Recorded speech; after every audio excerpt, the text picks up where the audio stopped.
The world as you guys are living is one where adventures are no longer a thing.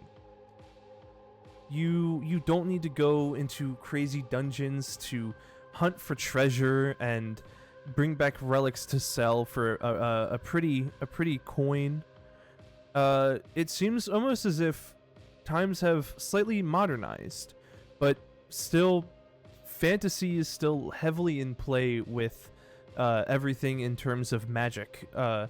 Instead of tools being made using new sources of metals, it seems as if things have been more infused with magic instead. The use of arcana becoming more regulated and available for people. So it's no longer just those who are scholars or spellcasters to handle them. Over some decades, technology has thrived in becoming something new and something different. Where we have now in the real life, where we have cars and cranes and all these different crazy vehicles that can do things, and where we're starting to learn robotics, it's instead as if people in the past were able to develop that kind of thing, but by using the arcana around them and manifesting them into crystals. They don't have batteries or things that hold electrical charge. They have these gems that they're able to socket into the wall to have an extra little bit of power for the day. It became very common for people to work normal jobs when it comes to things like restaurants and office buildings to like guild offices. But as time went on, the glamour of the fantastical life that was before slowed down. People they wanted to move past that and keep moving forward into the next age. They were tired of living back in the times of ye old.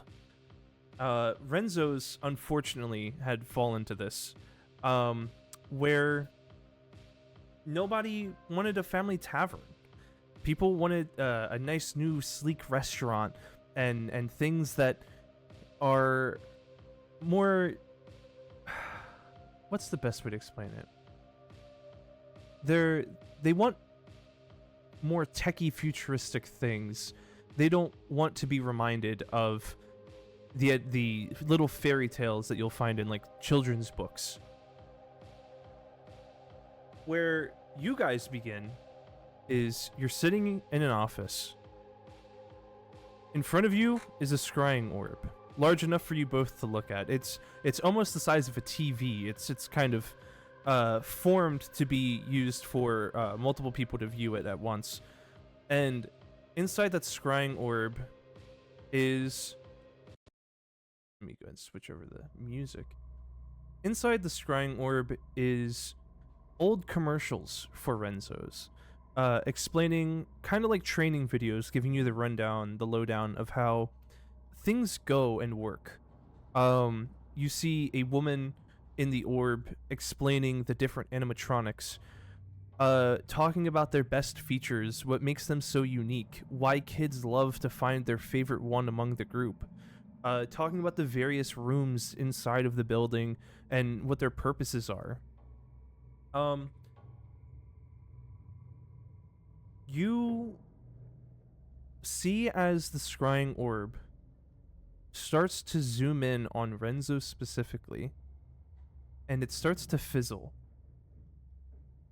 And before it can fully zoom in on Renzo's face, it immediately cuts to the next image of a kid's birthday party. But it's still the training video. There's no... You don't hear anything come from it, though. You are waiting for it to fix itself. And before you can, there is a woman behind you who walks up. And she goes, "I'm so sorry. I hate when this happens." And she kind of brushes past you, Oggsby? Oggsby. She kind of brushes past you. She she accidentally like taps your arm while she's trying to get around, and she walks up to the scrying orb and she kind of like smacks it on the side. And once she does, you see the image kind of pop back, looking normal fully, with audio coming back. But Huh. it's the end of the video, and it seems almost Oh. as if you've missed something important. Ah, dang it. She turns the scrying orb off, making the image kind of disappear and flow away out of image. So there's it looks translucent. There's nothing in it anymore. And she looks at you and she goes, "Well, I know that it wasn't very informative. But do you have any questions about the job?" And she looks to both of you. I've got a question. Mm-hmm. Uh, what size uniforms do we have here? She kind of looks up to the ceiling for a minute as if she's trying to think. And she pauses for a moment and then looks back at you and goes, "Well, I'm not exactly sure. It's been very hard to get the proper attire for this job. But we do have a wagon outside that is prepared to take you guys to the location. And I believe there's uniforms in there for you. Whatever Neat. size they are, it should fit. It should be perfectly fine." She has next to her on the table a board with papers on it, like a clipboard. And she picks it up and she starts flipping through them. And she goes, "I am required to go over some information with you guys that wasn't in the training videos because those are for Glamour and to make it seem like it's fun. But I must warn you, the building has been closed down for over 30 years. We've tried to keep up with the maintenance and keeping it clean, but it's been very hard because it almost seems like no one wants this job, and we haven't had anyone able to work here in at least a few years. You guys were the first to pick up the ad for it and actually show interest in wanting to work here." She unclips 2 small packets of parchment and hands one to each of you. And on it, on the top of the front page, it says the Renzo's Family Tavern Survival Guide. And Ah, after she hands it to you, she explains, if there's any questions you have while you're there and you're unable to reach anybody through the scrying stones or the sending stones, refer to this. This should have all the information for the job. It might be a little dated because, again, it's been a few years since we've even had anyone work there. We're not sure how it might look inside. The owner is currently unknown, but he put down a very large deposit to ensure that if we were able to find people who wanted to work, that we would be able to pay for it. If you're curious in the pay, I know we kind of left it out from the ad, but the owner was very discreet in the pay, at least saying that you should have about two small satchels worth of gold coins each for the night. It is very high pay. We're not exactly sure what's in there. Again, he's very discreet. We tried to send people over to look, but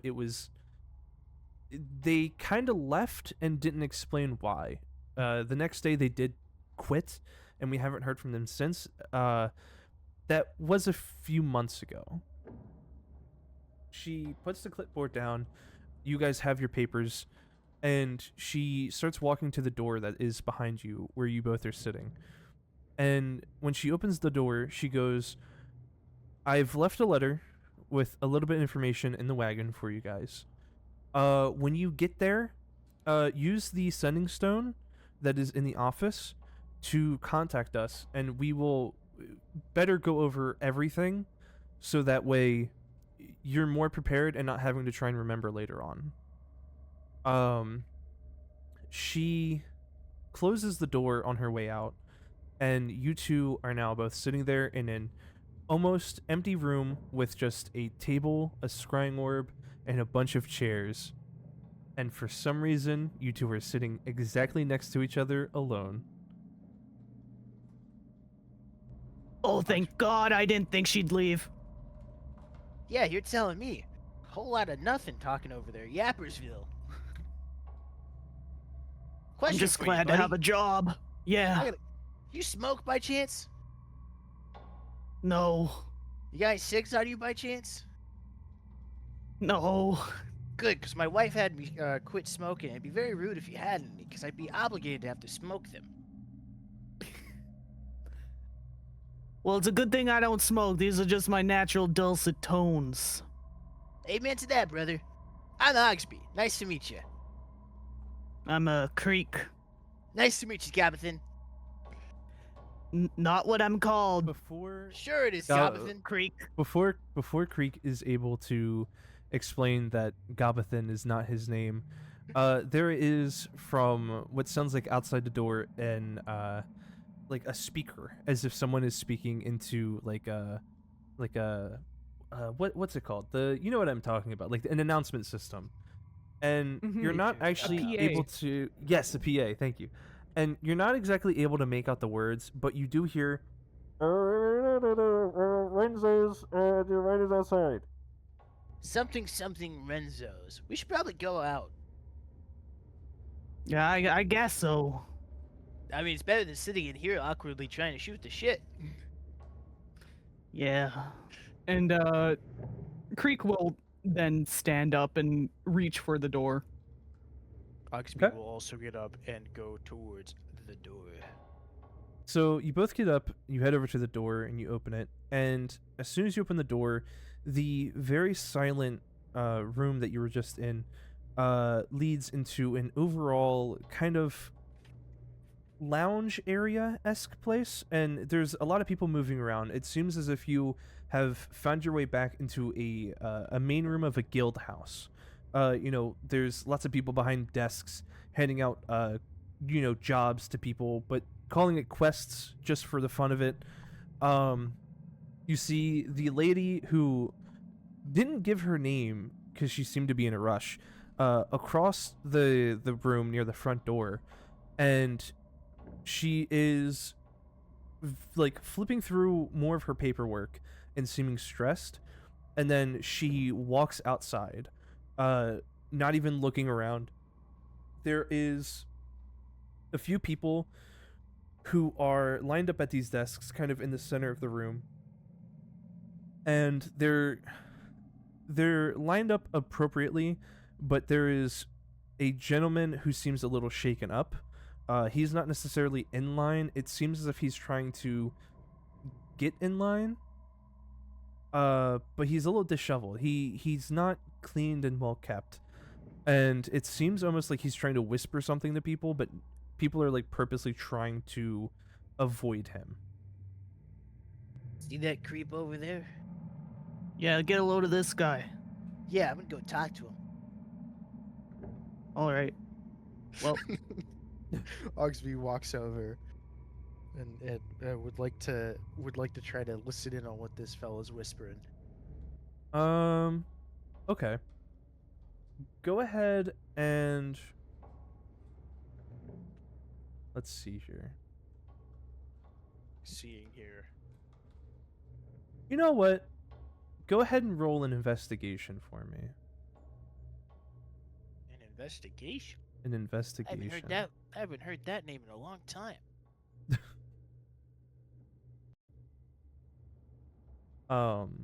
If you have actual dice, that's fine to use. You can use IRL dice.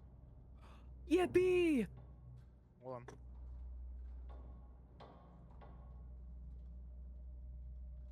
I got an 11. An 11. Okay.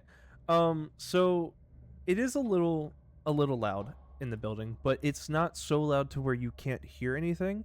It's just unfortunate that he's whispering. So every now and then you can't fully pick up everything he's saying, but you can get the gist of it. It's a gentleman who's going around asking for help. He's going up to each person being like, please, it's been years. I need to find my brother, please. And as he's trying to go to each person and people are like purposefully like avoiding him, he notices that you're kind of peering close to him, like you're trying to listen in, and he turns and walks straight up to you in an instant Oh Jesus! and grabs you on the shoulders and looks at Oh, you in the God. eyes and goes, please, please, I don't know where he could be. It's been so long, and people act like they've forgotten him. Hey man, be cool. I just got a job. I just need you to chill out and tell me what happened, but slowly, please. That Maybe place. without gripping my shoulders. Okay. He said that he was going to check out that place for his job. I haven't heard back from him. My family have just given up. They think he just left without a Man, trace. I'm sorry to hear that. Hopefully he just went to get a different job at a place. Just like me. I ended up getting a job at a place called Renzo's. He almost goes entirely pale in the face when you say that. And Hey man, you doing alright? You look kind of sick. he lets go of your shoulders and he takes a step back, almost like you had just said something way out of line to him. And under his breath, he goes, "That's the place. That's where he went." And Huh. he almost seems to be spiraling at this point. It's almost as if you've triggered something inside of him that is a deep fear. He doesn't know what to do, so he looks around, sees that nobody's paying attention to him still, and he gets a little bit closer to you, and he goes, "He's one of the last people who went in that building years ago.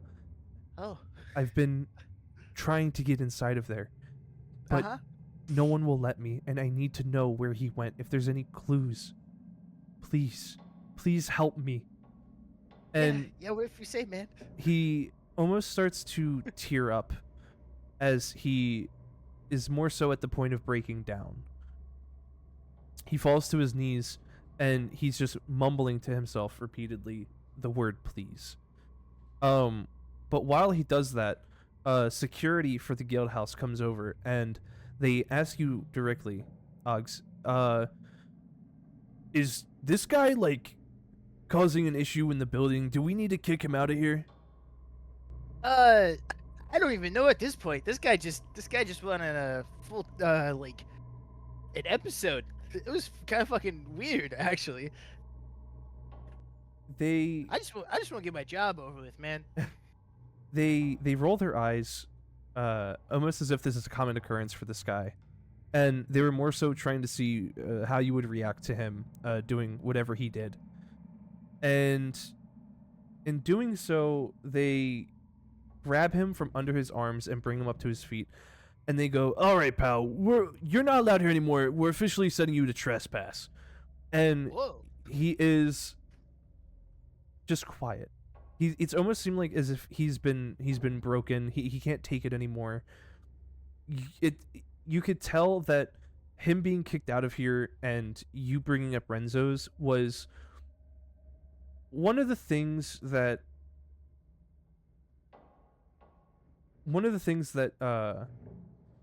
kind of set off some kind of trigger of sorry, I was trying to bring up notes for something. He's remembering things that you necessarily haven't heard. It's almost as if like even with the woman from before, she didn't give any information about the last people who worked the job. No one has said anything about anyone going missing. This gentleman is just terrified at the idea of that building alone, not even knowing what's inside of it. And as they're dragging him out, you can see through the front door, Oggsby specifically, the woman from before is standing at a wagon, kind of like tapping her foot and like trying to look through the door and not really able to like, she's obviously waiting, but like she's not seeing who she's waiting for. Just Oggsby, while seeing this happen, just awkwardly scratches the back of his head and is like, Ooh, I almost feel bad for doing that. Sheesh. Good Well, lord, what just happened over there? I don't know. He just started getting crazy, started gripping me, and then like went sick or whatever. Started complaining about some spooky shit, about missing his brother who's been gone for years or some shit. It's kind of scary, to be honest. Nah, Gripped me like a baseball a couple of times. Well, I'm sure he'll get over it. Yeah. Though I think. Yeah, never mind. Not anything to worry about right now. Yeah, I'm sure it's fine. Yeah. Oggsby continues to go where I guess we were directed to go. Okay. So Awkwardly side-eyeing where the guy was being dragged away and just kind of thinking, shit. is Creek gonna follow Oggsby? Yeah, Creek's following. Okay. So you guys start heading out front.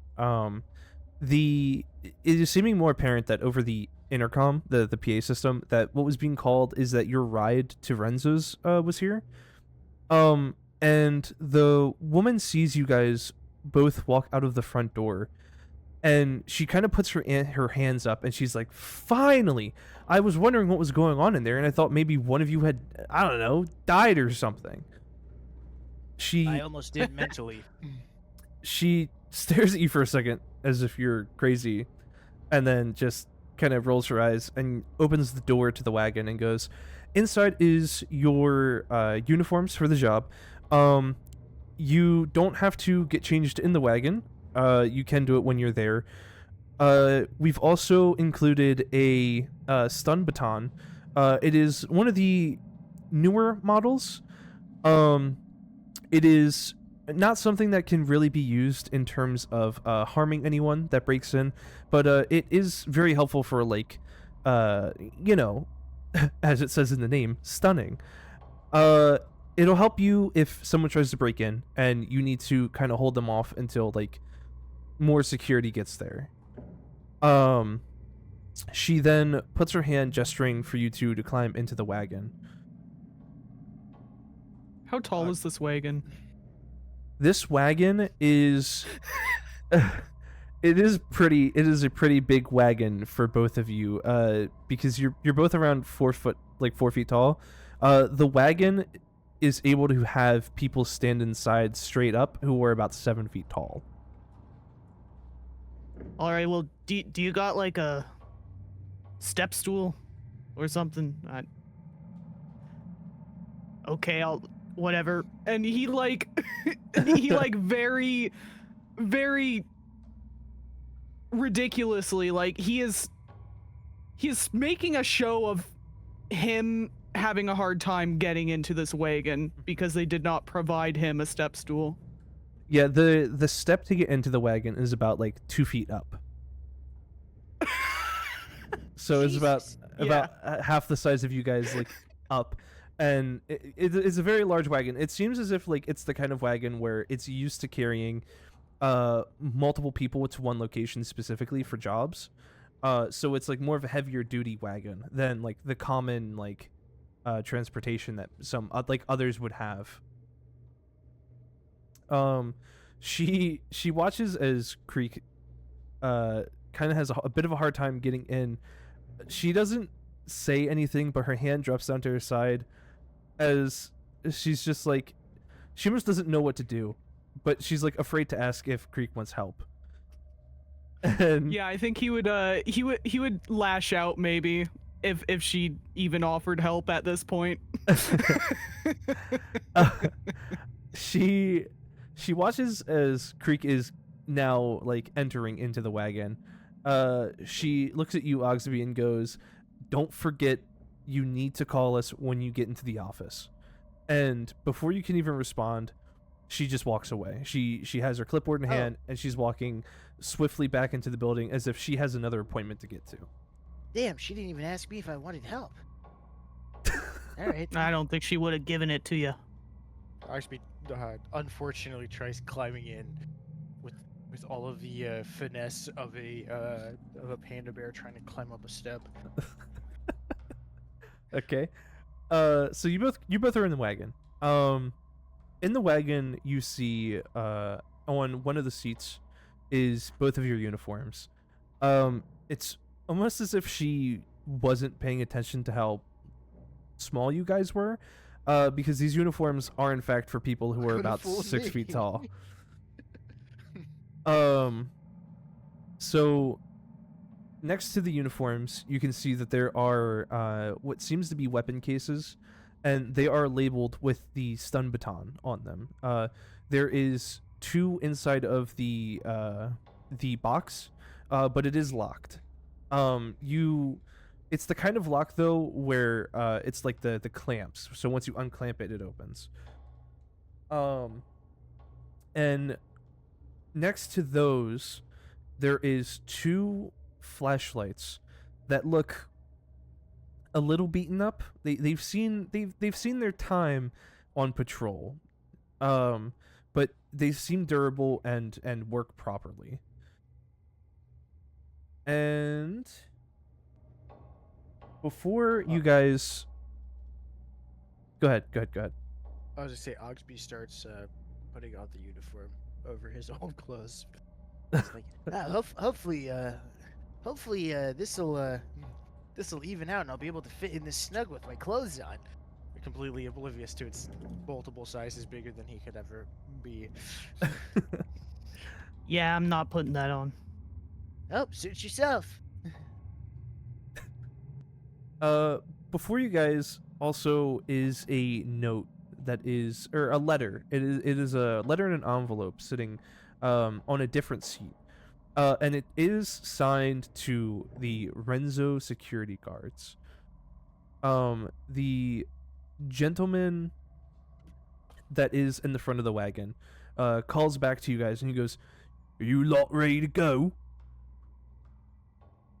Yeah, I feel like Yep. I don't have a choice, but either way, yeah.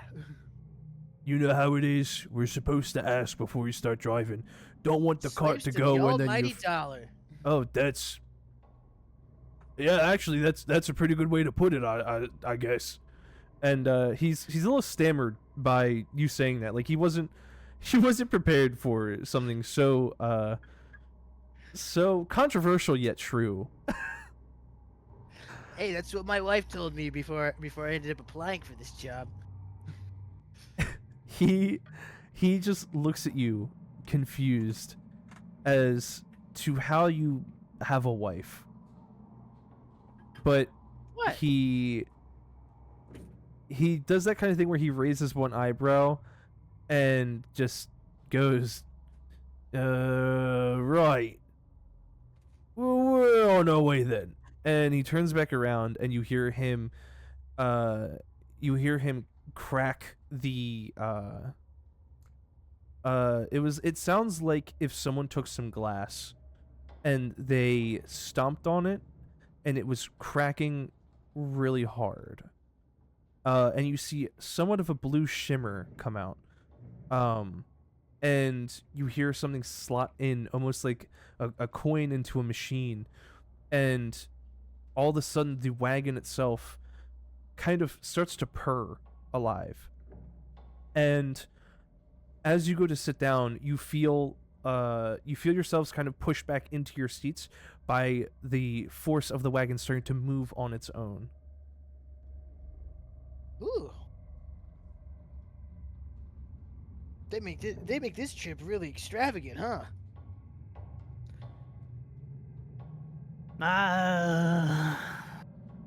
It's just like when they brought me to the slam. Wait, you've been in prison before? Yeah, I just got out. That's why I'm here, actually. Nowhere else would hire me. Fair enough. What did you go to prison for? They said I was trying to rob a Plinko casino. Little they know, all that money belongs to me. It's got my name on it. I thought your name was Galbathan. No, my name's Creek Plinko. That's a weird way of pronouncing Galbathan. All right, bud. Sure. Good talk. Whatever. Good While- good talk, bud. While you guys are bickering on how the pronunciation of Gabathan is. You hear the wagon kind of start to go from the pace before, where it felt a little forceful, to kind of stalling, going into a slower kind of roll. And from the front, you hear the gentleman go, "Right, you lot, don't forget to grab that envelope, and we're here. Make sure you don't fall on the way out. I'm not picking you up." Oggsby is So- like, Sure. Fuck. Hold on. Sorry. Oh, what the hell happened? Sure can do. grabs the envelope and tries to do a cool little flip out. You're gonna try and do a flip out of the wagon. Yeah, just to show that I'm so cool and badass. Right. Go ahead and roll a performance check for me. Performance check. Ah, I see it. Now we're cooking with gas. Hold on. I gotta. You're hold on, fine. Sorry. I gotta. Hold on. I just gotta. Just hold on. Hold on. I just gotta. No, you got this. You got this. Whew. On that 20, the first made that 20 look of the good. game. You okay? Starts feeling himself this little jig. You open the door to the wagon, and your immediate thought is on how difficult it was to climb up, and how much faster and cooler it would be if you did a sick flip on the way out. Before you even think about it, you start to tumble forward as you push off the ledge of the door and do a full front flip. And getting about halfway towards the ground, you decide that you want to style a little bit harder.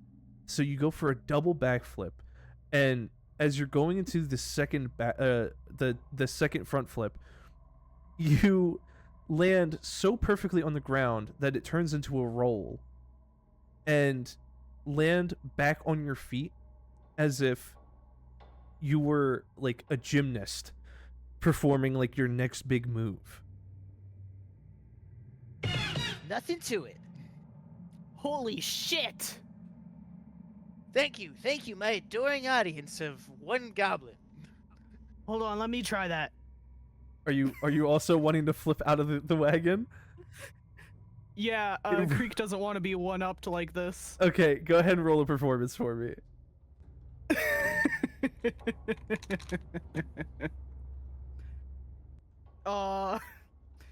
This is not nearly as good. It was a 17. A 17. Oh, that's not bad. So Creek, wanting to not be shown up, has decided to also do a flip to kind of like, show that he's got some moves as well. You go to do a front flip, and you realize that what you believe in your head is a front flip. You kind of do like a half flip to where you're not really going forward and like your head's going under your body. It's one of those things where like you jump and you roll your head as you're jumping out, and it feels like you did a flip, but you didn't actually do one. But you still land on your feet. But you kind of like stagger a little bit to catch yourself, and then you land the jump. I give that a 7 out of 10. Nice. Thanks. High five. You know what? Yeah. High five. We high five. Is there a high five sound? I don't know. Is I there a don't high have five one sound? in my soundboard that I know of. Hold on. I don't either. Aw, dang it. Damn. Yeah, I don't have one either. Tragic. Fuck. So while you both do your sick little tricks, you turn around, and behind you is the tavern itself. It is looking a little worse for wear. The windows completely boarded up, unable to even see the glass that leads to the inside. The front doors having giant chains and a padlock on it. There seems to be almost no way in for people except for the front door from where you're standing. right on top of the building is a giant sign that says Renzo's Family Tavern, come have a bite. And it has a giant cartoonish Renzo on it, where he's smiling and gesturing to the building itself. Man, this guy's got one big ego, putting his face all over everything. Who does he think he is? This place doesn't look so bad. What was that guy so scared for? I don't know. You What's it? you Sorry. That's okay. I was gonna do a bit, but I'm trying to think if it would actually be funny to do. Yeah, I'll do it. While you bring up that guy, it kind of does like a cut to him sitting like detained in the back of a different wagon. And he just like perks his head up and like sneezes and goes, "Someone's talking about me."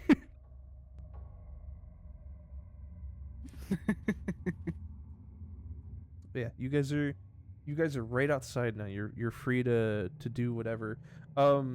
Just remember, you still have the flashlights and stun batons inside the back of the wagon. Oh shit. Oh shit. Let me grab my my government issue stun baton and flashlight real quick. I So go over you- to the wagon to get my stun baton and flashlight. So Awkwardly after saunters you, back into the wagon, Yeah, defeated, I was gonna say realizing he after did doing that flip. cool flip out of it, and then realizing you have to Ah, childishly climb back up again. Like awkwardly, like kind of kicks at the dirt while walking. it's just not the same. Could you while grab mine while you're in there too? Sure, buddy. Thanks. also, did anyone grab the envelope? I did before I did the flip. Okay. So while you were doing the flip,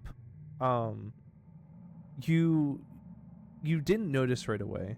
But on your way back out of the wagon, you see on the floor there is a set of keys they're just there. It seems almost as if they were inside the envelope loosely and fell out while you were flipping. Ooh, that's awkward. Almost forgot the keys. Grab the keys. Silly me. My wife always said I forget the keys whenever I try to get home. I guess she wasn't wrong. Well, what do you guys want to do? What? Huh? What's up, buddy? What do you mean by that? You always forget the keys. What? Oh, shut up. You doing all right, pal? Yeah, I'm fine. That's good. All right, well, Because I've got you a stun baton and a flashlight on the house. oh, thanks. They're really Yeah. they're really trusting me with this thing, huh? Yeah, I'm hoping that I don't end up regretting my trust in you as well. But I doubt that. Yeah, you can trust me. Don't worry about it. So when you guys have the stun batons, you're saying you took them out of the case, right? Yeah, I brought the case down and I took it out of the case. Okay. So when you go to open the case, there's no information about the stun batons themselves, but they seem pretty straightforward. The entire stun baton is kind of made of what seems like a bronze or a copper. It's a metal of some kind, but the handle itself is made strictly of rubber.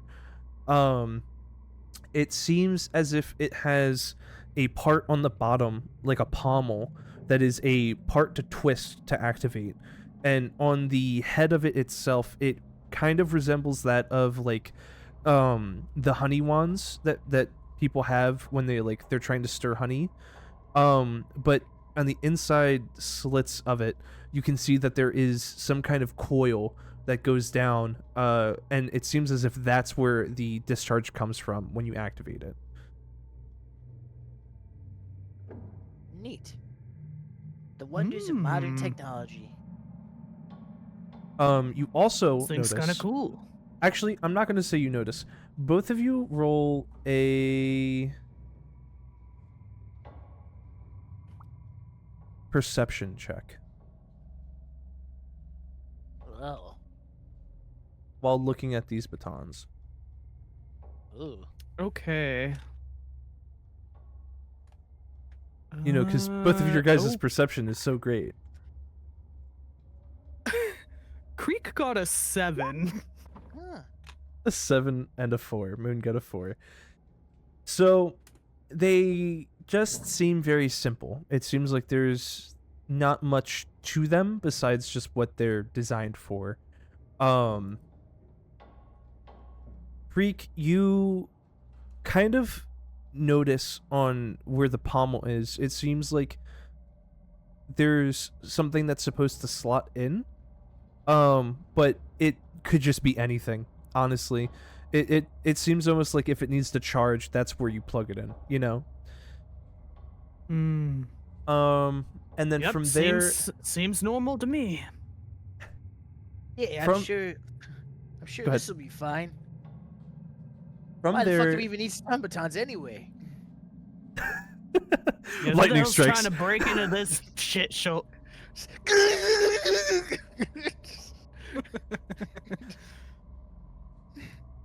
You both walk up to the front door of Renzo's. The lock sitting there sturdy. I gotta move Felix's character out of frame on Roll20. No! So as you guys are walking up to the door, you hear another softer crack sound of glass, and the wagon starts to purr, and it sounds a little bit louder from the outside as it starts to pull away.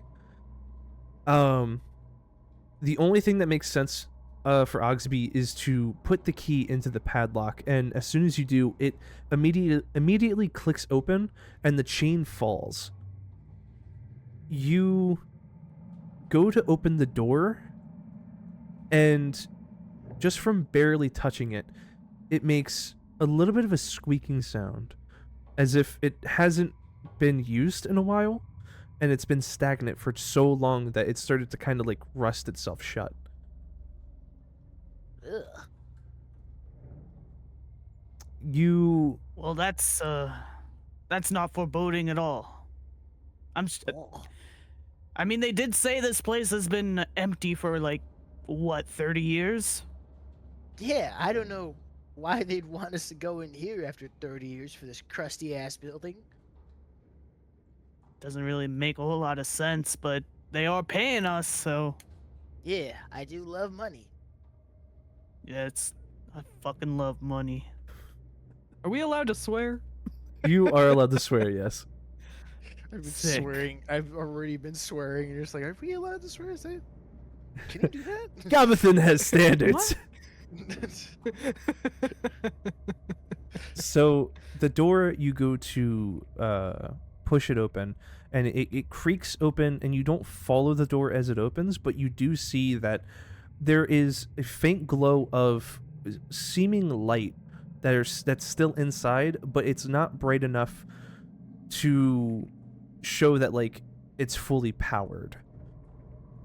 You both stand there as the hallway is a bit dark and hard to fully see through, but you still see that it's just a small hallway, and that's where your tokens are at currently.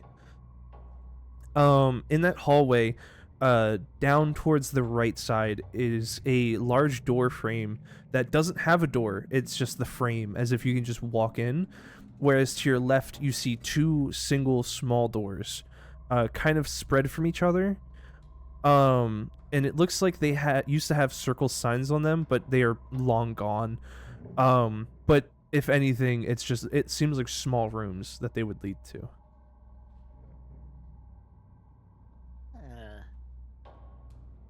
Oggsby's gonna step into the closest small room and see what's in there. Okay. So Sick of exploration. Oggsby is going to open up this door, and upon walking in, oh god, hold on. Upon walking in, you find yourself in a room that is filled with bathroom stalls. Oh, this is a restroom. Can I look around to see if there's anything interesting about this restroom? Roll investigation. He's making me roll. Hold on. It's almost like it's part of the game. I'm a clown in your circus. A 13. 13. Okay. So while you're searching around, you're opening each stall, and there isn't anything crazy beyond the kind of average graffiti you would see in abandoned buildings. There's a few splatters of some kind of liquid. You can't necessarily discern what they are, but you can just tell that they must have dried up there. And inside one of the stalls, you see written kind of faintly, "Find the notes." Whatever that could mean. Who Find knows? my pages. Collect my pages. Huh. Interesting. I'm getting an ominous sense of deja vu. But there's nothing else that you seem to find of importance here. Hmm. Am I able to discern if this is a men's or women's restroom? I think you'd be able to tell that it's seemingly more of a women's restroom, due to Oggsby gets the fuck out of there. He's a married man. Ogsy's back in the hallway. He's many things, but a pervert he is not. You're the one who walked in there, pal. Well, he didn't know. It's not his fault. You still have the other small room and then the large door frame that are available. All right, so that's the women's restroom. Do not go in there unless you're a freak. Well, I'm not a freak, so I'm staying Fair out of there. Yeah. Did you Alright. find anything interesting or? Just some random writings and scribbles. One of them like some like collect my pages. It's that's weird. I don't want to think about ominous as that. Fuck. Yeah. Well, what about this smaller door? Maybe this is like the men's room. Yeah, probably. I guess I'll go into the other. You're gonna go in the other room? Yeah. Okay. Wish me luck. Creek's just gonna follow, even though he said "wish me luck." He's going into. Oh, thank Okay. God you're actually coming along. I was worried that you were just gonna sit there and watch me go in there. So you both hold on, I gotta use the tools appropriately. You both walk into this other room, and it is exactly as you assumed. It is a seemingly men's restroom. There's like 1 to 2 urinals and then one stall. The mirror is completely shattered, but the glass is almost nowhere to be found. It seems as if there was the frame of a mirror and it was broken and then cleaned up. Was someone hungry? Who? What do you mean? Was someone hungry? 'Cause the glass What? is missing. How else would the You think glass so? be missing unless someone ate the glass? That would undoubtedly kill a person. Why would someone eat glass? I don't know, to hide the evidence. Well- I got 7 years bad luck. Maybe they're trying to hide away from the 7 years bad luck. I think they have more problems than 7 years of bad luck if they're eating glass. I'm gonna be honest. They might be immune to it. You never know. They might have built up a glass tolerance. You know what? You're right. I don't know why I'm arguing with you. Sure. Doesn't even sound like you got a good point. This is the I've learned from the past couple of conversations we had. Fucking hell, it's just. See, you just gotta make sure you don't question my judgment of these things. I know these types of things. Right. Yeah. Yeah. Of course. Yeah. All right. You- Well, You can't seem to find anything. I'm not even gonna make you guys roll. There's seemingly nothing in here. Man, this bathroom's boring as fuck. The other one I can't go into. Others, I'm a freak. And this one's just got nothing but eating glass. I mean, it's a bathroom. I don't know what we're expecting to find in here, to be honest.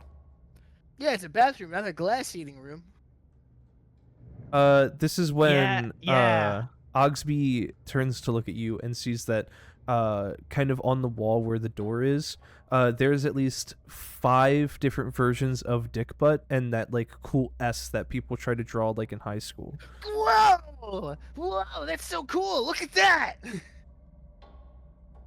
Oh my god, that's a lot of dick butts. Look at them all. Man, this bathroom's beautiful. Yo, holy shit! Oh, You guys are. that's I some will let good- you know. That's good artwork. That's some good graffiti. I will let That's you guys quality know art right there. that you are free to do whatever you want at this point since walking in the front door.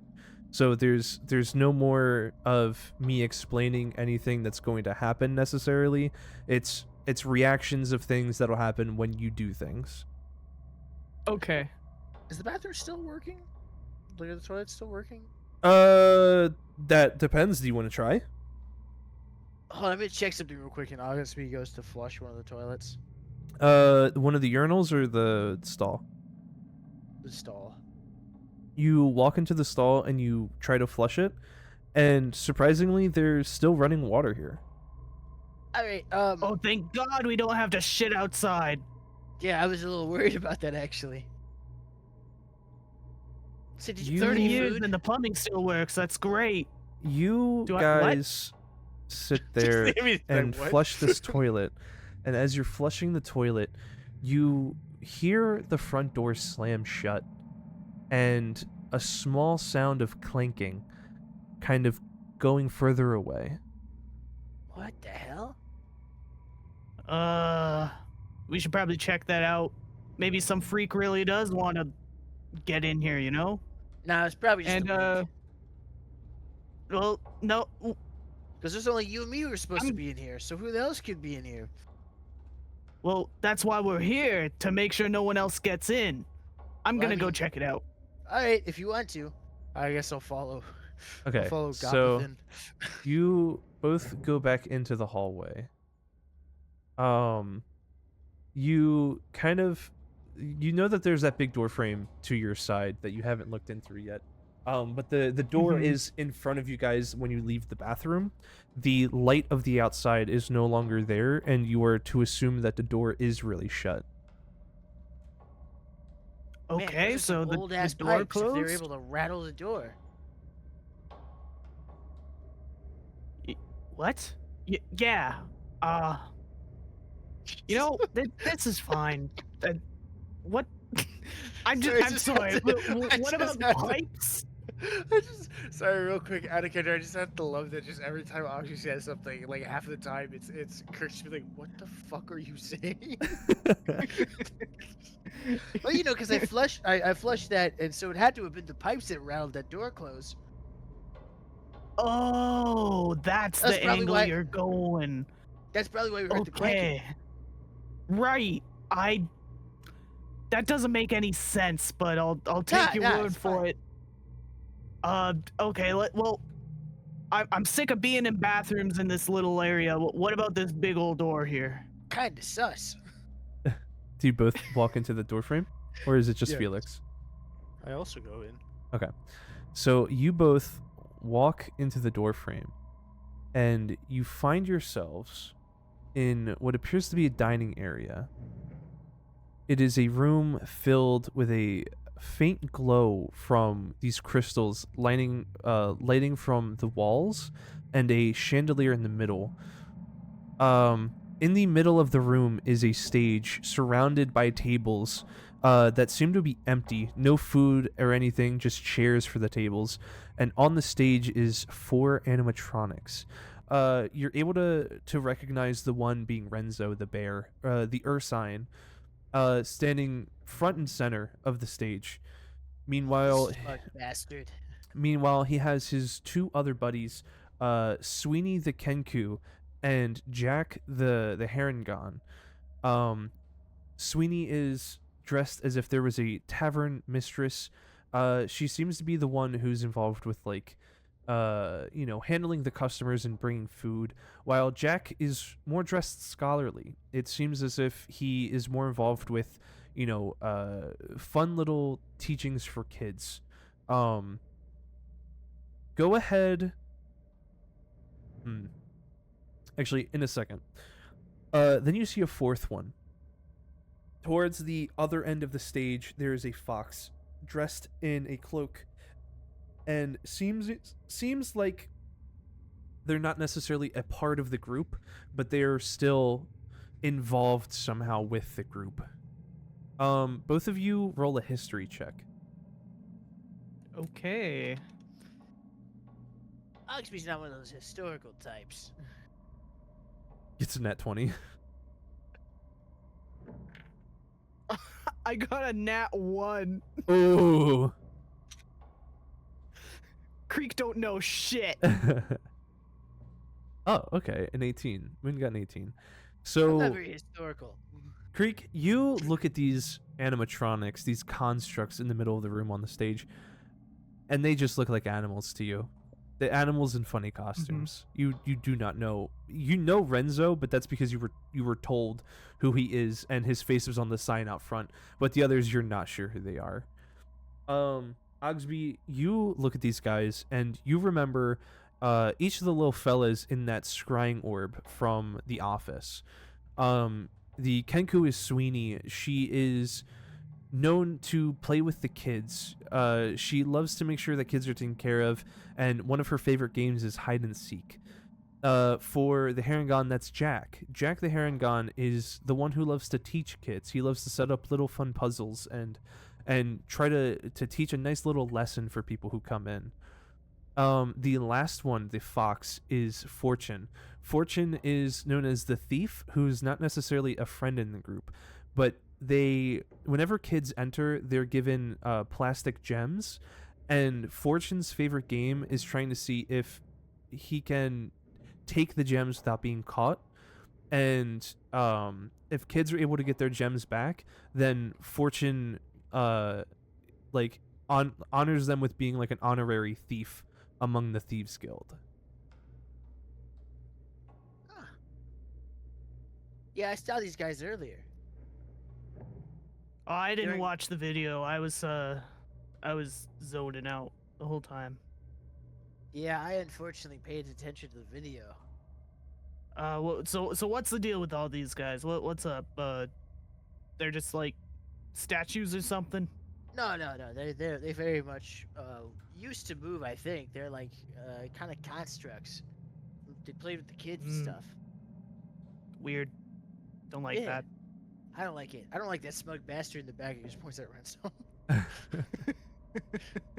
Has the ego to name the whole place after himself and plaster his face all over the goddamn front of the building. In the room, besides the door you walked in from, you see there are 5 other doorways. 3 of them, the ones that are straight across and to the right of you, kind of leaning toward where Renzo is, have actual doors that are closed. Whereas to your left, it seems like they're just open door frames again. I think I'm gonna go down to the open door frame down below me, and I can't fucking undo the voice now. It's okay. So you're gonna go I'm gonna down. go this way. If you want to come along, Gobothin, you're welcome to. Yeah, I guess I'll come. Okay, so you're both gonna stick together. Mm-hmm. Okay. Small people strong together. So, upon walking in, you find yourself in a very long corridor. There is almost nothing here. It seems as if this leads to a back area. There is a door directly to your left that is an actual door closed, and towards the end of the hall there is another door that is closed. Or no, it's a door frame. There's no closed door. Can Oggsby open the door next to him? The one to the left? Yes. Let me double check something. Yes. So I peek in. I don't even like. you don't fully go and you just do like a half peek. Yeah, just a half peek, so I at least know what I'm getting myself into. So upon peeking, you see that this must be Sweeney's room. This room is designed specifically with the character Sweeney in mind. It is more looking like a tavern whilst being what seems to be a private party room. There are tables, there are chairs, and there's even like in the corner its own little play area. But it seems isolated from the rest of the building for people who may have paid more to have like their own private area. Ugh. Can't believe the bird gets its own room.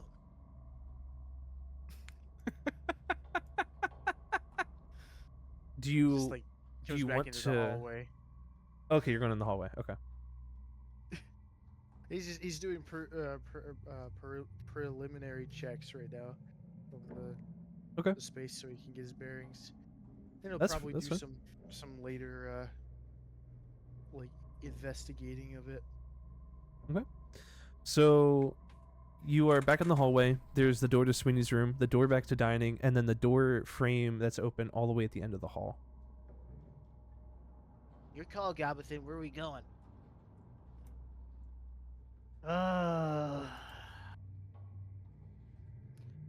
You know, the one at the end of the hall's kind of calling to me, not gonna lie.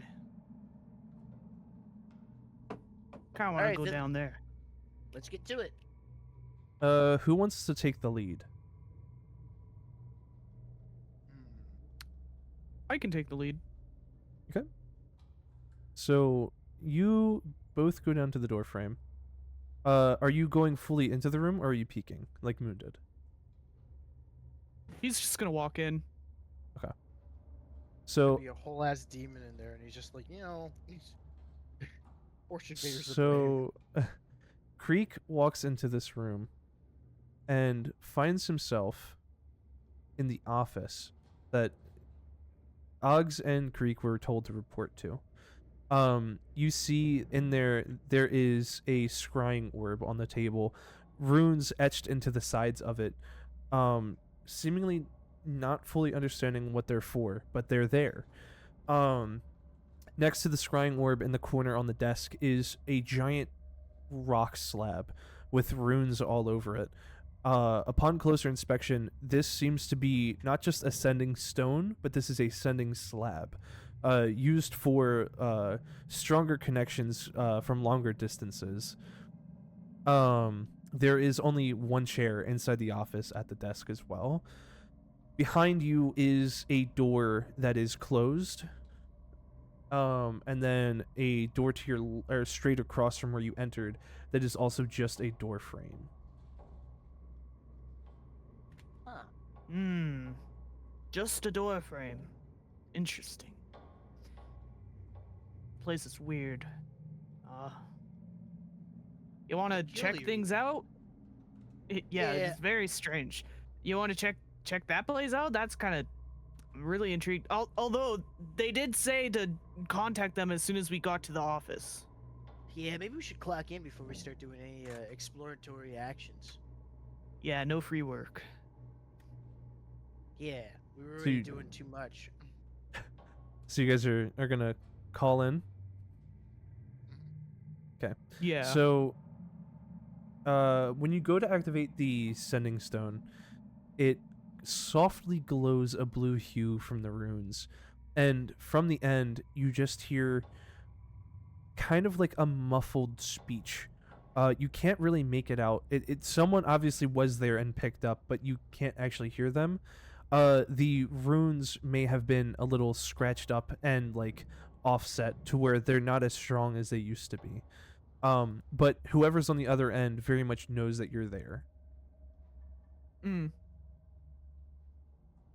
And you talked about a sending slab. Like, is the idea that it's like you type stuff into that sort of idea? Like, It works as if like a phone, like a sending stone itself. Like it's the kind where you activate it, and its activation is when it starts to glow in the runes, and then it just makes connection with another sending stone that it's connected to, and then once the connection is started and the glow of the runes is there, you are able to freely speak from both ends. oh, so that's what we just used. Yeah, so you activated the sending, the quote unquote sending stone the woman was talking about earlier. This is it. It's just a larger version of it. Okay. And you said there was a scrying orb in here as well. Yes. All right. Well, Creek wants to investigate that thing. You don't even need to make a Scrying roll. orb. As soon as you walk up Okay. to the scrying orb, it flickers on, and a projection inside of the orb shows the dining hall. The animatronics are standing there, but they weren't posed as they were before. The camera is it's positioned from the corner of the room that you guys had went down into the hallway from. And facing the middle of the room of the animatronics, except they're not posed like family-friendly characters. They're all staring at the camera directly. They were like that before, I'm sure. Sorry, what? Right? That's exactly how we left them, right? That Oggsby looks they just didn't like- change position. Looks and kind of inspects it. Yeah, probably. Yeah, that's fine. There's nothing weird about this. Yeah. Mm. Yeah. Can Oggsby look around for notes? You look around the room, and there's. Let me double Oggsby's check on something. a page collecting mission. So, go ahead and roll an investigation check. Jesus Christ. Hold on. Because there's something involved with this besides some possible notes. A 12. MoonMan did make the other tokens as well Okay, I can for swap the this out. Harangon and the Kenku. Yeah, I can. Thank you guys. For those possibly watching the recording, shout out to Felix here for making the art, and then shout out to Moon for making the tokens. Yeah. So, you got a 12? Okay. Uh-huh. So, while you... Oh, I'm trying to multitask doing this. While you are searching around, there are shelves and such inside of the room. You are pushing kind of like paperwork and books to the side, and... Oh, is it going through? As you push things, you do in fact find a note, actually. Sweet. But on top of finding a note, and I'll add the pictures of the notes and stuff after the fact for the video, but I will post it in the Discord. You find a note that seems kind of like a diary entry. You are free to read that out loud if you would like. You are free Oggsby's not gonna read it outside. He's just gonna kind of mumble and read it.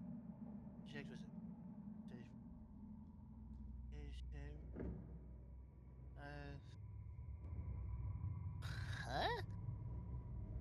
Ugh. All right then. Oggsby puts the note in his pocket. Well, what did it say? You didn't read it out loud. I didn't get to see it. What is it? Some weird fuck shit. Okay. Is it? I don't even know what the You're fuck not to gonna- make of it at this point. Can I see it? I mean, if you wanna, it's genuinely seems like the scribblings of a madman. I'm gonna be honest. Are All you right, give it here. He hands it over. Okay. The subject was the pinnacle of research. What? Snatching souls? What is this shit? See, that's why I didn't Oh, want it to bother sounds- you with it. Yeah, you're right. You were right to not bother me with this. My curiosity got the best of me, I guess. Here you go. I'm not dealing with this hocus pocus stuff. I'm gonna collect the rest of them just to see how fucking weird this is. Might be some fun reading. On top of the note, while you were pushing books to the side, you also find you find 3 arcane shards. They seem to be the kind of shards that the driver of the wagon used to power the wagon itself. I saw this in toothpaste ad before, and I snapped it like a glow stick. You snap it, and it effectively does nothing. Huh. It still just Man, glows. it was cooler when he did it. Yeah, That's a little disappointing, but I mean, maybe they'll come in useful. I don't know. hopefully. I hope there's. Yeah. I hope they weren't expecting me to be as cool as that guy, and then just give me not the coolest thing that he did. I will Yeah, say that was that pretty neat. there was something else that happened when he cracked it, but I don't know if you were paying attention to that. No. Okay. So here you guys are. Oh, also, while you were reading the note, the camera feed in the scrying orb flickers, and as soon as it does, you see that Sweeney had moved. She is no longer inside the camera feed. Where'd the Oggsby's- fucking bird go? Oggsby's still like looking at the note by this point, and here's like, What do you mean? Bird should be right there. The bird's gone. not even- Someone not even stole the looking. bird. Someone stole the bird. Someone It's is- only us. Someone's in here. Someone's in here, and they're stealing the animatronics. Why I'm would they gonna do that? I'm gonna put the tokens of the animatronics you don't know where they are down in this corner. Okay. I don't see that corner, so I'm just going to believe that it's a corner. Okay, then I'll put Yeah, them. I'd- I'll put it here in the center. Why'd they? If this building's been abandoned for 30 years, why'd they wait today? Oh, they're messing with us, Oggsby. Someone like is messing with us. I don't know. Hmm. The bird's gone. I don't. Why the hell did they take the bird? Hmm. Well, the bird is kind of feminine, if I do say so myself. What did he mean? Okay. Just that's all she says. No further explanation. By that? I mean, yeah, it's wearing a dress, I guess. Yeah. Huh. Yeah. I mean. Okay. We have I mean, do we have should radios? probably look for it, right? Do you have? Oh do you have yeah, what? we. Do we have we have radios lo- like walkie-talkies? I did forget to mention this. Where the sending stone is, there are 2 smaller ones. Those are supposed to be the walkie-talkies for you guys. Alrighty, I grabbed one. Or I grabbed one earlier because I totally. It was just second. Yeah, no, nature that for was some my reason. bad. I forgot about the sending stones, but yeah, that's that's your walkie-talkies. Is the 2 smaller sending stones. Well, so I think I'm gonna go for a walk, just look around, grab some of these notes for reading material. Try to see if I can find that bird. You can just sit here and I guess watch the other ones, make sure they don't get yoinked. You know? Yeah, sure. I'll. You know what? Yeah, I'll watch. While It's just the fine. Fuck yeah. Guess I'll do that. while you guys are talking, the scrying orb flickers again, and you hear a humming sound from down the hallway, and Renzo is no longer in the dining room. Oggsby peeks What down the fuck? hallway. Oggsby peeks down the hallway to this Yeah, area. the humming hallway. So you hear it from the hallway that you came from, but you also hear it from the doorway you haven't looked in yet. Okay. I'm gonna look in there. Keep watch on that other door. Yeah, we'll do. So you both And go. Creek's gonna look in there. So, Creek, what you see as soon as you go through here is just almost an exact replica of the other hallway that you had walked through, leading into the dining room. Okay, symmetry. Oggsby? Cool. Oggsby, roll a perception check for me. It's the one thing I didn't need today is to use my active brain cells. I gotta. Okay. Thank God I've got no negatives on this. It's just a flat 0. I'm gonna be right back. Ooh. A 9. Well, don't worry. Even with a 9, you can't I think that's worse. fully make out its shape, but you see from the doorway that to Sweeney's room, there is what looks like the head of a bird peeking from around the doorframe and looking down, peering at you. You can only see what seems to be the top half with what might be 2 glowing orbs where the eyes should be. Now what are you doing all the way down there? You're supposed to be up on stage. As you say that, the lights in the entire building flicker. And I'm starting to regret all of my decisions. when the lights flicker, you hear these two, Jack and Fortune. You also don't know where they are now because you're not near the scrying orb. But you This hear is from true. you hear from further down what seems to be from the dining room. The humming is fainter, as if it had gone somewhere else, but you can still hear it from that direction. Interesting. And just kind of stares at the fuck ass bird that's That's staring Sweeney. at him. No, he would think it's a fuck ass bird. He doesn't care about the name. It's Right, a right, fuck right. ass bird. So Staring while contest. Staring contest. You and me. do you say that out loud? Yes. Okay, I so wish I'm starting to regret that. so as you say that, you are staring at the fuck ass bird, and all of a sudden you hear slightly and faintly echo from the other end. Staring contest. Let's go.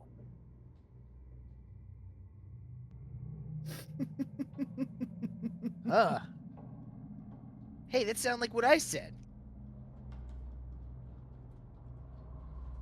And then you hear from the other end faintly again. What I said.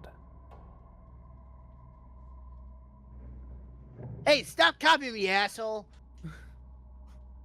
Once you scream that out to the bird, the lights flicker again, Oh, fuck. and Sweeney is no longer in that door frame peeking at you. Ah, come on. I'm sorry. I didn't mean it like that. Oh. Wait a minute.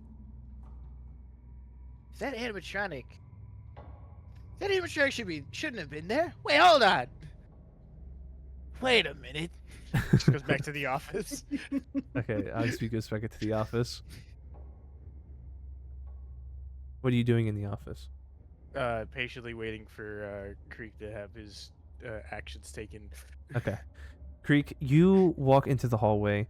Assuming is- he goes in by the time that Creek is in. So You stare down the hallway and you see the light faintly from the dining room at the end, but you also see that towards the end on the left side of the hallway there is a closed door with what you can kind of tell from a distance seems to be shapes. Like I shapes want to on see the door. shapes. Yeah, I Okay. want to look at them. So you walk up to the door, and it says on the sign on the top, Jack's room. Under it, there are 3 symbols of different colors. Actually, wait, hold on. Let me pull up my notes for this.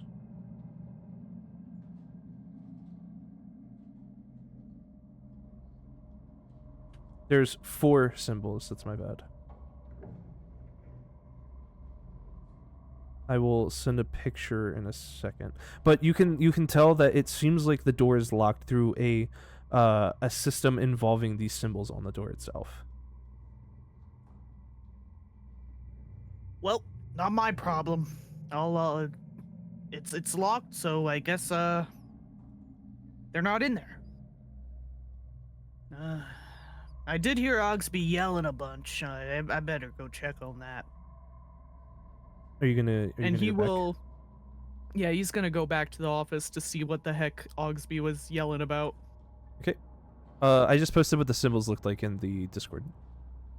Okay, cool.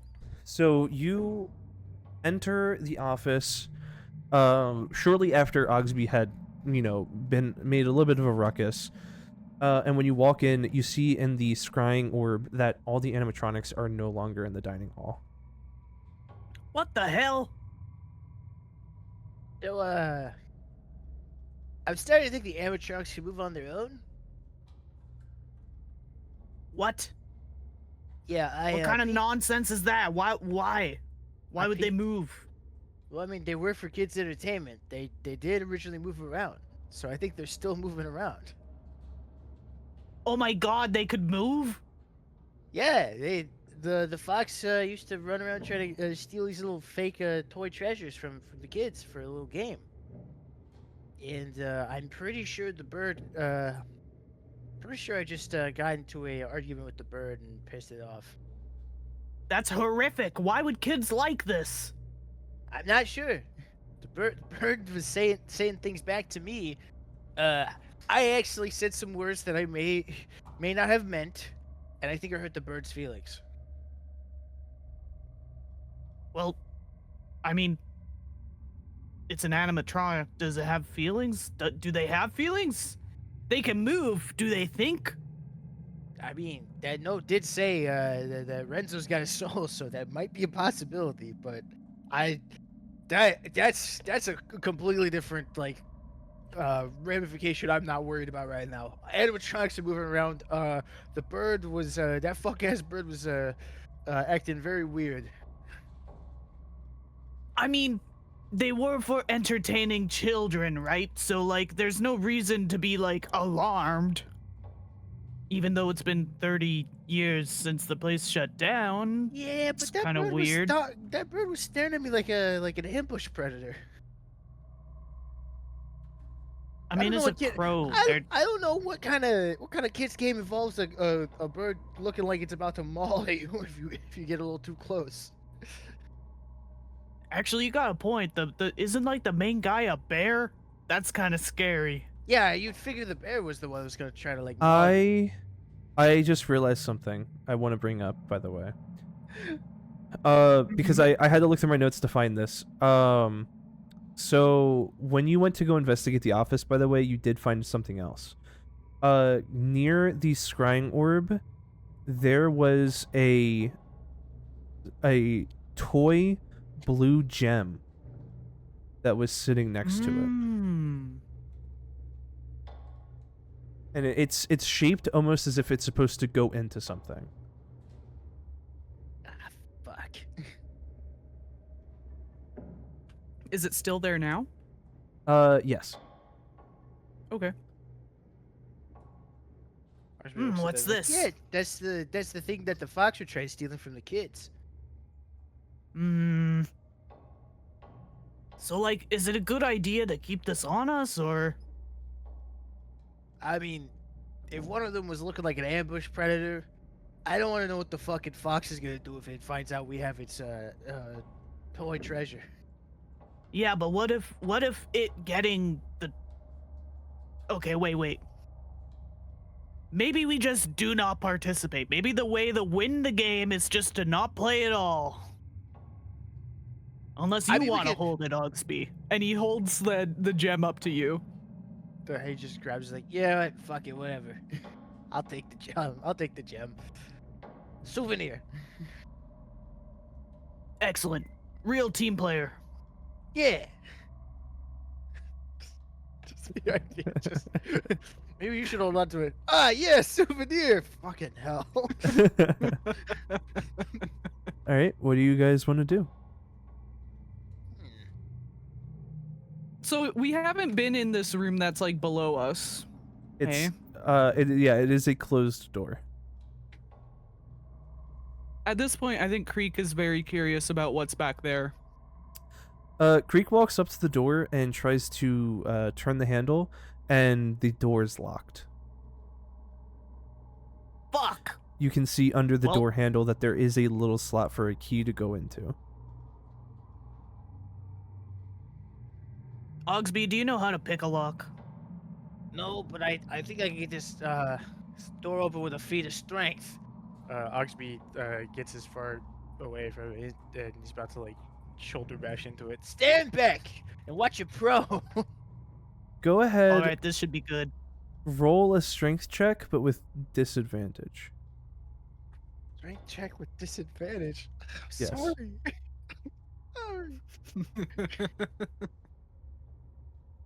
Hold on. Just double checking. Disadvantages. Roll You like two do, numbers. yeah, disadvantage. Disadvantage is you do 2 rolls, and you take the lower number that rolled.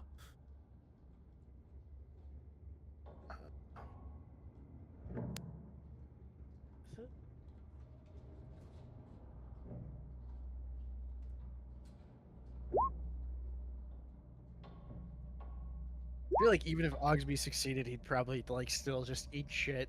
So it's you got a 16, which is funny, but you also got a 9. Yeah. So Oggsby charges up to go run at this door, and he full face plants into it while trying to charge, not putting his shoulder first. Oh, that'll teach you. And when Oh. hitting the door, you can feel the door kind of like thuds, like you did make good contact with it, but it feels sturdy. It feels like it's there to put something behind it that normal people, if they came to the office, they weren't allowed back there. So they had extra like durability to it to make sure no one broke in. Oh. Ah, fuck! What hit me? Good job, Oggs. Yeah. That was really impressive. He says, clearly trying to re-blink into focus just his entire life. You hear from the hallway as you run into the door, by the way, what sounds a little bit like something like kind of laughing a bit, like quietly to itself. Ah. God, is that you? Somebody's out there fucking with us. You hear that, Oggs? They're laughing at you. I'll kill those bastards. Creek's gonna look out into the hallway to see if he can see what's laughing. Which hallway? Wherever he thinks he heard them laughing from. Okay.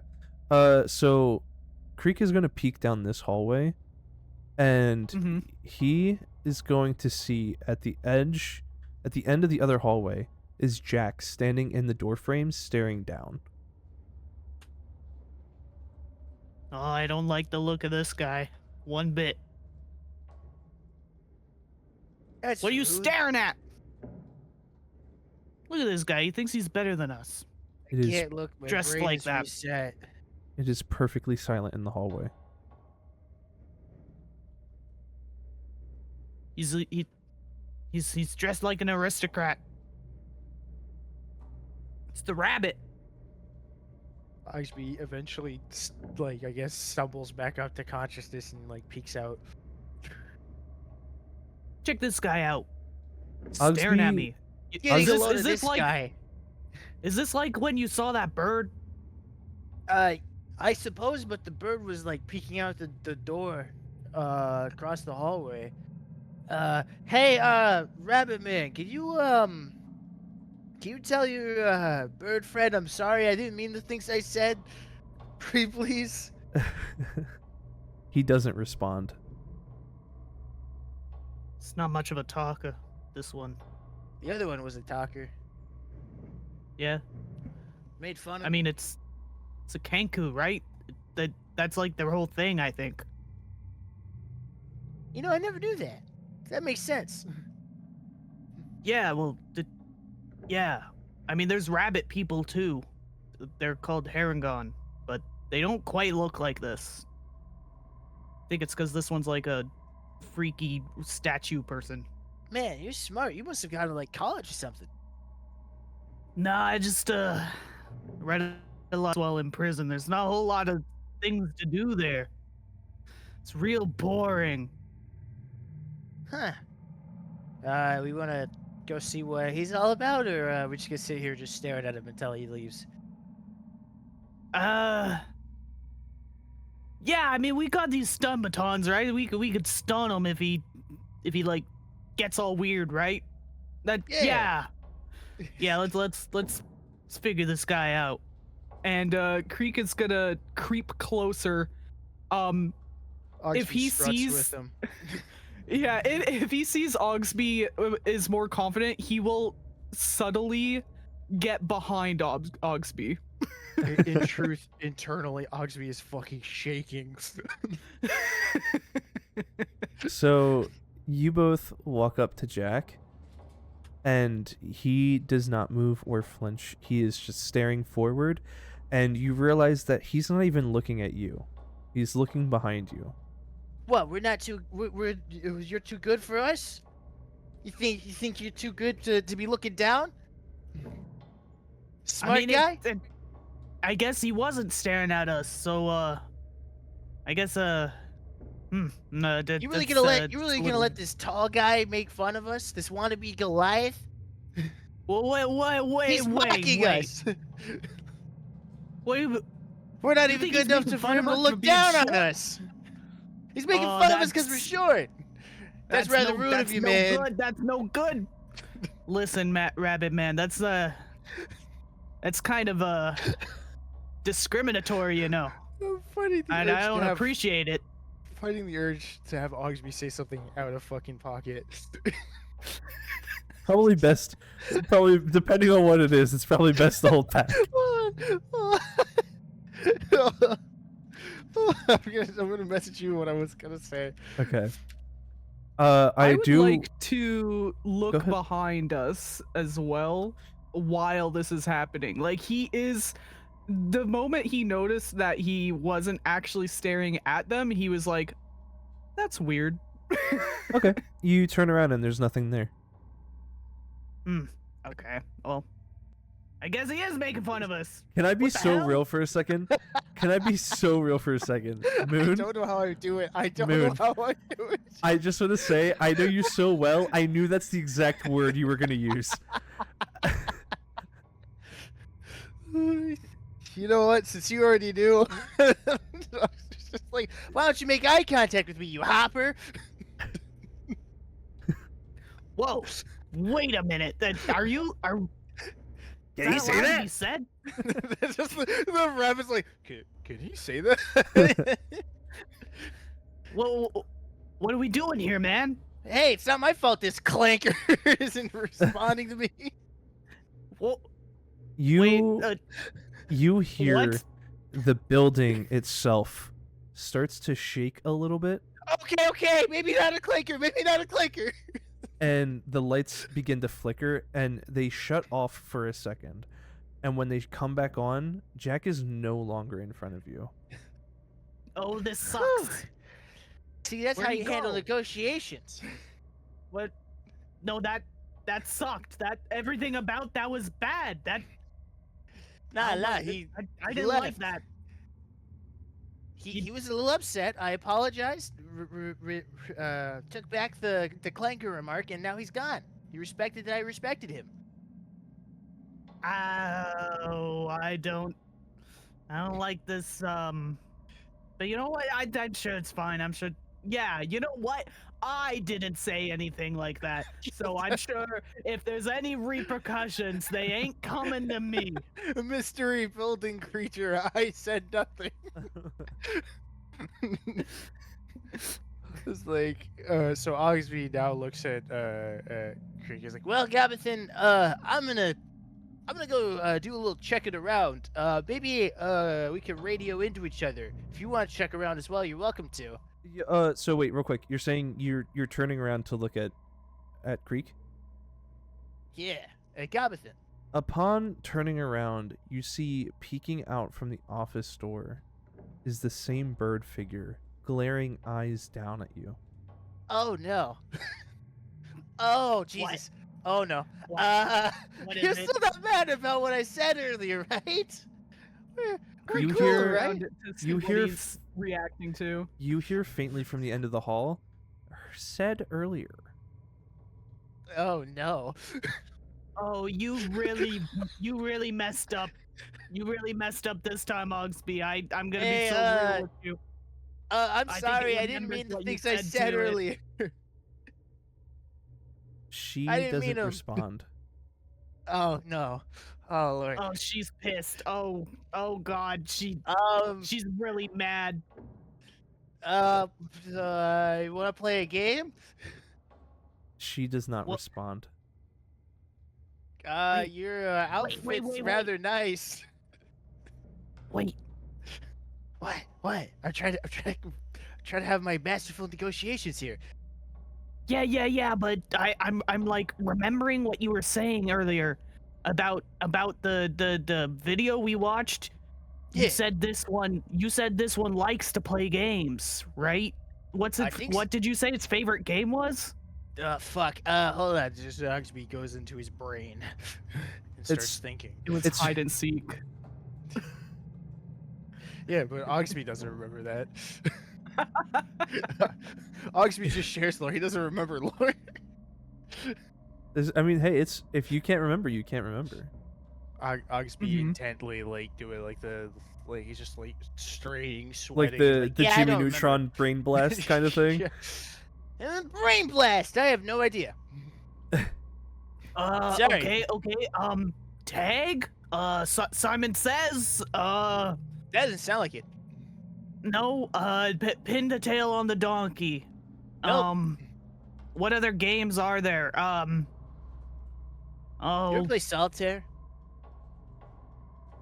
no. I don't. Do you have a deck of cards? Can you teach me? While I've you got guys a deck, but it's like I've never won a game. while you guys are Oh, talking, you hear humming coming from the dining area. Oggsby, you are close enough to peek in, and you don't see anything in the dining area, but you know that you hear humming coming from the opposite corner of the room. What I don't know won't hurt me. What I don't know won't hurt me. What I don't know won't hurt me. That's what it was. I think it was charades. Oh, you know what? That makes sense because Kenkus, they can't really say a whole lot anyway, so they'd be like really good at it, While Yeah. right? while Oggsby went to go look to see where the humming was coming from, and Creek was talking to Oggsby, you guys turn around, and Sweeney is no longer in the office door frame. I'm sure that's nothing to worry about. Yeah, I'm You sure. know what? Maybe she's not mad after all. Yeah. You want maybe- to check out that humming? I'm not checking that out.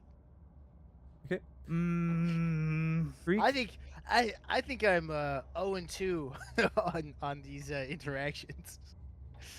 Creek, I'm upon gonna go check it out.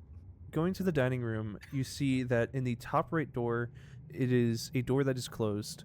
The door to your left, there is a door that is closed, and the top left door is creaked open. Is All it right. safe in there? Yeah, come on in here. There's nothing in here. Oggsby. This Oggsby, door's kind of kinda- open though. Oggsby cautiously and slowly just kind of walks in, making sure that there's not going to be a mystery bird about to jump him. You know what? When you're small like this, birds are kind of scary. You never know when they're gonna swoop down and pick you up. I get it. My wife and I have had to fight vultures before. That's terrifying. Yeah, you're telling me. Well, I don't know what's in any of these rooms. We haven't been in them yet, so I'm just gonna disregard what you said just now for a moment because this door's creaked open and it's a little creepy. Are I you want going to see to what's that in door? there. Okay. Yeah, As I you're am. walking to that door, by the way, you notice the door to your left has 3 slots in them, kind of circular, but each are Mm. color coded. One is red, one is green, and one is blue. Interesting. Okay. Oggsby, you are behind Creek. I'm Mhm. hoping. Okay. So you go to the creaked open door, you open it, and as soon as you peek inside, you find that you have found the playroom. This is a room that has a sandbox in one corner. There is kind of like one of those indoor jungle gyms in the further side of the room. There's like things like the monkey bar and the monkey bars. There's a slide that goes down, and the entire room is padded on the floor. This seems to be the kind of room for kids to run around and get their energy out. Oh, I see. Anything fun there? Yeah, I mean, it's all about fun, actually. Check it out. There's like a jungle gym. It's kind of cool. All right, cool. Is there a table in there or anything? A table?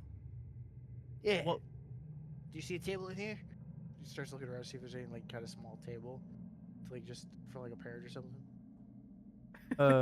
You said a table for what? Like for like a parent who's like sit with their kids or whatever, you know. There's a bench that is where Creek is. Huh. You mind scooting over for a second? Yeah, okay. Oggsby sits on one end, pulls out the solitaire deck, and is like, "I'm gonna play solitaire to reduce my stress." Okay, I yeah, you stress- do that. I stress play solitaire. Do you guys want to look around this room, or are you wanting to move on? Creek's gonna look around for sure. Okay, roll an investigation for me. Yeah, no problem. Never won at this game before. Yeah, I can't help but wonder why. Always seems to be the same 5 cards missing. Must be really bad at this game. I got a nat 20 on investigation. That is Oh, yeah. huge. So, okay. Nat 1 to nat 20, let's go. What you find is you find 2 of those arcane shards, the arcana shards, kind of strewn about. There's also, hold on, I'm trying to find. You notice as you're walking around, in the sandpit itself, there seems to be something that's kind of green and plasticky hiding inside. You walk up and you kind of scoop around it, and once you do, you realize it is almost an exact replica, if not the same exact thing as the toy gem in the office, but it's green instead of blue. Oh hell yeah! I mean, I didn't want this at all. You I stick it in my pocket. you turn around and face the jungle gym area, and you also notice hanging up on the like one of the monkey bars, like there's like a little hooked like part going out that is used to like twist on like a bolt, and hanging off of it you found a special item. You have found a plastic Renzo mask. Oh, I can be the bear. So You can be the bear. What What do this- you mean by that? what this item does, I can be the bear. You're a goblin, silly. what this item does is when you wear it, you have to spend a action to put it on. But once you do, it immediately disengages you from combat from the animatronics. And if you were trying to roll a deception roll on the animatronics, you get an advantage on that roll. Okay, that rules. Thank you very much. All right, just gonna go ahead and stick this in my jacket. There's a I lot of will- pockets Anything in cool? there. Yeah, check this out, and he hands him the green gem as well. Ah, sick. So real quick, what I'm gonna do Souvenir. is in the Discord, I'll put the item and what it does for you. Did you see what I sent you? by the way? Excellent. Yeah, I did. That was funny. Give me Uh, that. Damn. Take it to so- him, that son of a bitch. have you been marking down how many Arcana shards you have, by the way? Well, I just picked up 2. Yeah. Right. You did. Moon picked up some from the office as well. Correct. Yeah, I wasn't paying attention to how many he got. I'm gonna be so real. No, that's fair. I wasn't sure if he had put down how much he has. As far as I know, I have 2 because I snapped one like a glow stick. Even though you snapped it, it didn't destroy it. It has just Ah, it turns become into 2 smaller 4. pieces. 4 Arcana. It's more like You have 2 full and 2 half ones. So you effectively still have 3. Okay. But yeah, there's seemingly nothing else that's like needed from this room. Got ourselves a little collection of these things. What do you think they're for? No idea. I just lost again. That's crazy. How's your stress doing? Yeah, I'm What's your still like stressed out. sanity level at? I am mortified. I think I've made enemies with the bird. The That's tough, lights, buddy. the lights in the building start to flicker a little bit, and you both feel as if somehow there is some kind of surge of arcane energy, and it seems as if the lights in the building have actually become brighter. You're not sure for how long this will last. Oh, this is kind of nice. It's really creepy before, but it's you know, I feel a little safer when it's bright like this. At daylight. I remember it like it was yesterday. Yeah, that Well, we should probably get because going it was. Yeah, I wanna check out this other door here too. There Which was a door with symbols, and then there was another door, right? Which one was the So- one with symbols? So the door with symbols is on the left hallway. It's the doorway that's in there. The Okay. door with these slots is the one that's right next to you. Yeah, okay, the slots. That's what I meant. Sorry. What's the one that's up To next the to top. the playroom? That is just a door that is closed. You're not sure what that is. It looks like a normal door. I would like to see if it opens. You walk up to the door and you go to turn the knob or turn the handle, and it is effectively locked. You do see that there's a keyhole underneath the handle. Damn, all these places are locked. Damn, it's like they're trying to keep us out of stuff. We're like security guards. Aren't we supposed to have like a master key or something? Oh shit! Hold on. Oggsby remembers he has keys. Oggsby goes over and sees if any of the keys he has fits. None of the keys work. Fuck! Well, I did everything I can.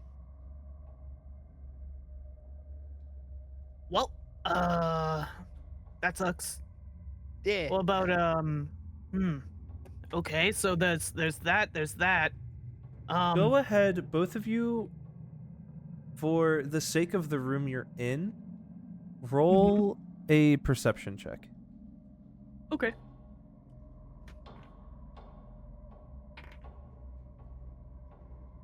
I got a 12. A 12. I gotta make sure. Oh. Keep forgetting it's a 0. Like it's a flat roll. I got a 7. 7. Okay. That actually, funny enough, Creek is the only one who succeeds in it because it wasn't a hard check. But Creek, you notice kind of down at the doorway on the left, where the runes were at. You notice there's kind of a small lever heading in the doorway into that hallway. Like it's on next to the doorway, next to that hallway. What do you think this lever does? I don't know. You should probably flip it to see. Yeah, I'll do that. He flips the lever. You flip the lever, and the lights in the dining room change hues. You effectively somehow activated a black light in the room. On the tables themselves, you see that there's some kind of paint that you didn't see before that has forged the symbols that you saw on the door on each table. They are in different places in the room. Ooh, this is kind of cool. Okay, so we need to do something with these symbols to get into that other room. I see. Do you know what the symbols are? At least how we supposed to do it? So is it it's not the slot one, it's the symbols from the other door? It's so from where you are down, there's that doorway that door right there that was closed. That's where the symbols are. The door above you is where Yeah, the yeah. slots are.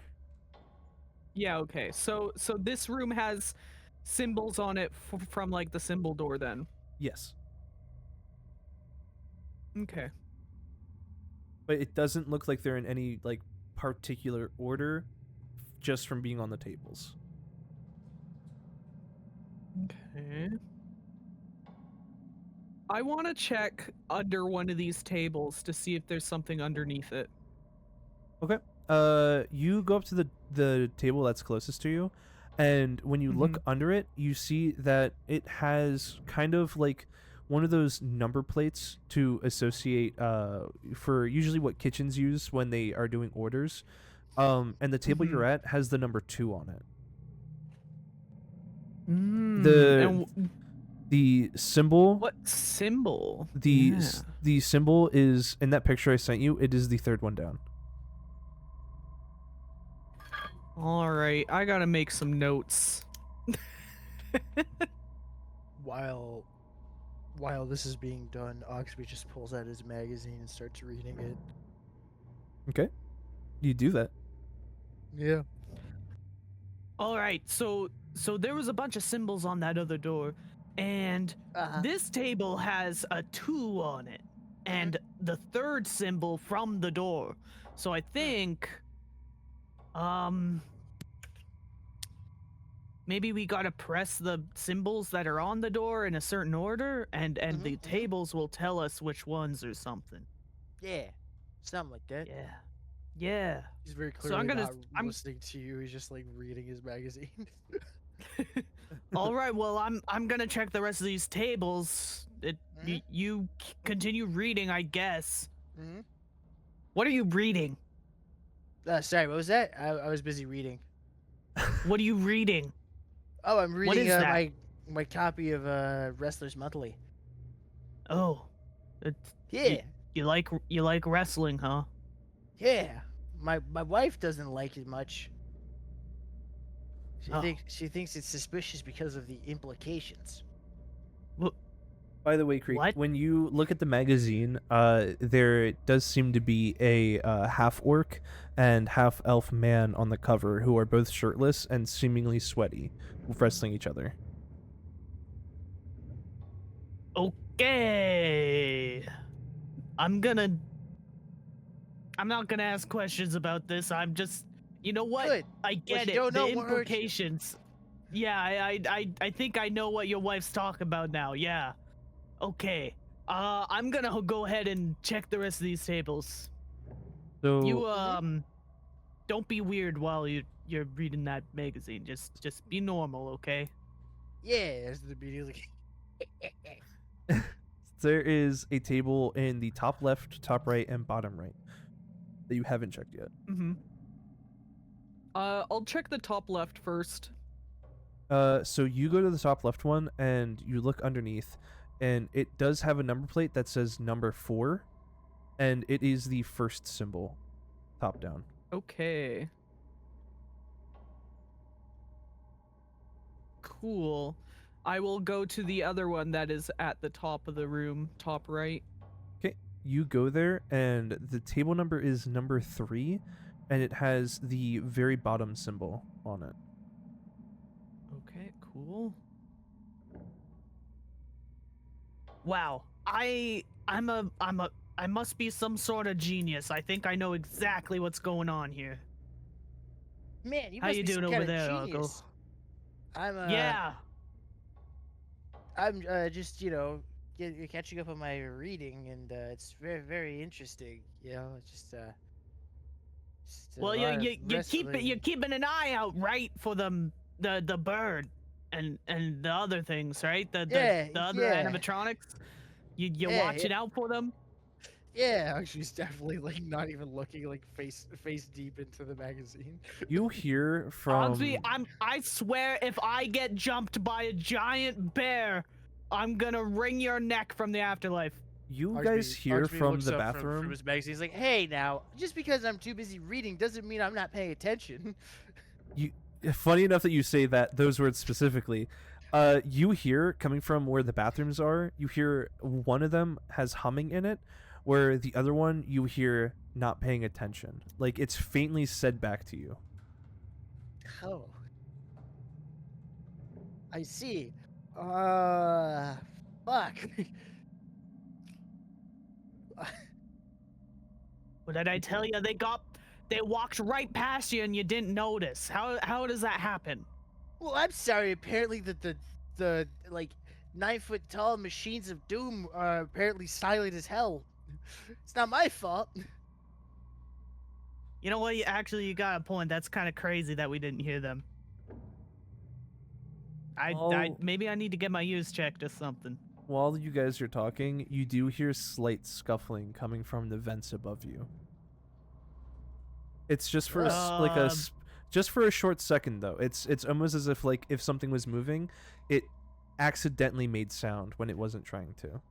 I'm hoping that's a rat, for our sake. Yeah, that's just a rat. I think that's just a rat. That ain't no way one of those things fits in there. It's rats. Even if that's possible, I'd like to pretend it's not, just because I'd rather be dealing with the fuck ass bird and the rabbit. Yeah, it's rats. Don't worry about it. I'm very sure it's just rats up there. I'm gonna check this last table. I'm pretty sure I already know what it is. It's gonna be the number one under there, but who knows? Maybe I should check anyway. Yeah. You know, I was fully expecting for a guy who's an egomaniac like Renzo, I was expecting him to show up at some point. You know, I don't know why you think he's an egomaniac, This but guy's face plastered all over the place. He named it after himself. Come on, the dude's full of himself. He thinks he's God. he's a mascot. He doesn't own the place.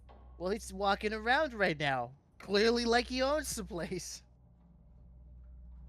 Oh my god. The last Okay. table that you check is exactly what you think. It is the number one, and it is the what was it? The second picture, right? Yeah, the second Yep. top down is on that table. All right, I'm gonna go slap these pictures on the door. See if it does something. You Oh, right. You enjoy your book all alone in the dining room. Yeah, I think I'm just gonna stick with you because I don't want anything to do with that fuck ass bird.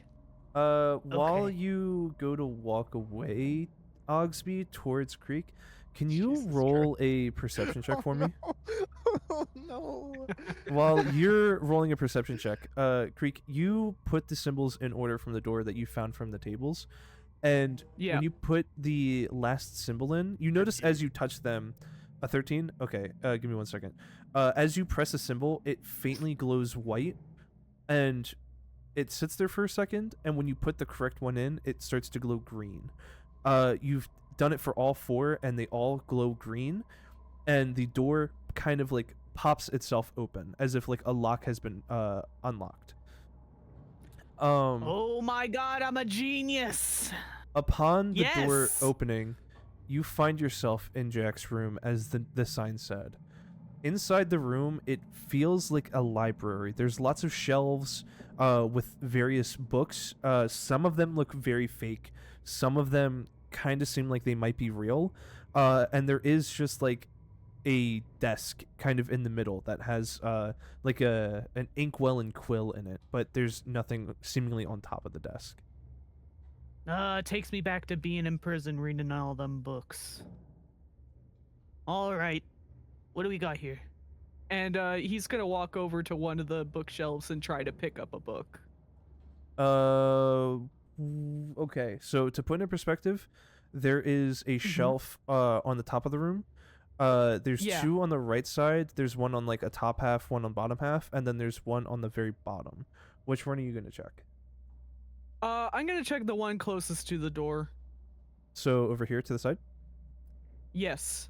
Okay, so you are crazy fucking lucky. You are looking at all of the books, and they seem like plastic fakes.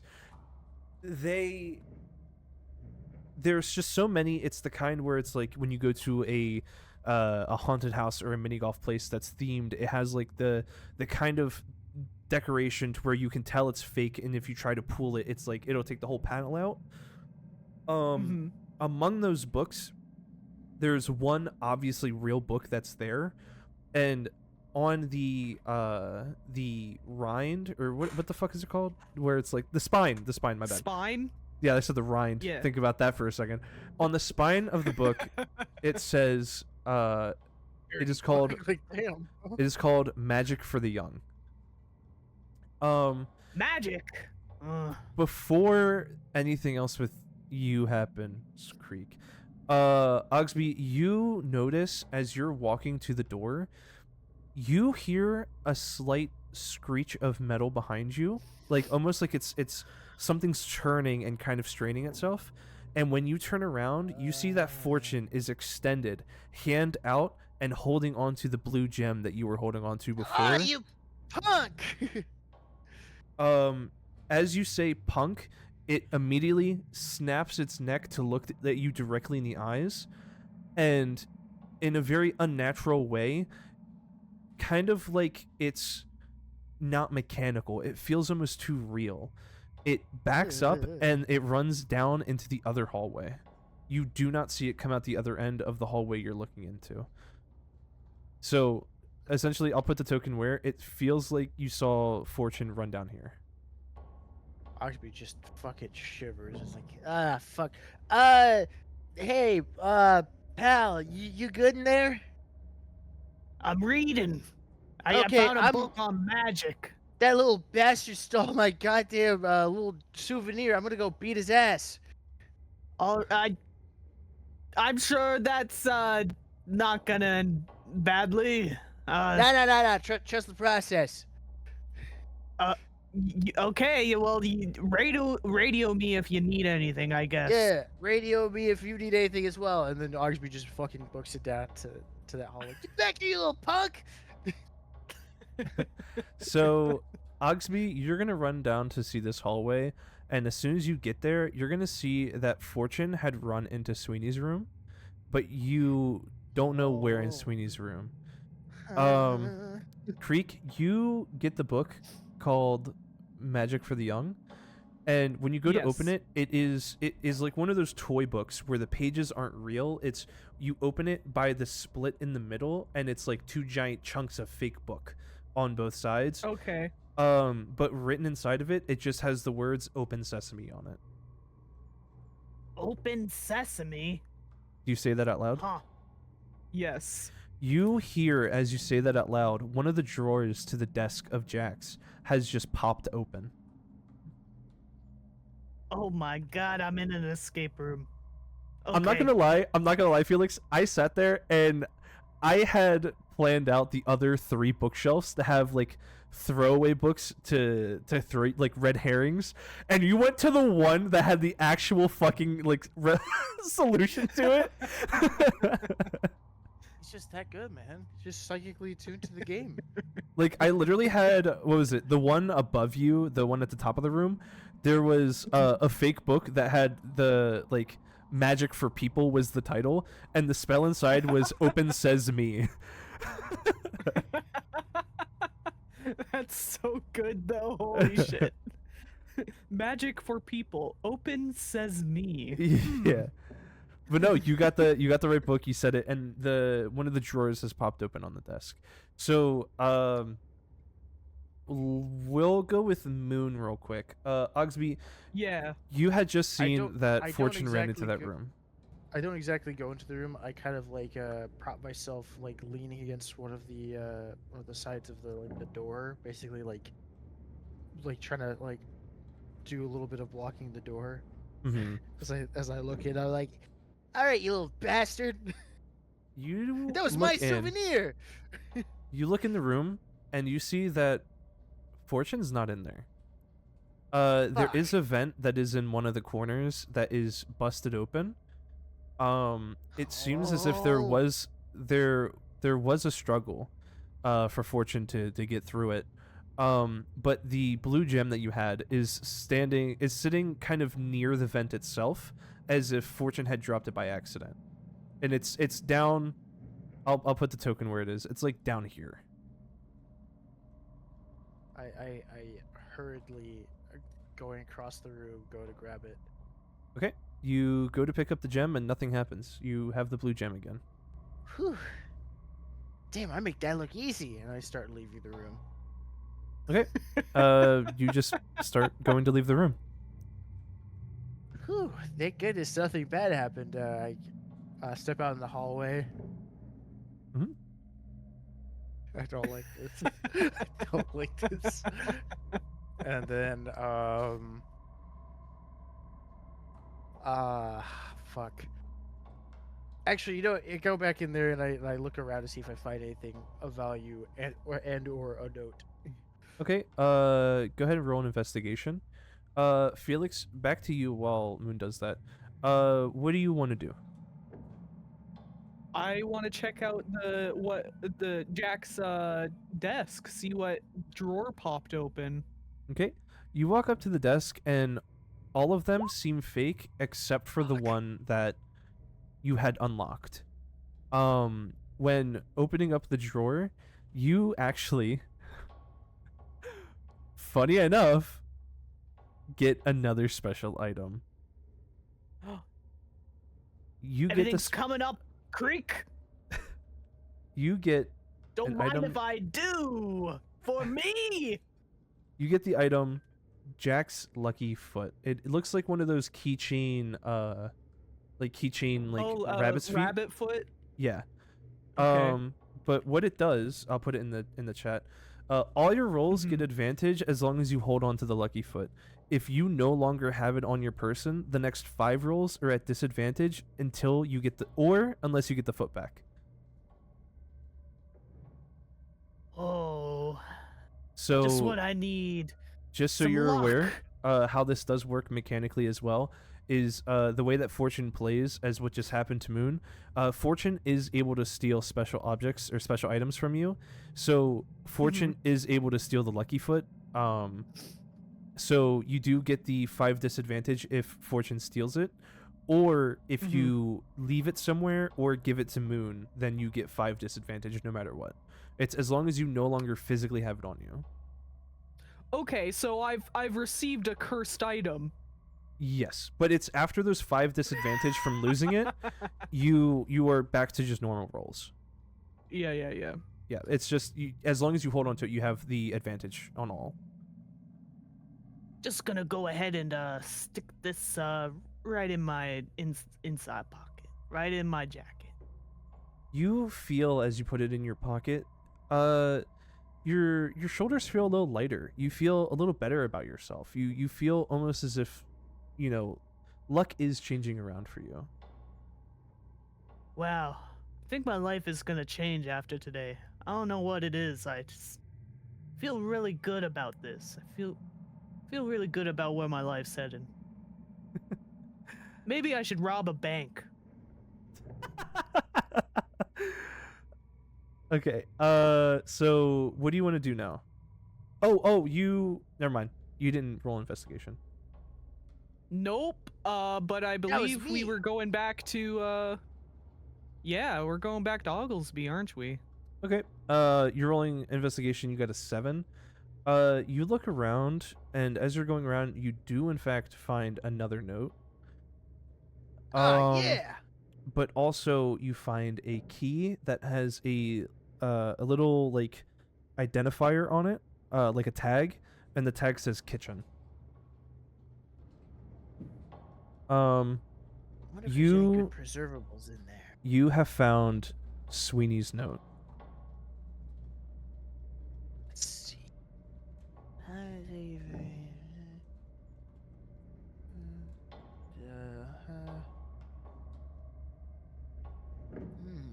I see. Huh.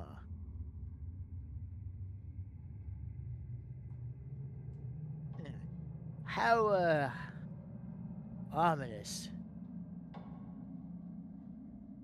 He puts it in his pocket.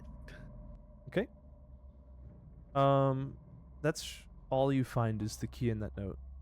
The note, by the way, when the note for Sweeney was like, the parchment is not looking good. It's not in great condition. You can tell that like it was kind of found and brought into this room, but it wasn't meant to be here. It's got a lot of wear on it, as if someone keeps reading it. Or they have been reading it for a long time. Oggsby goes back to the dining area. Okay.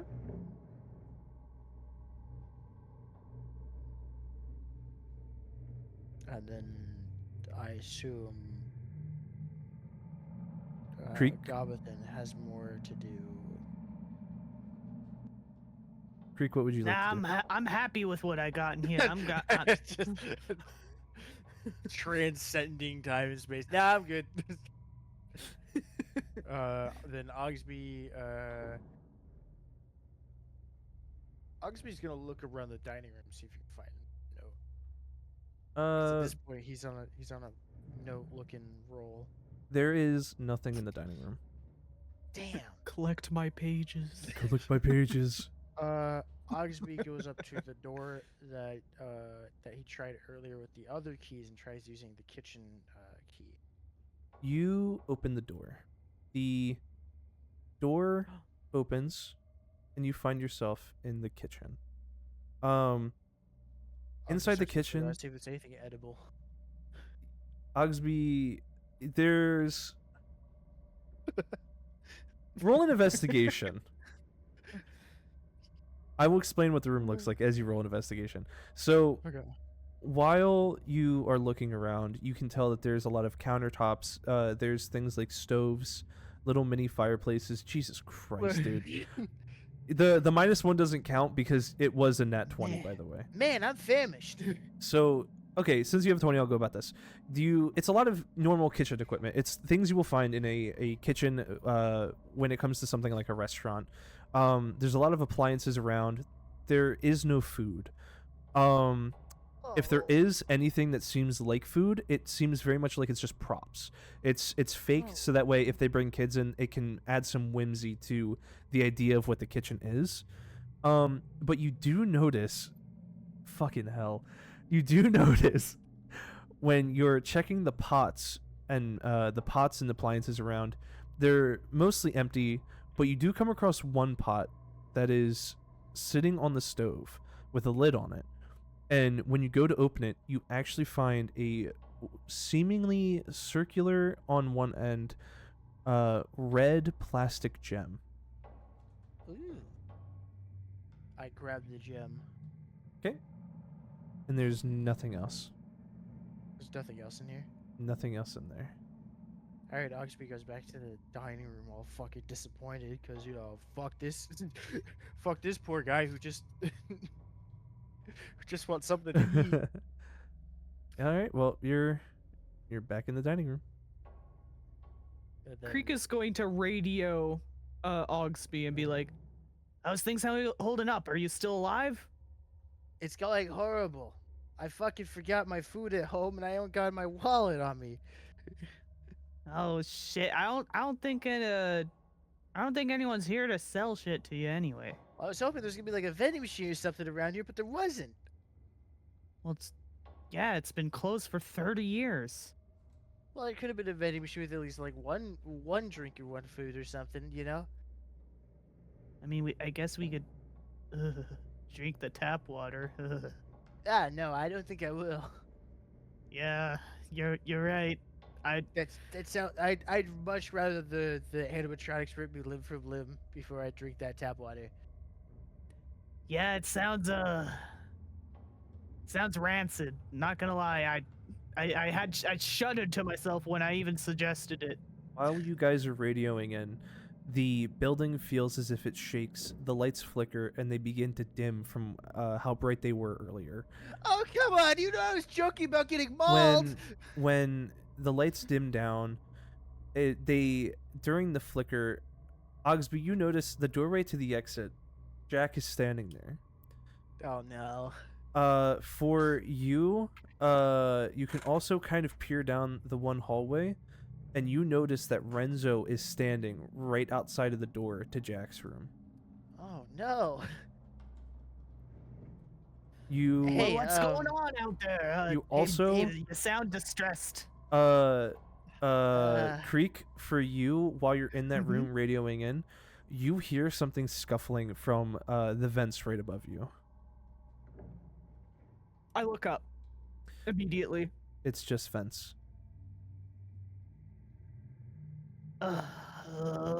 Yeah, don't look scared, but there's a 9-foot tall animatronic bear man standing outside of the door. Does he look threatening? Oggsby squints to see if he looks threatening. Renzo is effectively just standing in the position of him seeming friendly, like he did when you guys first walked in the building. But while you're trying to like see him better from squinting, Creek, you hear humming coming from outside the door that you're at, or in the door to the room you're in. I'm gonna look outside. I'm gonna look out the door, see what's going on. You go up to the door, and immediately to your right, Renzo is standing there. He is not seemingly doing anything except just doing the pose as if when you guys had walked in. But when you blinked, you don't even realize that his face snaps to look directly into your eyes. Oh, good lord, that is the most horrifying thing I've ever seen in my shitty little goblin life. Hey, Rabbit, you're not mad about the things I said earlier. It was just the heat of the moment. I didn't mean nothing by it. I think you're pretty cool. Jack just stands there and doesn't respond. He's just staring forward. So, nice hat. I see we're both, hat enjoyers. I'm just gonna scoop my way past you. I'm going into the dining hall. Don't mind me. And I'm gonna try to like shuffle past him. Which is yeah, really I don't funny. think you would have wanted to come in here. It's just really funny I keep my because eye on him the whole time. he effectively was not in your way at all, so you shuffling past him just feels like one of those awkward, like, ooh, sorry, ooh, sorry, my bad, ooh. Yeah. Well, Um, see, he was nervous that he might move again when he tried to like go past him, you know, like mhm. because they are effectively pretty close to each other there. I don't know why. Also, the joke of you moving past Renzo, I thought of the meme for FNAF where he just goes, whore. Damn. But no, he doesn't actually do that. But when you do move past, his neck doesn't his head doesn't snap, but it does So he's like, follow "Oh." you. His head, like he is like staring because you're facing him. He is staring at you, and his head is moving and not breaking eye contact as you shuffle into the dining room. Prolonged eye contact. Prolonged eye contact. Yeah, not a fan of this. Yeah, I'm gonna be I'm just honest gonna- with you. I think you objectively just should have stayed in that room. It's not any better out here. Yeah, but remember what you said earlier? The small people strong in numbers or whatever the hell you said. Yeah, that's before the tall people were also showing up in numbers. Fuck. Oh, I don't like this one bit. Starting to regret my life choices of trying to get this job. I maybe was a little too desperate. The lights Okay. flicker, and as they flicker, Renzo doesn't move, but now Jack is more in the room, and he's still not looking at either of you, but he is facing straight still. Oh, It's almost as if he Oh, didn't his like he doesn't look like he moved himself. It looks like he was a statue that was moved. That's really weird. That's I'm gonna go try that door. That room or door that we haven't gone through yet. This one? the one with the slots. I think we need like something to get in there. Hey, question for you. Hold on, Uh-huh. actually, real quick. He's gonna look at the thing because he wasn't paying attention earlier. He was too busy reading. Uh-huh. What does he see? For the door? Yeah. The door has 3 slots in them. There's no chronological order. They are just color coded. One is green, one is blue, and one is red. Oh. Question for you, buddy. You find any gems like that are like green? Cause I got a red and a blue one. As he starts like slotting them into their spots. Okay. You slot the red and blue one in, and they are a perfect fit. It almost seems like there is, because they are toys, it feels like there was a connection made when you slotted them in, and now they are doing a faint glow of each of their colors. Souvenir. Hey, pal, you wouldn't happen to have the green one or know where the green one is, would you? I did pick it up earlier, right?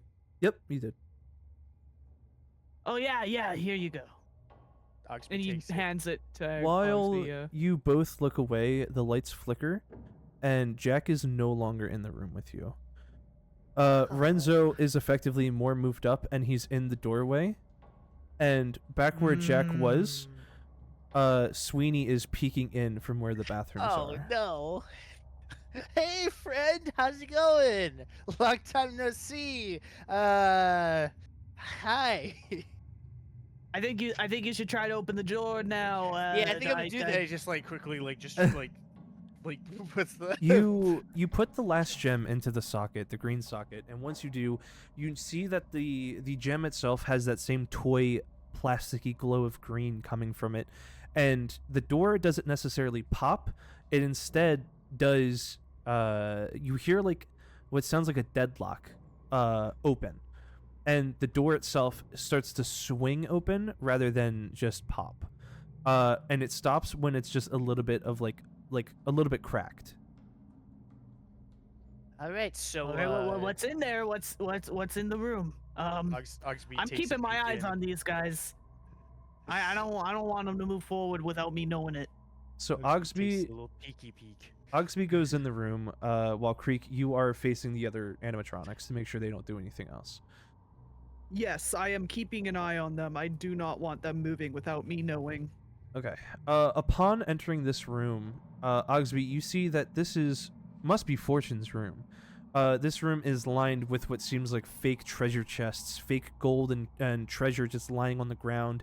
There is what seems to be a hammock in the one corner of the room, and there's one bookshelf that is sitting there with a picture of all of the Renzo family friends.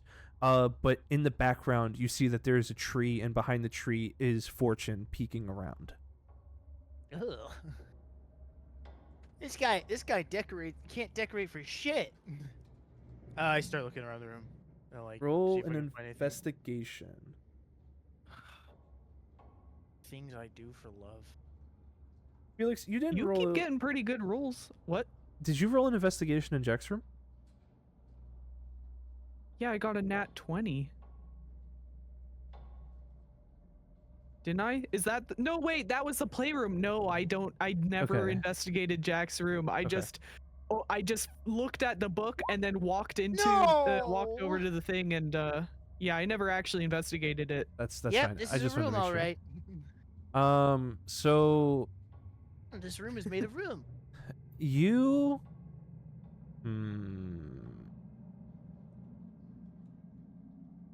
Okay. Oh no. Hold on. Mercy. How's it going in there, buddy? I'm getting this- real nervous. This room is in fact made out of room. I'm looking around to see if there's anything else beside room. You You don't say. don't really find anything there in the room except for a key that doesn't have a tag. And you notice that the picture frame almost seems like if someone had like in a rush put the picture in, it doesn't look slotted in correctly. There might be more to this room, but you're just not sure. I grabbed the key. And I'm like, well, I have no clue what's in that room. If you want to take a gander, I am You want to stupid as switch hell. places? You want to look at these guys? I heard you talking about staring contests earlier, so Yeah. Hi, Yeah, dude, guys. stare at these two So, guys for me. while Well, I you didn't miss off guys- the bear yet, so hopefully things go well. While you guys tag out, Renzo himself is going to be further down the hallway. Oh, good. Sweeney is still in the same position. So, how's the weather, friend? You hear from Sweeney peeking around the corner. Staring contest? Oh, you know what? Fuck it. Staring contest. As you go to Oggsby do a does this- staring contest, Oggsby does the thing where he like opens his eyelids up more with his fingers just to not blink. It's just stare intently. While you do that, both of you realize the lights kind of shut off for a second. They That's don't not flicker. fair. And when the lights come back on, Oggsby, you notice that now Sweeney is peeking from the kitchen. Hey, friend. I don't know what you think a staring contest is, but you gotta at least stay in one place, you know, so you can stare. Creek, are you investigating? Yeah, I'm going to investigate. Go ahead. I got a 13. Did you do your advantage roll with Lucky Foot? I didn't. Oh shit. Good point. Okay, that one was a 15. 15. So you go looking in the room and you notice that a lot of the decorations for the chest and treasure are the same thing as Jack's room. A lot of it's fake. But in the pile of fake treasure chests, you do find a small wooden box. It just is open. It's unlocked. And once you open it, you do find Fortune's favorite lockpick kit. So, it is a special item. You got another special item. That's so Oh my cool. god, I'm getting all this Yeah. special. Poor Moon is like right there every time, and then like the roll is what fucks him over. So For the me, don't mind if I do. so the item, the effect of the lockpick kit is that you're able to lock picks that take regular keys. You just need to roll a sleight of hand with advantage. Oh my god, I'm really good at those. I'm a magician. All right, yoink. Just gonna go ahead and stick this right in my pocket right here. All right, So Oggsby, how's it going out there? What are you what are you seeking? This bird doesn't know what a staring contest is. You also have found a note behind the picture frame of the Renzo family and friends. It wasn't slotted in properly because there was a note that had been stuffed in the back of it. I like to think that Creek wasn't looking for anything there. He just noticed that it was like the picture was slanted and he was trying to fix it. Mhm. Oh, this picture's fucked up. Yeah, he's like, this is gonna bug me. So there is the note. I caught a young goblin boy. Oh, just like me. Trying to sneak in during closing hours. Found him in the kitchen trying to take some food as if he hadn't eaten in days. He might be the perfect fit for Fortune. What? Perhaps it will What the fuck? Oh, I don't... Oh, that's not just like me after all. I did. Yeah, this sucks. I don't like this one bit. Maybe one day I can test putting another subject inside one of them fully. Ew. Ew. Bad. That's I'm just You find anything Yeah. in there? yeah, you know, I found something for you, bud. Here you go. And he's gonna walk out of the room and hand the note to Oggsby now. Oggsby like grabs the note and is like, I'll read it a little bit. I also found a note earlier that is covered in various dried fluids. Oggsby, while Creek walks out and tries to hand you the note, you are still holding your eyes open, staring at Sweeney in the kitchen. And you can feel your eyes starting to burn because they've been open for so long. But the second that Creek comes out, you do let go. So you do blink, but Sweeney has not moved. Oh, thank God. I forgot this bird doesn't know how to properly handle a staring contest. Because you were paying attention to Sweeney, who was in the kitchen, though, Renzo is no longer in that hallway. Oh, you remember I'm how sure I it's said fine. You remember how I said take care of both of them? I don't know where the bear went. Well, you know, the bear's not mauling us, so I guess it's fine for now. So you enjoy those pages, I guess. I don't know why you're collecting them. I I'm really hoping to at least regret get a reading the better one I understanding of read. what the hell's going on here. I mean, yeah, all the power to you. I'd rather not know, honestly. This Yeah, it just this keeps is getting probably the worse. most disturbing thing I've ever read in my entire life. I'm not gonna lie. Yeah, I also found a key earlier, so that might be our golden ticket into that room back there that we were trying to get into. Oh, you know what I found? I found a lock picking kit. I can totally pick the locks of these doors. Do you think you can get us out through the front? Oh my god. I don't We've know if never it- checked the front door. I don't know if it has the same style of lock on the inside, but you never know. Well, did we even lock the door? Knowing these things, I'm pretty sure they could have locked the door. No, I got luck. Well, what if it's not even locked? What if we could have left the whole time? Then I'm gonna go check the front door. alrighty, then I guess I'll go check the. I guess I'll go check that door in the office. I'll radio you if I see anything. Which hallway? Yeah, Creek is very quickly making his way back to the front door. He really wants to see if he could just leave. He's going down the way of Sweeney, his old friends. Okay. So you start walking down. Actually, real quick before he goes, like, hey, Bird Brain, you want to play Follow the Leader? She. Huh. Oh no! Oh no! Just the immediate like she. Let me check your sheet real quick. I'm Why gonna are you die. insulting her? Moon, go ahead and roll a persuasion. I don't. Oh no! It's even worse. So while Oggsby's rolling, Creek, you walk up to the door and it looks like as if it's just closed, but when you go to push on it, you feel as if there's something on the other end that's holding it tight shut. No matter how hard you're trying to push, it feels as if it is like stuck, like it won't budge. Man, I'd love to be lucky in this game when it comes to not. Well, no. pissing everything If you think off. about it, you failed your persuasion check. So while you're calling out to Sweeney saying follow the leader, you see the lights flicker for a second, and Sweeney is no longer in the area to be seen. Man, you're really bad at this game.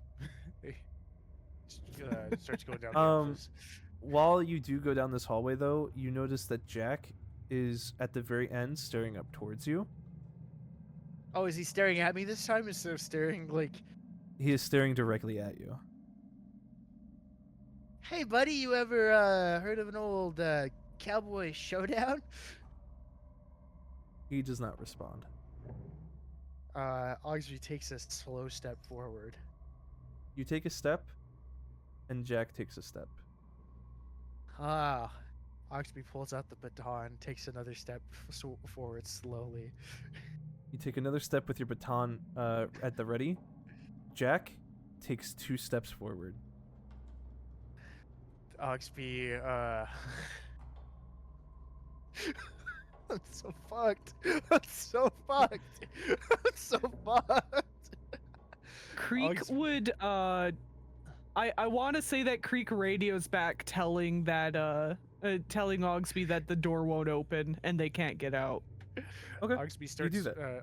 Oggsby starts whistling the theme from The Good, Bad, and the Ugly. As he's like walking down, and he's getting ready to have to. Do you take another step, Oggsby? I unfortunately do take another step. You take a step, and with that step, I heard that sigh. Oggsby, I need you to roll initiative. Ah, shit! We're gonna go to Creek. Creek, you don't get a response from Oggsby, but you just know that he was on his way down to the office. Just all he hears is the whistling of Oggsby before he gets cut off. Remind me which one I used for initiative again? Initiative is literally like Oh, next to your armor yeah, class. Yeah, yeah. I see. Is Sorry. the +2 for initiative, yeah. It's been forever. Oh, this that doesn't sound good. Just all here And is, I'd rather not be alone in here. And then the line goes dead, and it's like, Just, Uh-oh. Hey, Oggsby, we're locked in here. Just, what? Creek, while you're at the front door, you hear shuffling coming from the bathroom closest to you. Oh, well, that's the ladies' room, so I'm not allowed in there. So I'm just here. Yeah, because you're not a freak. Because I'm not a freak. So I'm gonna shuffle my way by, and I'm gonna watch the door, and I'm not gonna get jumped. As you are sneaking past the door, you do realize that it is cracked open. Go ahead, and we're going to do... Wow, you were very fucking lucky for this one. We're going to do a sleight of hand contest. okay. So, you do get advantage because of Lucky Foot, by the way. Okay. I want to say that I'm really, really good at sleight of hand. I have a +5. So I got a non-natural 20. I rolled a 15. Okay. So I got 20. You got a 20? Yeah, I got 20. Okay. I have a +5 to sleight of hand. So, what you see happens with the door creaking open, you're a little quicker at the draw. You realize the door isn't just cracked open, it's starting to actively open. Just very slowly, as if something sneaky, and you take a step back. Once you do, you see that Fortune throws the door open and bolts it into the dining room. Oh, And once no. Fortune bolts into the dining room, you don't get visual of Fortune anymore. No. That sneaky fox was trying to steal something from me. I feel it in my bones, my goblin bones. I can feel it in my bones. What was your initiative? It was the 20 nat 20 22. Yeah.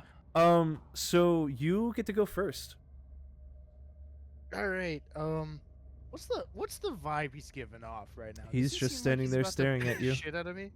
He's just standing there staring at you. What if I? So talking's a free action, right? If I remember correctly. I believe so, yeah. So if I say, "Look, pal, I don't want any trouble. I'm just trying to get the hell out of here. I'm not here to cause any problems. But if you start something, I will have to finish it. He does not respond. Very sorry for the words I said earlier. It was a really stressful moment. I hope there's no ill will between us." He does not respond. I try scooching past him then. You try to move past him, and he's gonna use a reaction to swing at you. Oh, so there is ill will, motherfucker. Did you see the roll I just did, by the way, Moon? I did not. Okay, I'm just checking, just making sure.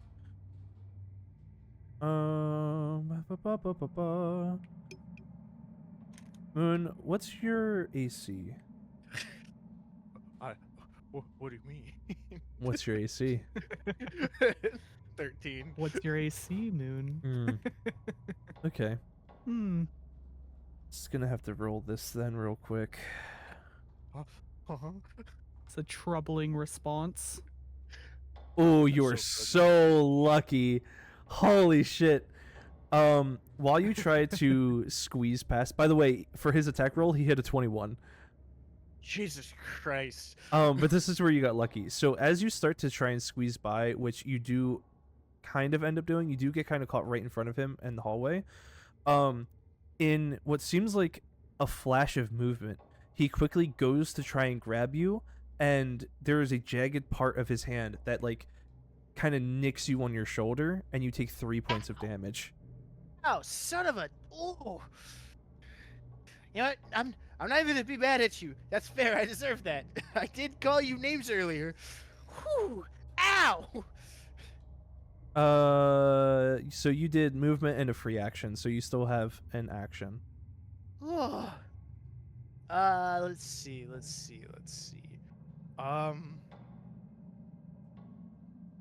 Yeah. I'm gonna be honest. Oggsby's a coward. I don't think he actually would go through with his promise of trying to fight the guy. So, still trying to get the fuck away from him. So I guess that's the end of my turn for now. Okay, you don't want to swing? Yeah. Okay. This thing's bigger than me. Also, I forgot to send you guys the stats for the stun baton. Give me a second. That is true. Oh yeah. The stun baton and not a dagger. Yeah, the baton, the stun baton, the baton stun. Yeah, the baton that stuns. Meant for the animatronics.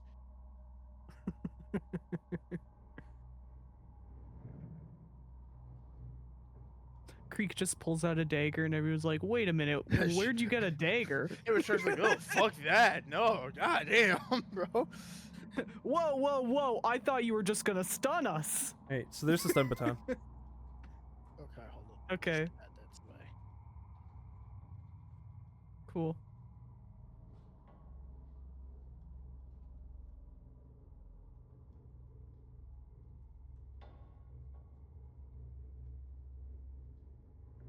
Is this still the end of your turn, man?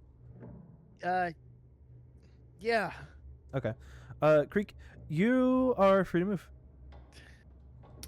I would like to go down the hallway where Oggsby is having this encounter. You walk into the hallway and you see Oggsby standing there with Jack right next to him, arm extended, and you can see on Oggsby's right shoulder that the shirt is sliced and there's a little bit of there's like a scratch that Oggsby had gotten.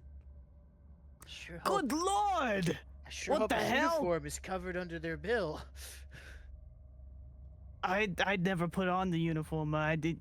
Jack, that's your name, right? Don't mess with my jacket. I kind of really like this thing. Don't do that. He doesn't respond. Okay. Felix, now that you're here, roll initiative. Okay.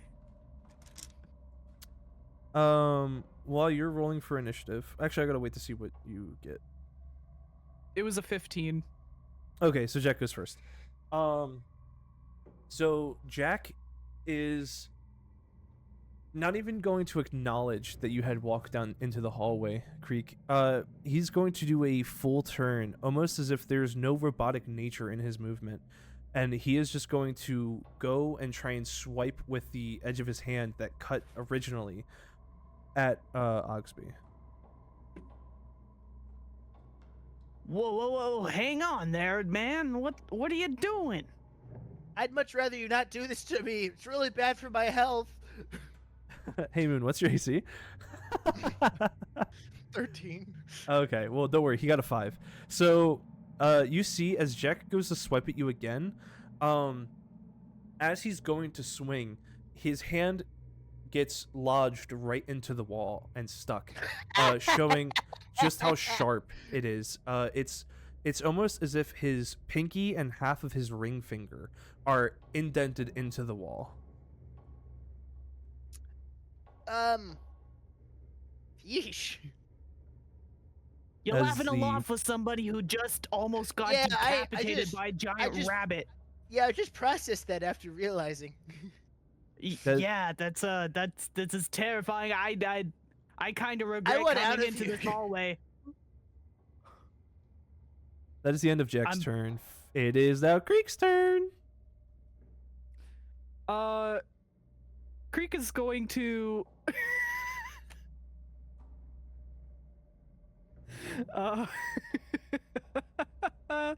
Creek is gonna use nimble escape, and he's gonna disengage. He's gonna leave. He's going back to the dining room. You do that. You head back into the dining room. You are no longer in combat, Creek. You know what? Fair. I'd probably do the same too, to be honest. He's just looking at Jack. He's like, I'd probably do the same too, to be honest. Even though you're no longer in combat, you can still do an action. So what would you like to do? I'm gonna use my movement to go down the other hallway. Okay. I wanna see if I can get to the office, kind of deal. So you get about halfway, when behind you hear something go and like kind of sneak up to the door frame, and you hear staring contest. Oh no. Oh no! I turn around. Hold on. I opened the wrong thing. Hold on. I didn't see thing is nothing. No, it's not. You guys won't see it. It's because Okay. on my end something happened. A second. It's loading because of ads. This is God, more ads. ads. Oh. Okay. Wait a second. Creek's going to turn around and look at Sweeney. That's arguably the most terrifying thing you can hear while going down a hallway is staring contest. Yeah. All the lights are like dim and flickering, and you're in like a long hallway. You're actually being stalked by an apex predator. I'm having a fucking showdown. You're staring at Sweeney, and she's not doing anything. Oh, okay. So we're gonna go to Moon. Moon, what are you going to do? Oggsby's gonna continue slowly backing towards the office. Hey man, be cool. We don't gotta do this. I really don't want to hurt you. You seem like a nice guy, gal, something in between.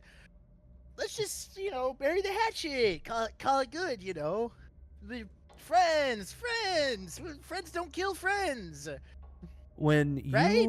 you are calling down to Jack and saying this, Creek, you hear kind of echo out from Sweeney. Friends? I'm glad the consequences of my actions are coming to bite someone else in the eye. While you, Oggsby, are trying to tell Jack, like, friends, Jack is staring at you in the eyes, head swiveling to follow your movement, while actively trying to pull his hand out from the wall. Look, man, you obviously got something going on. I got some stuff to do. We've said things we both kind of maybe regret. We could just bury the hatchet here. Call it good. I will say, because he got stuck, that you have a free chance to disengage, and it will end combat. Before he disengages, he's like, Hey man, sorry. Love to stick around, but I've got some mysteries to solve, and hopefully end whatever this creepy shit is. You have fun with that. See you maybe never. and just gets the fuck into the office. As you walk into the office, the lights shut off. And once the lights shut off, as you're walking into the office, you notice at the end of the hall, Jack is no longer stuck in the wall, but now all the way at the end towards the dining hall. During this Thanks, moment pal. of the lights turning off and back on again, Creek, you notice that Sweeney is now in Jack's room, peering out at you, getting closer. Okay. I'm just gonna go ahead and see ya. And he's going to back away while looking at Sweeney and try to like make his way into the office without turning around. Okay, and you do that. You're both in the office now. Oh, hey, pal.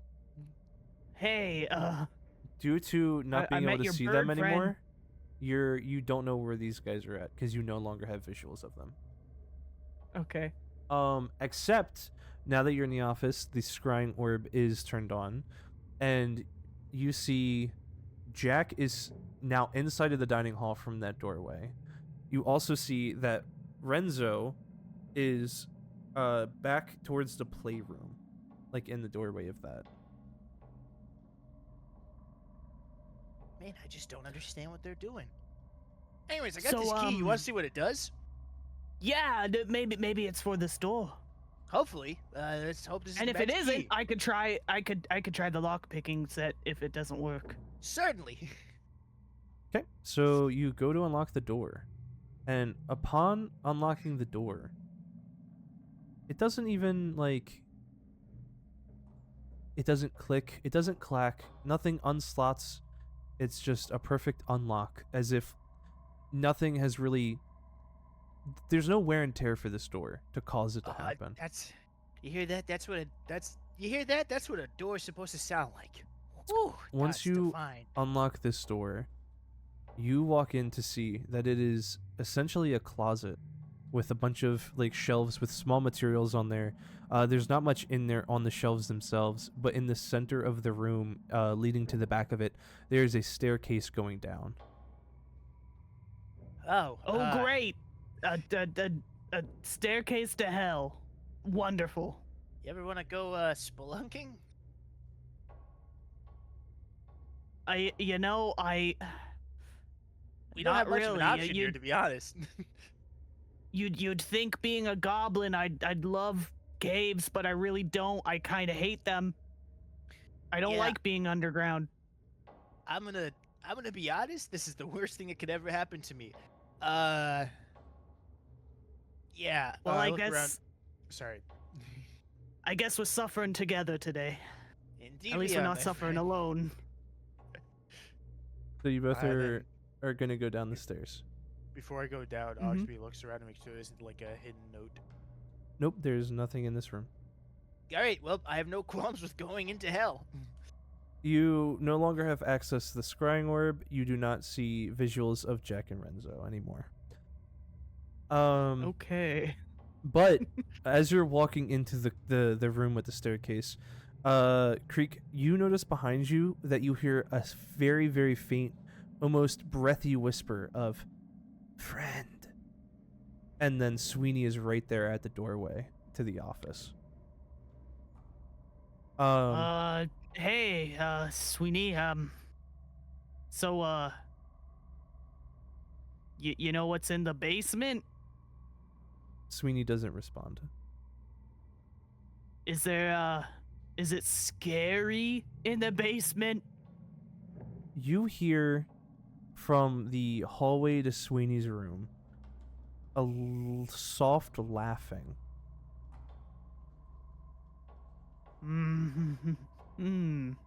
Yeah. Okay. I'm gonna say fuck that for 500. I'm just gonna go ahead and do this. And Creek closes the door. You close the door and you lose visual of Sweeney. And he's gonna see if there's a way to lock it from the inside. There is no way to lock it from the inside. Okay, he tries to open the door again. The door just opens, and Sweeney is standing directly center of the office, staring. Oh hey, okay, bye. He closes the door again. He just wanted to see if it could be if they were gonna be locked in the basement or not. Oh, gotcha. Yeah, Sweeney, no longer visual Sweeney. Yeah. So you both go down the staircase, My worst fears have been realized. and I'm going into a basement. as you go down, you start to realize the vibe has effectively shifted. As you're walking, the feeling goes from like a restaurant to seeming more like a laboratory. It's a lot more like, it's more cleaned up. It's not as like messy and dusty and disheveled as the upstairs was. It's almost like this place has been preserved somehow. Upon doing so, you come across... Oops, sorry, give me 1 second. You come across a hallway further down, and to your right there is a separate room you can go into, but there's no door. It is effectively as if you had gone from what felt like a Chuck E. Cheese into some kind of like hospital. It feels very like what's the word I'm looking for? Like it's too clean, it's too sterile. Oh, I don't. Hey, Oggsby. Hi, hello. You I'm don't think Oggsby. this? Yes. Hello, Oggsby. Oh, you don't think this is You don't think this is where they did like the soul ripping out and putting into other things stuff? That's definitely what this is, isn't it? You actually bonded that soul ripping stuff? I thought that was just flavor text for this place.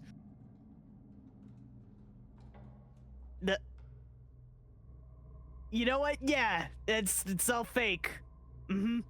Yeah, just really elaborate. You're right. Yeah. This is you know what? It's all an elaborate prank. It's all an elaborate prank that they're That's probably pulling how on they us. haze the new guys. Right. And those aren't even animatronics. They're just No, those are people definitely in big suits. animatronics. Oh. Okay. Yeah, I saw the wiring and everything. Those are definitely Oh. animatronics. Do you think Oggsby they're, was like, very being up close and controlled? personal. Trust me, I would know at this point if they're animatronics or not. I don't know if they just, they programmed them to do that bit just to haze us or what. I mean, it physically hurt you. Are they allowed to do that? I mean, I'm sure Like it's in the that waiver. seems. Is that against OSHA? Ah, shit! Wait. Fuck. You signed a waiver? I left my They didn't even license give there. me anything. You left. Oh my god. Damn it.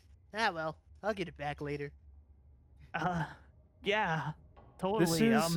This is also when you both go to pat your pockets and you now realize that the stack of parchment that was the survival guide to Renzo's, you had effectively left in the wagon at the beginning of the day. Damn. Oh, Just with fantastic. my wallet too. Lost my wallet too. Unfortunate. You know, I get the feeling that wouldn't have helped us anyway. There's now going to be a cut to the wagon driver seeing the packets and being like, what's this Oh said? shit! And as he's reading it, it actually gives tips as to specific things, like puzzles and where certain objects might be. One of them's like, don't call a rabbit clanker. Whatever you do, do not lose eye contact with the bird. do not shit talk the animatronics. I will- They take it personally. I will be extremely honest. The guide that you were given and have effectively forgotten, it did have tips on all the animatronics. Interesting. Because I do have a feeling they have like certain guidelines on how they work, right? Like Yes. kind of like how a video game enemy is. Yes. Yeah.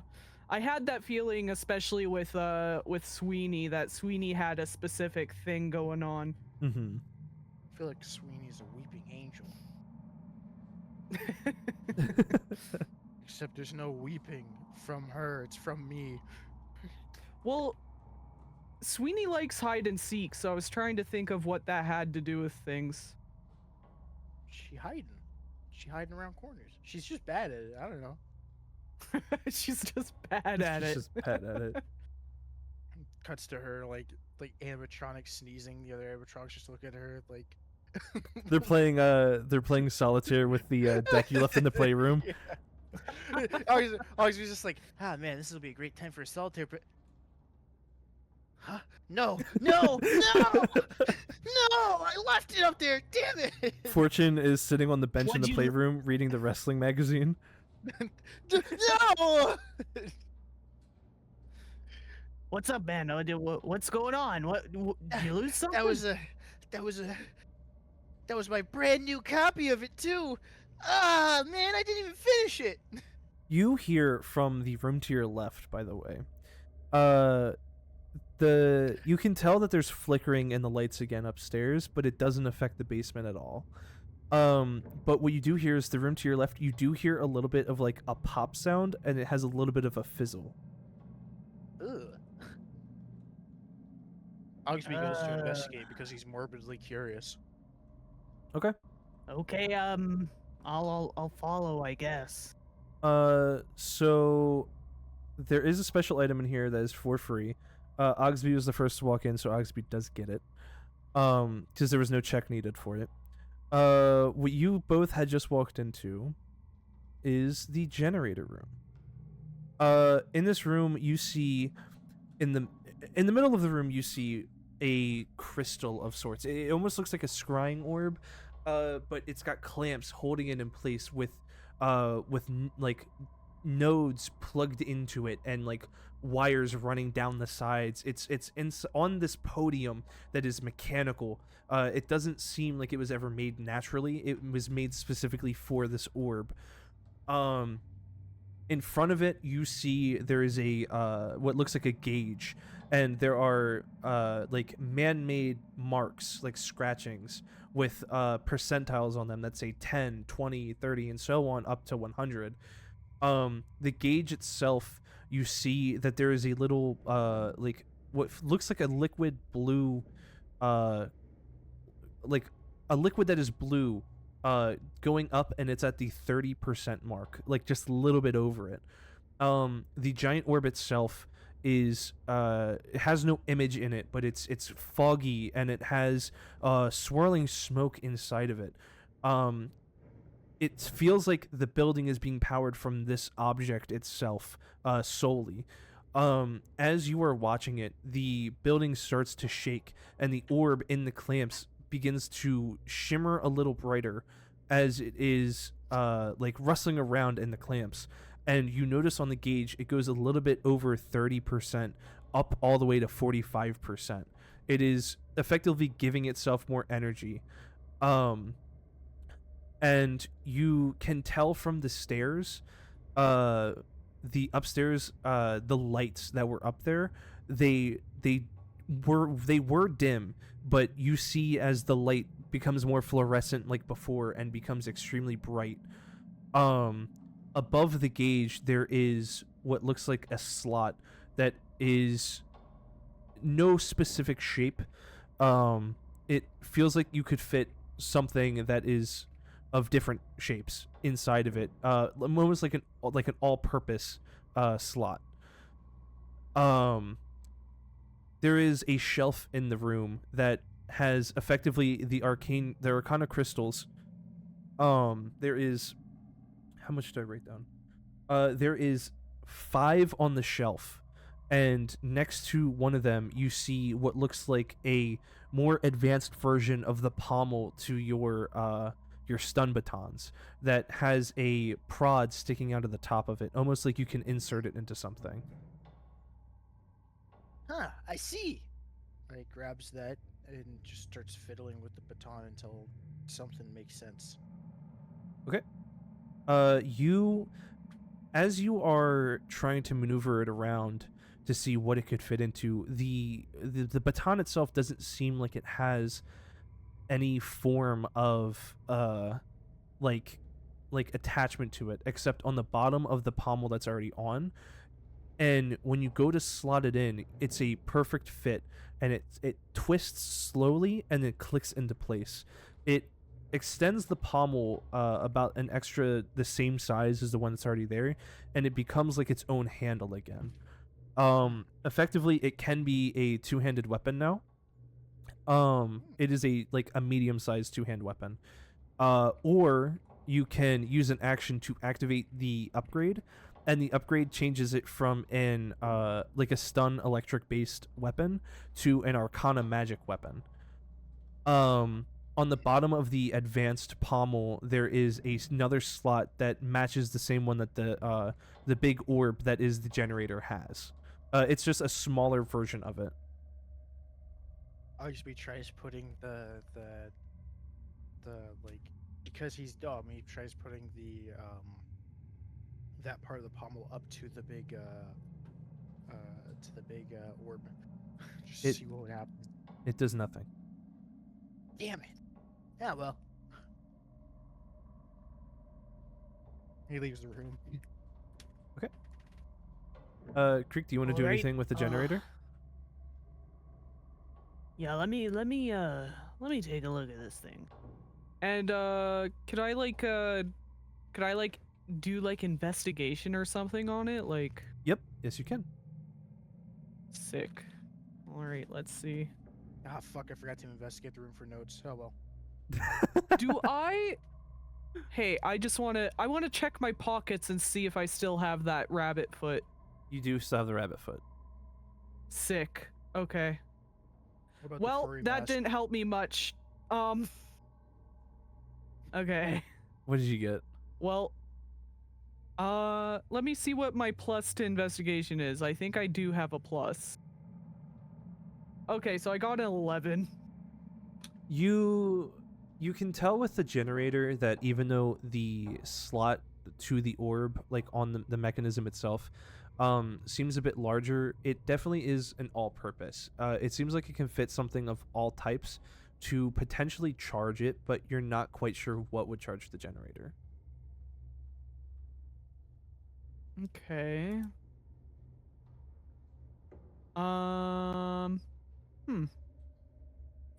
Could you like try to fiddle around with it? Yeah. What do you want to do with it? There's no like I wanna buttons or levers or anything. It is just the gauge, the slot, and then the crystal itself that has wiring and nodes to it. Well, okay, so does it look like the same kind of crystal that we've been picking up pieces of? Perhaps. Could I try to like add my pieces to it kind of deal? You can try. Yeah, I want to try. How many pieces do you want to try and fit?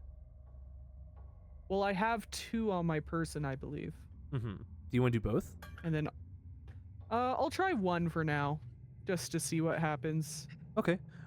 You go to put the crystal in, and you see as the crystal sort of like the shard magnetizes into that slot. Effectively the color that was shimmering from that crystal is being drained out, and it gets fed into the machine. The wires connected to the main crystal have that kind of shimmer like slide up the wires and into it, and you watch as the orb itself kind of like does a small pulse. Once it does, the crystal that you slotted in essentially just like evaporates. Like it becomes so drained and nothing left that it just disappears into thin air. Like it flakes away almost. And you see on the gauge of the generator that it goes from the 45% that it was at up to 55%. Sick. Okay. What do you think happens when this generator goes out? We're probably gonna die a horrible death. Oh. Knowing our Okay. luck. Yeah. You- I'm. You guys stand there and you feel the building shake again. It is like another surge has just happened after inserting a crystal. By the way, this is just to show off a mechanic part, just so you're aware. Mm-hmm. Yep. The building shakes and you see the lights up the stairs start to flicker again and dim. And once they do, the machine itself does the rumbling as it did before when it had charged itself. And effectively, you see the color of the orb start to dilate. It is slowly fading just a little bit. The surge seemingly has drained it a bit, and you see it go from 55% down to what was it before? It was 30 taken up to 45. It is at 40% now on the gauge. Damn. That drained so fast. So, just so you guys are aware, it is a mechanic for surge where periodically there is a roll that happens that effectively will drain the generator or charge the generator, but it is entirely dependent on the roll. And Okay. that's what has been happening to you guys when you've been upstairs. I see. I see. Thank you, God. Well. I guess we'd better check out the rest Hey, of this. See if you dank find any notes in basement. there. You didn't.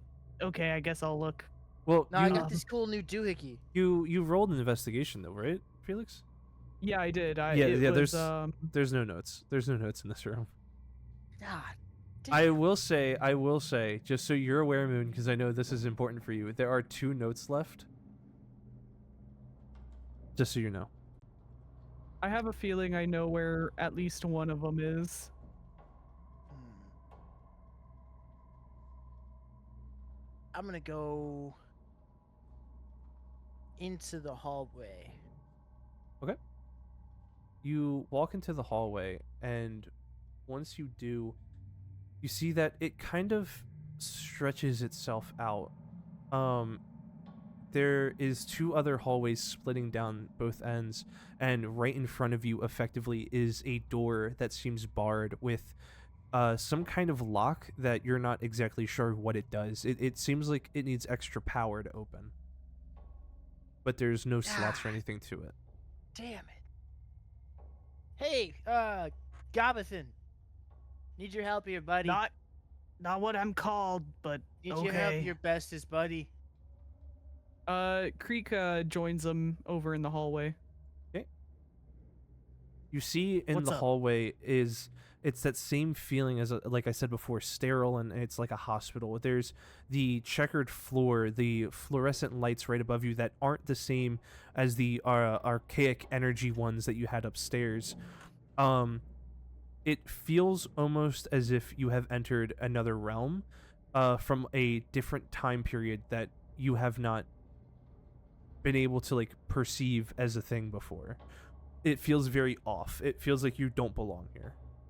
You ever see a door Hey, like this Oggsby, before? This sucks. Huh? The door? Let me look at this. Does this door have any keyholes? Nope. Oh, dang it. Okay.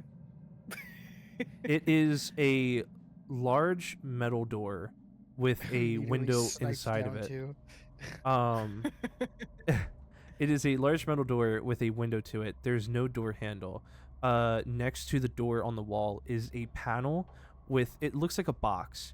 There's nothing on the Okay. box except on the top of it there's a small red light. How tall is the window? The window is at about, I want to say, 5.5 feet up. Okay, Oggsby.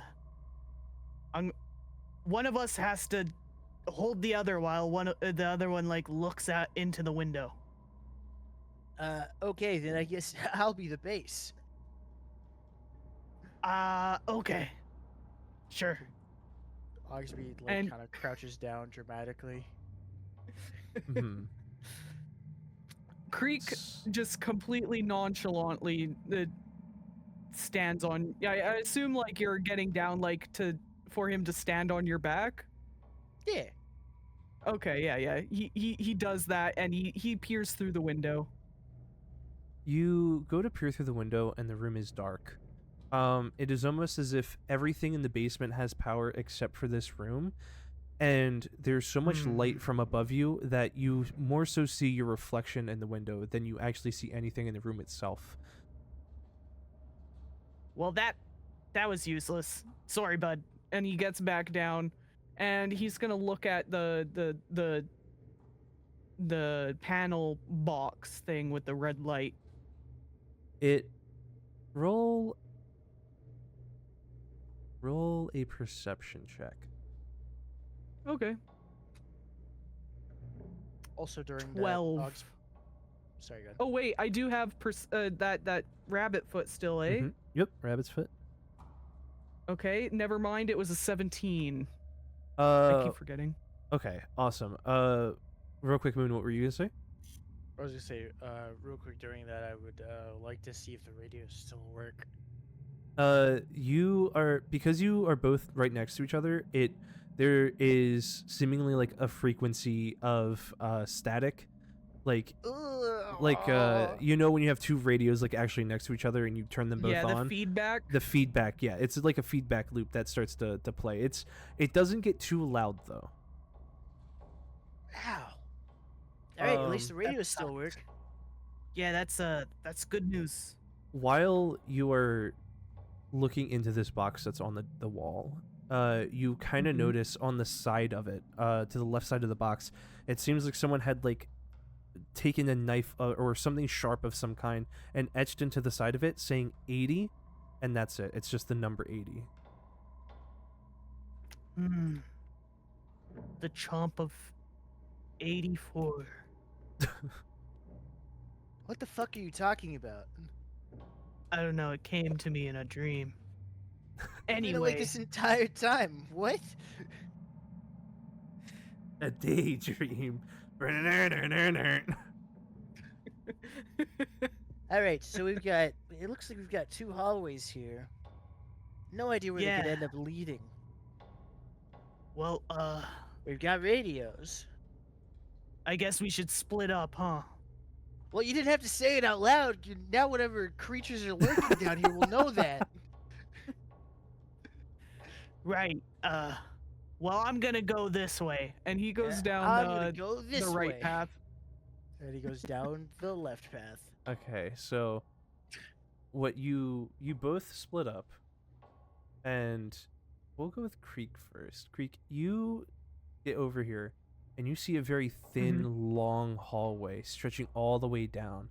There is pictures of scrambled charts and images lined on the walls, almost as if someone was like quickly trying to write something, and it took up so much with doing like equations and such, and it's all scribbles. You can hardly understand it because it's written over itself 3 times over on both sides of the walls.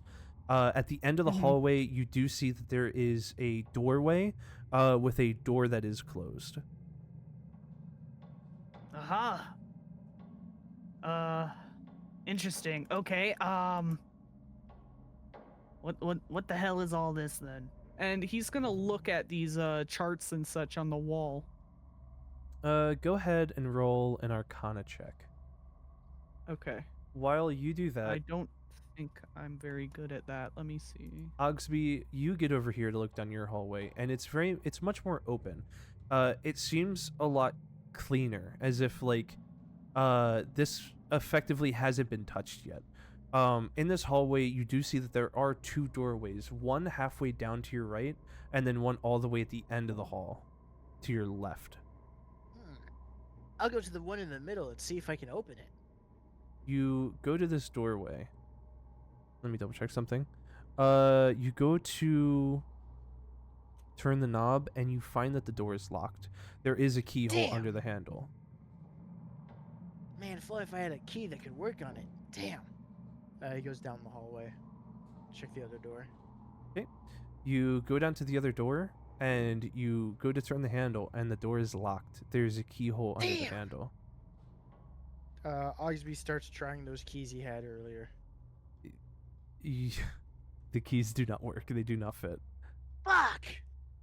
Damn. What did you get, Ogg- Felix? 17. 17. So it definitely feels like what you're seeing, you're able to discern some of the scribbles. It is almost as if someone was trying to take notes on finding a perfect balance of some kind, trying to figure out how much is just enough. What exactly that is, you're not sure. From what you can discern from the different symbols, you can only assume that it's talking about arcane energy itself. Interesting. Okay. I'm gonna go and not think about this. This is for people much smarter than I. And he is going to go down to the end of the hall and see about this door. I feel really bad. I just want to say this was all made before you guys had even played. It is just unfortunate the way you guys went. You try the door handle, and the door opens, and you were able to walk inside. Alright, so Oggsby's gonna kill himself. The second you guys were like, we're gonna go this way, in my head I was like, please swap.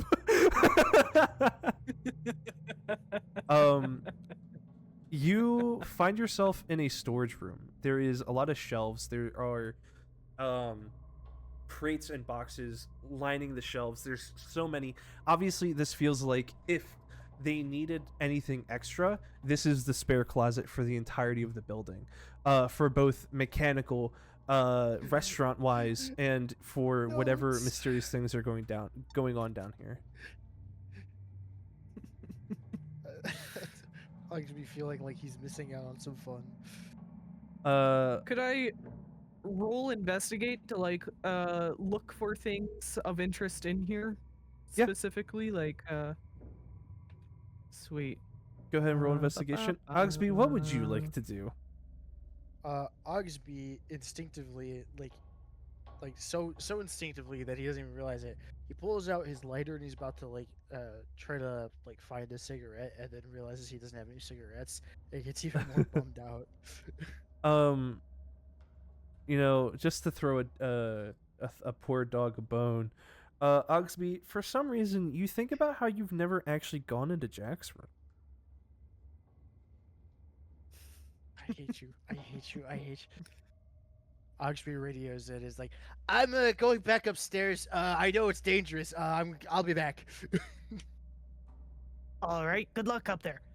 That's exactly where I thought one would be. I had a feeling as soon as you were like, "Did you investigate Jack's room?" I went, "Nope, I sure didn't."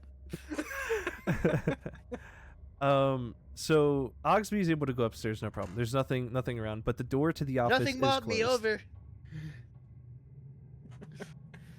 Felix, what did you get? I got a 16. You notice that a lot of the boxes and crates are empty as you're moving around and opening the tops. You're starting to lose a little bit of hope that you'll find anything of use. And you realize across the room from where you came in, there is a corkboard up on the wall with hooks lined over each square inch effectively. And you notice that there are 2 keys on different hooks. Fuck you. I'd like to take both of them. You take Are they both labeled of the at all? keys. They are labeled. You have gotten the keys for the spare parts room and the infirmary. Okay. Sick. Oggsby, what would you like to do? Oggsby carefully opens the door and looks in to make sure that no one's waiting for him at the office. You open the door and nobody's there. Oggsby steps out into the hallway, peeking out to make sure no one's out in the hallway. There's nobody in the hallway, but you do hear from behind you in the other hallway. You hear a faint whisper of "Brent," and Sweeney is there Hi. staring at you. Hi, hello. I gotta go check some notes to undo bad stuff, friend. As he's carefully backing away down the hallway. You lose sight of Sweeney. You are now here at Jack's room's door. He peeks in to make sure Jack's not ready to whoop his ass. There's nobody inside. Oggsby, almost like a fiend for, is like, I gotta find that note. I know there has to be a note in here. As you go to look around, you do kind of peek into the dining room to check your corners, and you notice that for some reason, besides Sweeney, all of the animatronics are back to their original positions from when you guys first came in. And you still don't see Jack, Sweeney. just like, hey Jack, looking good. I'm gonna undo this. It just runs in. Go ahead and roll an investigation for Jack's room. What would you like to do, Creek? So it was the spare parts in the infirmary. I'm gonna assume they're gonna be for the rooms in the other side. But I do notice there is a door in this room, right? Yep, next to the corkboard. Yeah, he's gonna try to open that door first. That door is locked, but it has a keyhole under the handle. He's gonna try both keys on it. You try the infirmary key, and you notice as the door opens up, what essentially you open the door to is a little hallway where at the end there is no door, it's just an open door frame. Okay. Moon, you got an 8, but that's fine. You still got it because it was a low roll for Jack's room. Because, funny enough, the only reason the low roll was good was because it was hidden in the drawer that Felix had opened up earlier, but didn't like investigate it. So it was just missed. He's just like, oh, thank God! I knew I missed something. And he just starts reading it. So this is Jack's note. While you read that, Moon, roll a history check. After you read the note. Damn it. Okay. What would you like to do, Creek? He's gonna go down the end of the hallway, see what the infirmary looks like. You go to the end of the hall and you find the infirmary. It is also named the nurse's office. So effectively, you see 2 gurneys sitting there in the rooms on opposite sides of the door that you're standing in. They have IV drip bags on them, and across on the other side where the other door is, there is countertops. There's different types of vials and flasks and things and charts, clipboards with parchment on them. There are shelves on the top that have more jars of what looks like dry ingredients inside. And It's unfortunate. that's really funny to see you hit a 2. But Man, anyway, you're Oggsby. having such terrible luck. Oggsby has no idea what any of this means. Yeah, so that's crazy. So when you're looking around the nurse's office or the infirmary, it just looks like a sterilized, clean, like hospital room. Moon, while reading the note, you try to think back to if there was anything specific that could be of interest to this, but anything that's happened in the past day, it just kind of blows over and you just don't think about it. Well, I'm sure it wasn't important, and then he just starts leaving Jack's room. Okay. You go to leave Jack's room, and as you're walking out, the other animatronics are still sitting there, but Sweeney is right here in the doorway, right in front of you, peeking at you. Hi! You got me! Damn. I'm gonna go down the hallway. You win our staring contest. Good job, friend. Just like awkwardly, like As trying to find you- ways to not have to be dealing with this bullshit anymore. As you go to walk past Sweeney, you do have to move forward a little bit, and you get a little too close to comfort for Sweeney before you can move away. And Yikes. you feel as the building begins to shake a little bit, and the lights don't go out, but they do flicker. And once they flicker, you don't even notice how fast she is, and she goes from standing still to her hand being inches away from your face as you have to slide by. And Okay! her mouth is open, and inside you roll a perception, actually. This I'm is so happy I hell. designed her with her mouth open for this. Mm-hmm. I hate this. I'm in hell. Creek, what would you like to do? I would like to Oh. investigate some of these charts that are inside the nurse's office. Go ahead and roll an investigation. The gods have Oggsby- abandoned me. Oggsby, you are looking into the mouth of Sweeney because something just feels off. You can notice something that seems maybe fleshy, but you can't tell for sure if it's that or just the suit of the animatronic itself. Ugh. You kind of smell something, but it's not strong enough to tell what it is. And you're able to just keep on going down the hallway. Ugh. Grody. And I go into the office. As you walk into the office, you do realize something that you hadn't noticed before. In the scrying orb, actually real quick, in the scrying orb, you see that Sweeney is now in position with the others as if nothing had happened the entire night.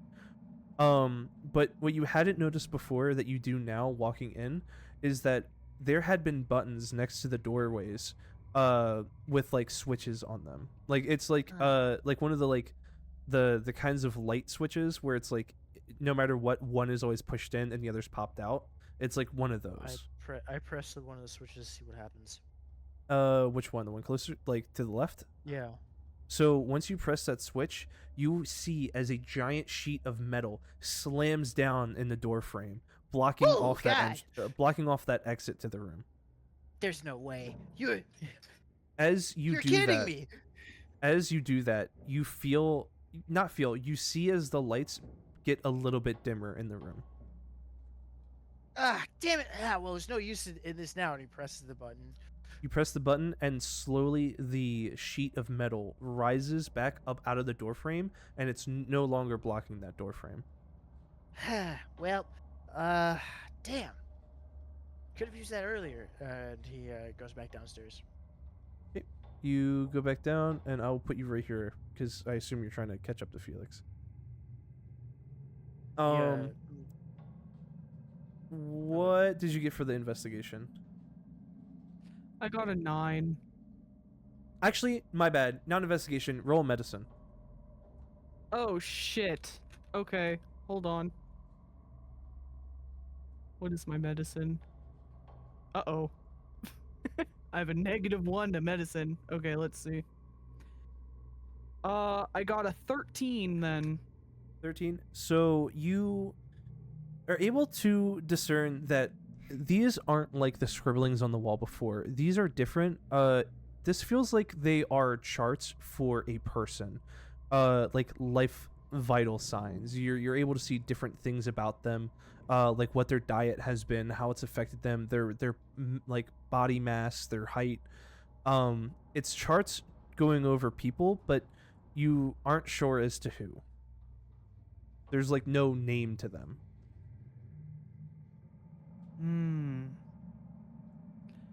Okay. All right. Well, what's down the rest of this hallway then?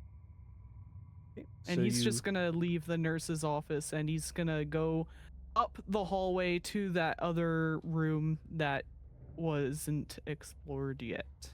You unlock the door from the inside and you start walking up the hallway. Oggsby, what would you like to do? Oggsby is gonna go down the hallway he went to originally. He was gonna start radioing in just to see Gobothan down the hall and be like, Oh, never mind. I was just about to talk to you. Okay, so then Oh, I'll hey, have you Oggsby. guys here where you Hey, guys Gobothan, how's it hanging? where you guys can meet up at the door for the other room.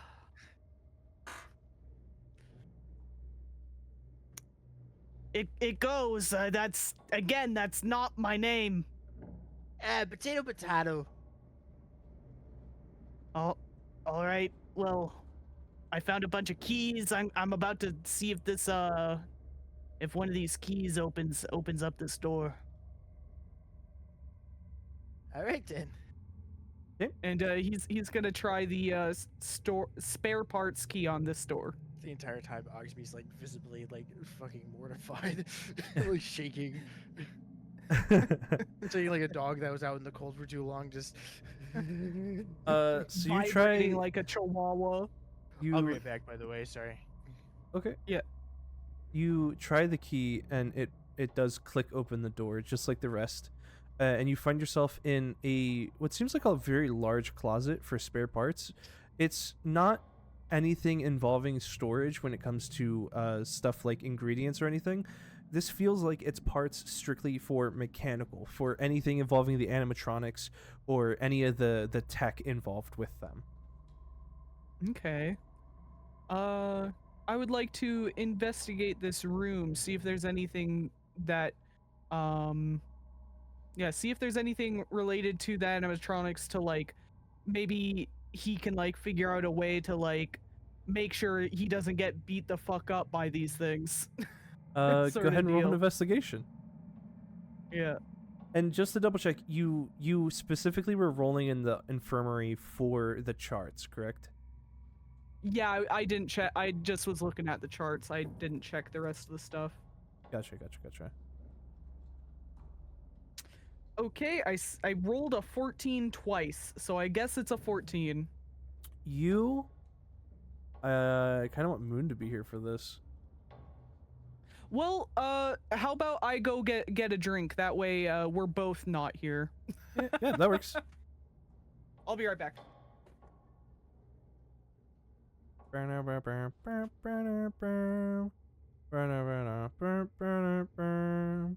Oh, hey, before I leave, Yeah. you want a funny what the hell? You want a funny song to play when we're like not around? Sure. Yeah, here. Da, da, da.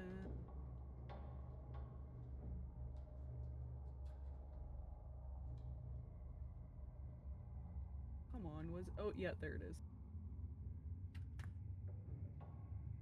There's a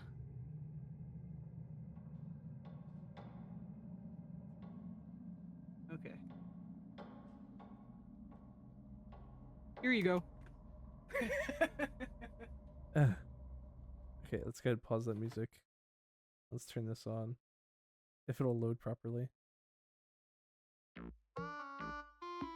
There we go.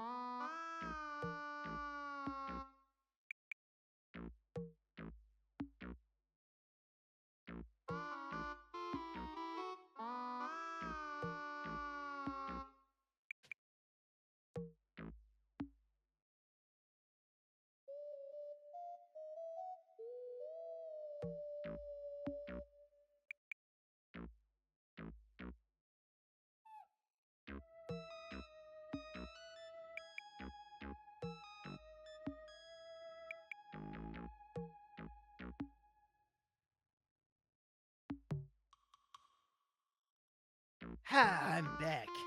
Welcome back. What the hell? What? This is BRB music. Let's see. I'm back. What I miss? Nothing. As you roll an investigation check, you are looking around the spare parts room. We're just gonna get right back into it because nothing happened. It was just opening the door and then Felix rolled an investigation. You are looking around and I guess I didn't actually get to explain because you were away. For you, Moon, the spare parts room is filled with a lot of mechanical parts, which seems to be for things involving the animatronics themselves. If not the animatronics, there are parts to a lot of the tech involved with them. Like even for the building itself. Creek, you are looking around and you find on one of the shelves behind a faceplate, there is what seems to be a strange looking camera. The camera is a special item. Just my luck, huh? Woohoo! Felix has just been hitting them like every time. Look, man, I get it. The dice gods just ate me.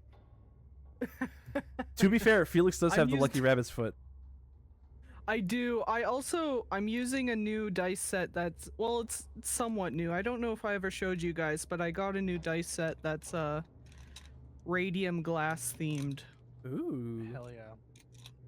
Yeah, I got it special made just for me. Honestly, that goes hard. So the camera showing it off? is... What? I said, are you showing it off? Because I didn't see it. I'll take a picture and post it.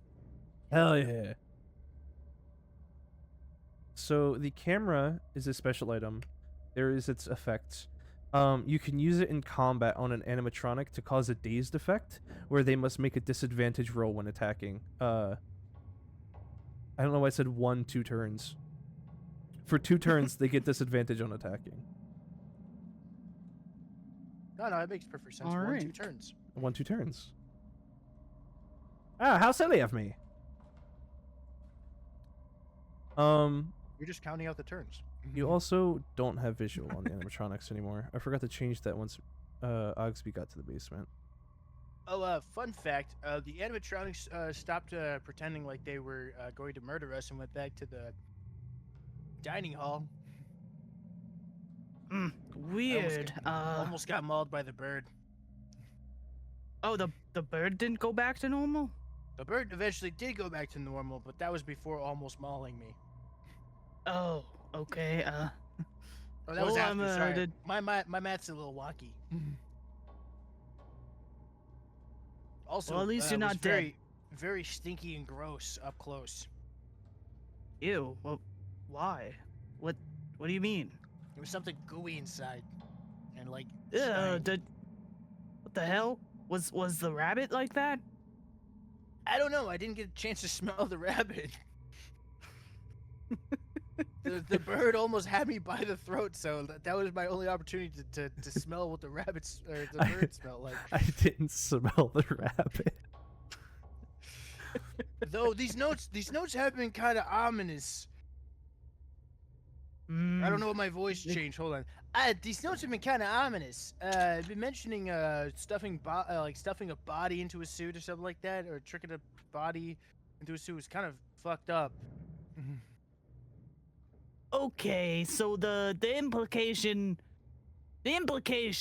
I'd rather not think about them. Yeah, that's totally fair, but I'm thinking about them right now and I don't like it. I don't See, like it your one bit. problem is you're thinking about it. You should just not think about it. I'm sorry, I can't control the things I think about. I just there's too many thoughts, and this one it's pretty intrusive now that we're at this point. Very often I have no thoughts. Oh, that explains a lot. How do you mean? Don't worry about it. Okay. It's the implications. Don't worry about it. Yes, the implications. Is there Yeah, anything you guys... don't need to worry about the implications of that. Is there anything you guys would like to do What did I my look around. investigation do? for the spare parts room? Yeah. You found the camera. Oh yeah, I forgot. I instantly forgot what that was about. Okay, sweet. And you know, it's a thing where if somebody specific wanted to go to the infirmary who hadn't been there to check it out and maybe look around, Wouldn't I'm be getting- interesting if That'd someone be went so there that hadn't crazy. been there before? Fine, you find anything interesting around here? totally not feeling guilty of one person not really finding shit because he keeps being in the wrong place at the right time. You notice anything interesting around these parts? Yeah, the infirmary is kind of fucked up and weird. There's charts everywhere and IVs and like looks like they Ooh, were I love mystery doing weird drugs. science. Yeah, there's definitely goes. mystery drugs in there. What, like in the middle of Gobothan speaking? All right. So you're in the infirmary now. Oggsby looks around. Roll investigation. I'm inclined to, regardless of what you get, as long as it's a higher than a 1. You jinxed me. If you I get feel a like you nat just 1, fucking- dude. If you get a nat fucking 1. Oh my god! You got a nat What 1 are with a the negative odds? 1. How did you do this? You painfully are so oblivious walking.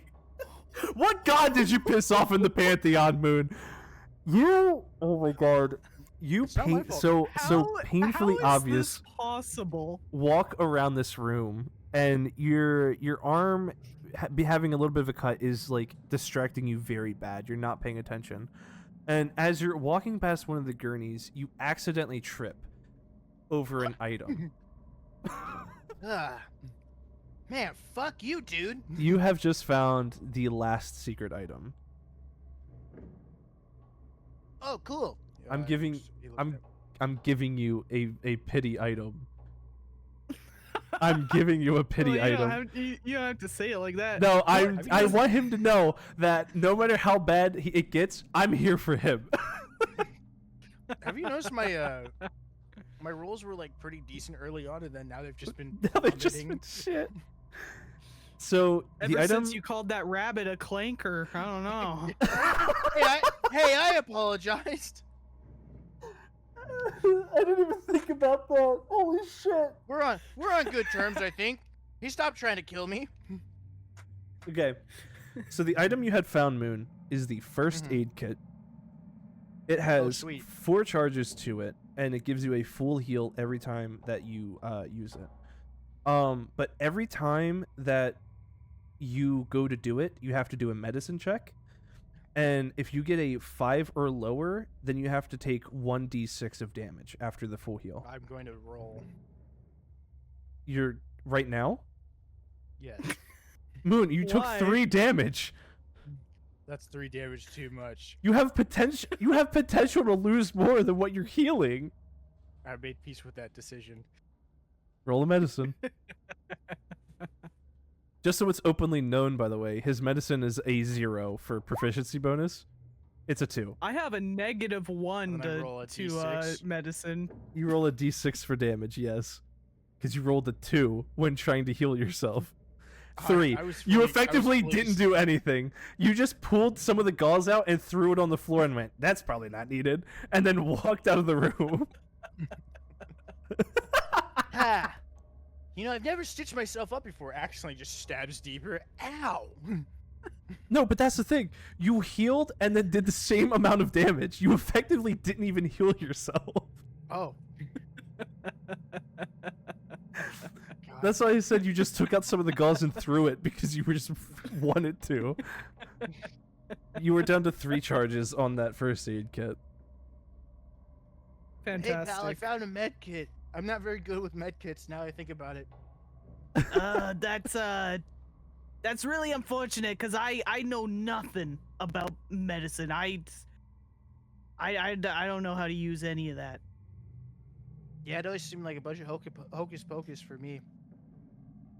I mean, it's not. That'd be like ghosts and stuff, but you know, it's. Yeah, same thing. Modern medicine, ghosts, same thing.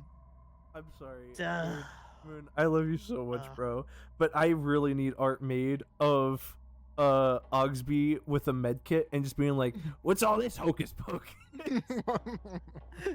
yes. I don't understand it. What part do you not understand? All of it. Like, like, I need it that like it's like him and Jack the animatronic rabbit, and he's just holding a med kit. I don't understand this. Jack's really like confused. Like, what part don't you understand? All of it. That's a fun. It's especially funny because it's implied that Jack is like all about like, you know, teaching. Like he's the smart one of the animatronics. I don't get this. And Jack's just like, what the fuck do you mean you don't get it? I don't Jack's- understand it. It's during the moment where Jack's hand is in the wall from trying to swing at you. I don't understand this. Jack immediately in automatic teaching mode. What part don't you understand? This hocus pocus. I don't understand it. It's medicine. Yeah, hocus pocus, medicine, same thing. Jack just getting more frustrated. Like, what? Just attacks you again, strictly out of frustration. Doesn't even care about killing me anymore. Just is like trying to educate me. You idiot! Science is real. When will you Nah. learn? Science is real. Nah, I think I know about that. You guys are free. See, to, I to- only know real things, and Like I don't wrestling. know that, so it must not be real. Like wrestling, and Like solitaire, wrestling. and smoking. And And my wife, animatronics. that's definitely real. By the way, Just Moon, looks just like- if go ahead. I was gonna say, and possibly haunted animatronics. I was gonna say earlier when you tried breaking down the door, if you rolled high enough, you were gonna break through. By the way, I will save myself the headache of getting assaulted by a bird and a rabbit. You haven't been Um, assaulted by a bird yet. Just very close. yeah, it was To the a rabbit that bird. assaulted you. I was assaulted by its stank, its stench. Your senses were assaulted. Yeah. You guys are free to do whatever you would like at this point too. There's Okay. Hmm. There's Did no we like ever figure out how to combat or open that anything. door? What? You ever figure out how to open up that door? No, but it does have the numbers 80 on the side of the thingy with the red light. Huh. Some sort of puzzle. Ugh. Oh, I hate puzzles because I know who likes puzzles. Shudders. Just cuts to them playing solitaire again. Jack's like just like sneezes. I love the idea of Jack playing solitaire with the set that doesn't have all the cards in it. And he just gets pissed off. Yeah. Wait a minute, all the cards aren't even here. He immediately realizes where it's like Oggsby's had this deck for like 5 years and never realized he's missing cards. Yeah.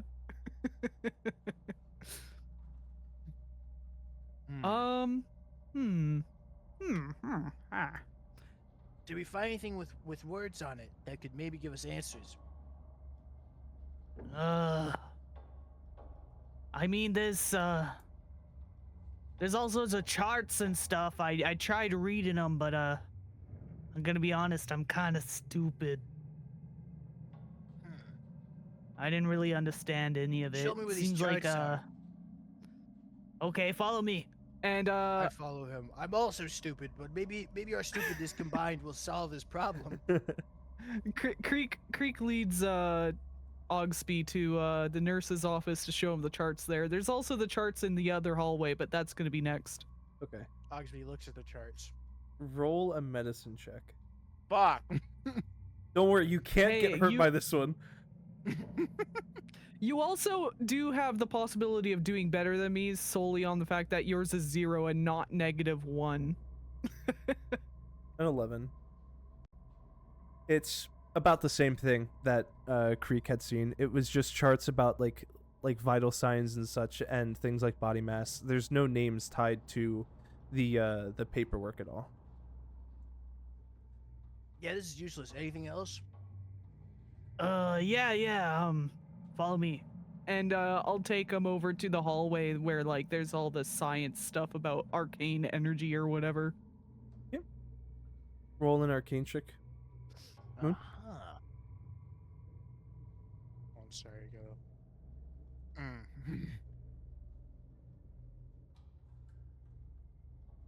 Can I just say the fact that Oggsby only locked in a little bit when it came to looking at pictures on paper.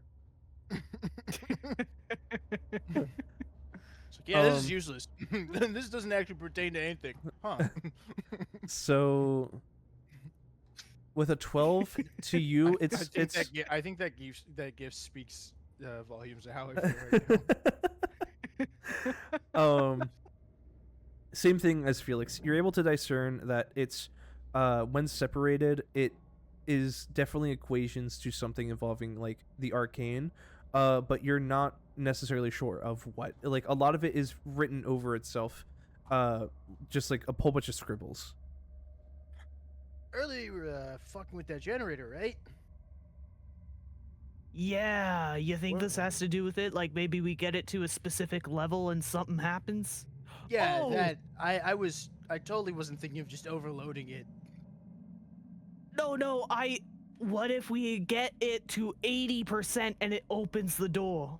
Because it Good. says 80 on it. You're a goddamn genius. Let's go. Creek See. is going to sprint over there. He thinks he's like he Ogg- believes him Ogg- about Oggs- being a genius. Oggs- He's like, I am Oggsby- a genius. Oggsby's following with the excitement of like siblings when it's Christmas. You guys are both like holding hands and like sprinting as fast as possible, going, It's gonna be so "Oh my good." God!" All right, So you Alright, so- enter the generator room, and you notice on the alright, gauge so what the fuck where are we doing? before on the gauge it was at 40%.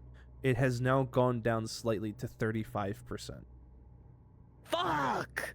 So how does this doohickey work?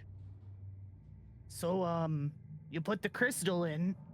And he's gonna put his other crystal into the thing. You put and the then crystal the in. number go up.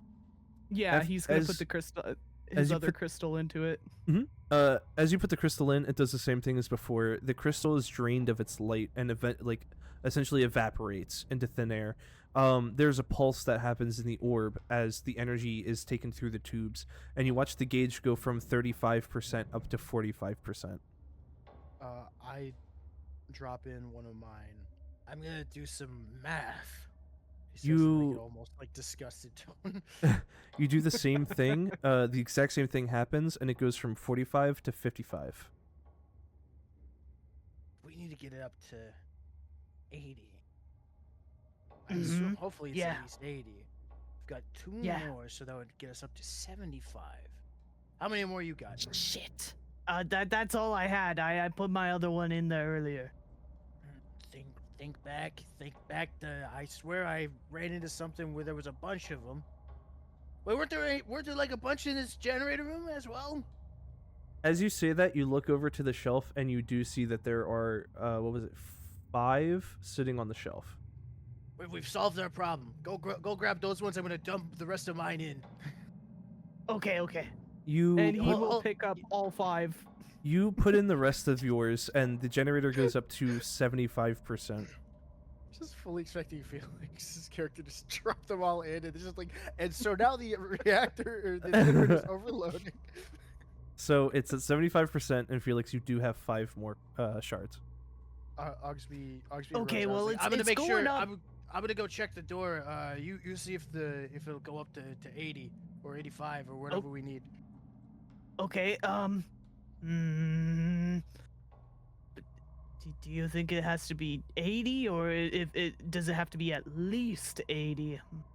I feel like Because I feel like it it's may doing be- 10 at a time. Wait a minute. 10 at a time? Remember what I Yeah, did it's earlier? going up. Yeah. And he snaps one in half. Snap one and of them only like a puts- glow stick. He snaps one in half and only puts half of it in. You put that 1/2 in, and you see the generator go up to 80%. As the generator hits 80%, there is a bigger pulse that happens. The building doesn't rumble.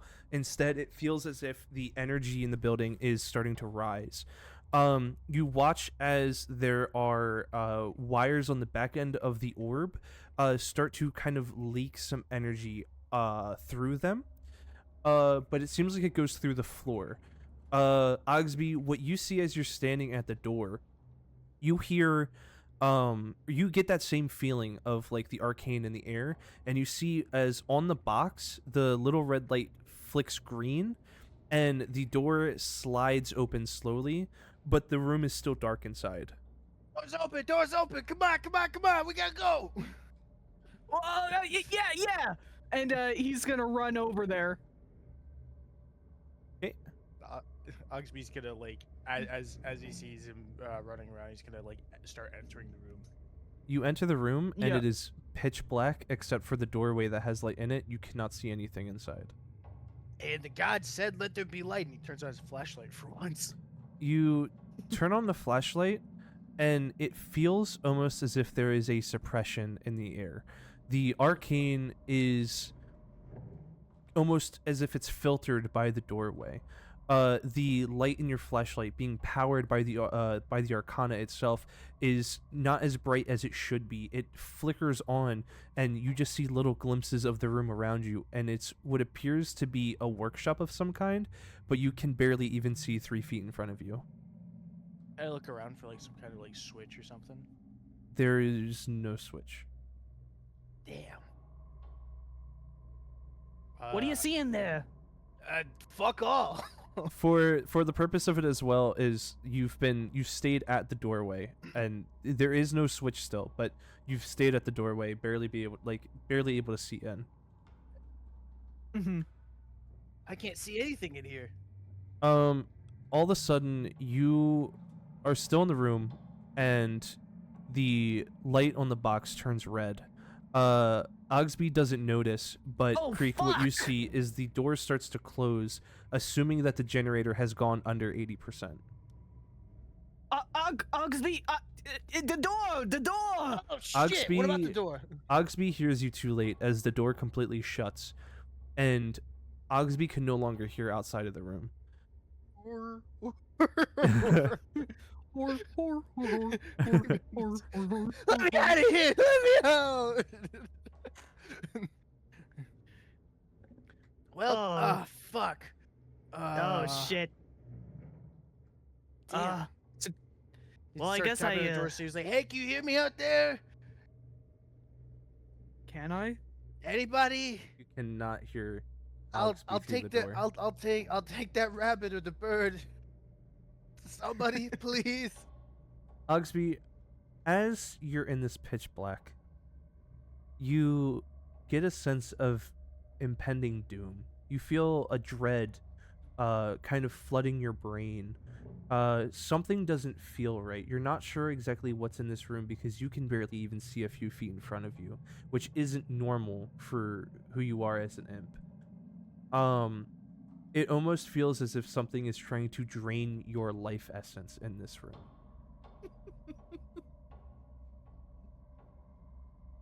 Man, I'm feeling a little woozy. You don't take any damage right now, by the way. You're still fine, But I'm but still you feeling do a feel little that. woozy, like I'm tired, like honk Mimi made me kind of woozy, not like her woozy. God. Creek, what would you like to do? Creek's gonna go over to the generator and try to get it back up to 80. Just to 80? Well, yeah, he wants it to be, he wants it up enough to... Actually, you know what? Yeah, he's just gonna throw, he's gonna put, like, 90 4.5. worth in there. I was gonna say, you see, as you get back to the generator, that it's not that it's down to 75, it's just slightly under 80, so it no longer hit that threshold. So if you were to put in another crystal, even a half, it would take it over 80, which it's up to you if you want to That's see fine. what happens. Yeah, I want to see what happens. So you put in another crystal, and as you put in another crystal, Please don't do this. the gauge goes up to just slightly under 90%. Once you do, Oggsby is staring at the door, feeling more tired, not fully understanding as to what's happening. And the door starts to slide open slowly again. On top of that, as the door is also opening, there was more charge brought to the room, and you can see as there's a few lamps inside the room that have flickered on, and you were able to see more into the room now. Ew, It is very this is pretty dim, cool. but you do see that this entire room is, in fact, a workshop for animatronics. This is a room that's very different compared to the other rooms. It is dirty. There's spills of red liquid on the floor, dried, and you're unable to tell exactly what it is just from looking. There's a strange scent in the air that almost feels like death. You see that there is one of those chairs that extend that, like, dentist offices have, where they operate on people, and sitting in that chair with the lights flickering and dim, they begin to shut off, but one still stays above that chair. No, not again. And sitting in that chair is an animatronic that has never been released. It sits there with no clothes. It is an animatronic of a gold dragon. The body having sharp talons on the hands, scales that seem like armor, clad its arms and legs, the chest having a giant panel directly in the center that splits vertically. The head is a perfect representation of what a gold dragon looks like, but it seems as if it's deactivated.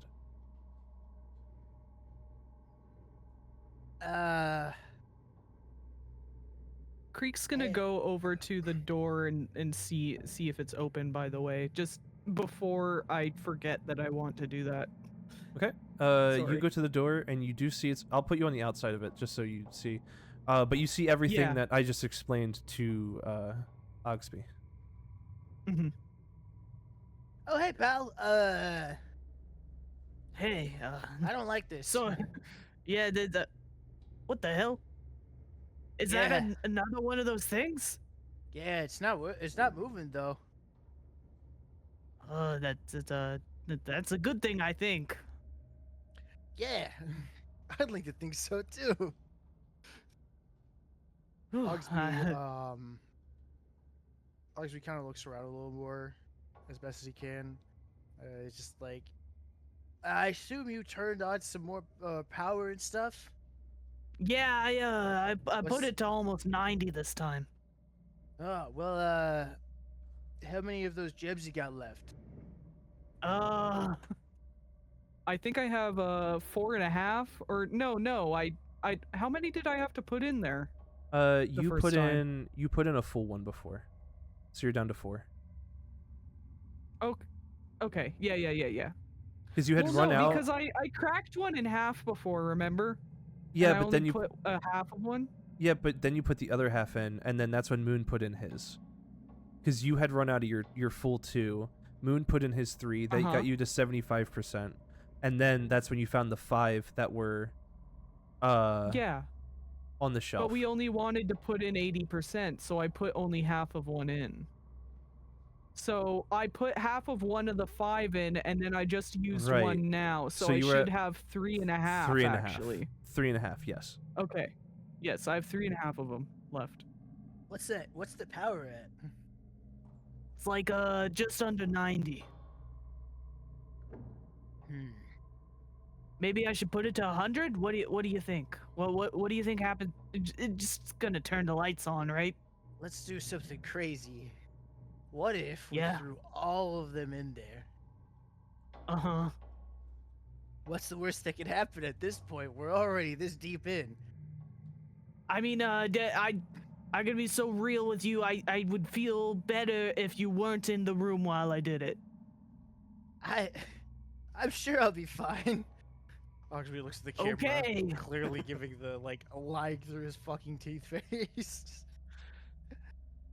Creek is going to go back to the generator room and put all of the crystals in all at once then.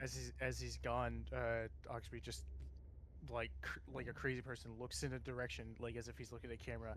I used a secret technique called lying through my fucking teeth. So when you go to put more crystals in, you realize that when you slot the first one in, it drains it, and it takes the generator right under 100%. As soon as that happens, Oggsby, you see that the lights turn on fully in the room, but for some reason, there's still the feeling of a dark presence. Even though you are able to see, it almost feels like your perception is being blocked. Like you're almost being forced to not be able to understand what's happening. I'm gonna do what I do best and look around for notes. Creek, when you go to put in another crystal to try to overload it, what ends up happening is the next crystal slots in, but it doesn't immediately vanish. Instead, you see it slowly start to be drained of its light as the bar hits 100. And as you wait a minute, you see that the bar goes under 100, and it saps a little bit more of that crystal to bring it back up to 100. Okay. It feels as if the orb itself has a form of suppression built into it, so it can't be overloaded. I see. Oggsby, you go to look around, and you don't even need to roll for anything. It's a pretty cleared out room. It's almost as if someone was trying to hide something, so they got rid of as much as they could. It's just a lot of stains, a lot of weird smells from different areas. You don't fully understand where they're coming from because it feels like it's all around you. And as you start walking in deeper into the room, getting a little bit closer to the gold dragon animatronic, you see to the left where one of the tables are, there is a note sitting there.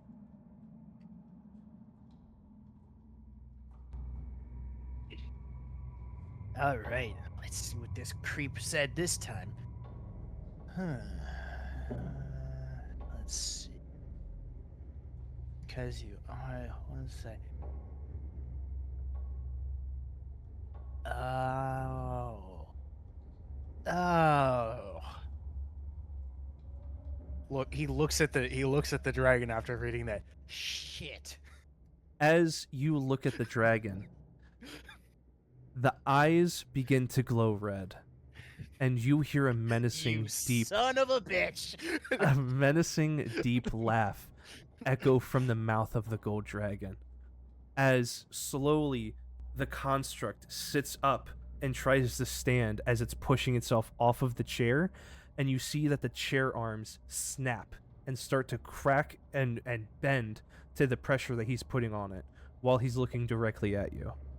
Oggsby slowly backing up. He's like, "Look, this has been cool and all, and really appreciate this opportunity to meet you. But I do think I gotta get going. I gotta go water my dogs, live a wonderful life with my wonderful wife."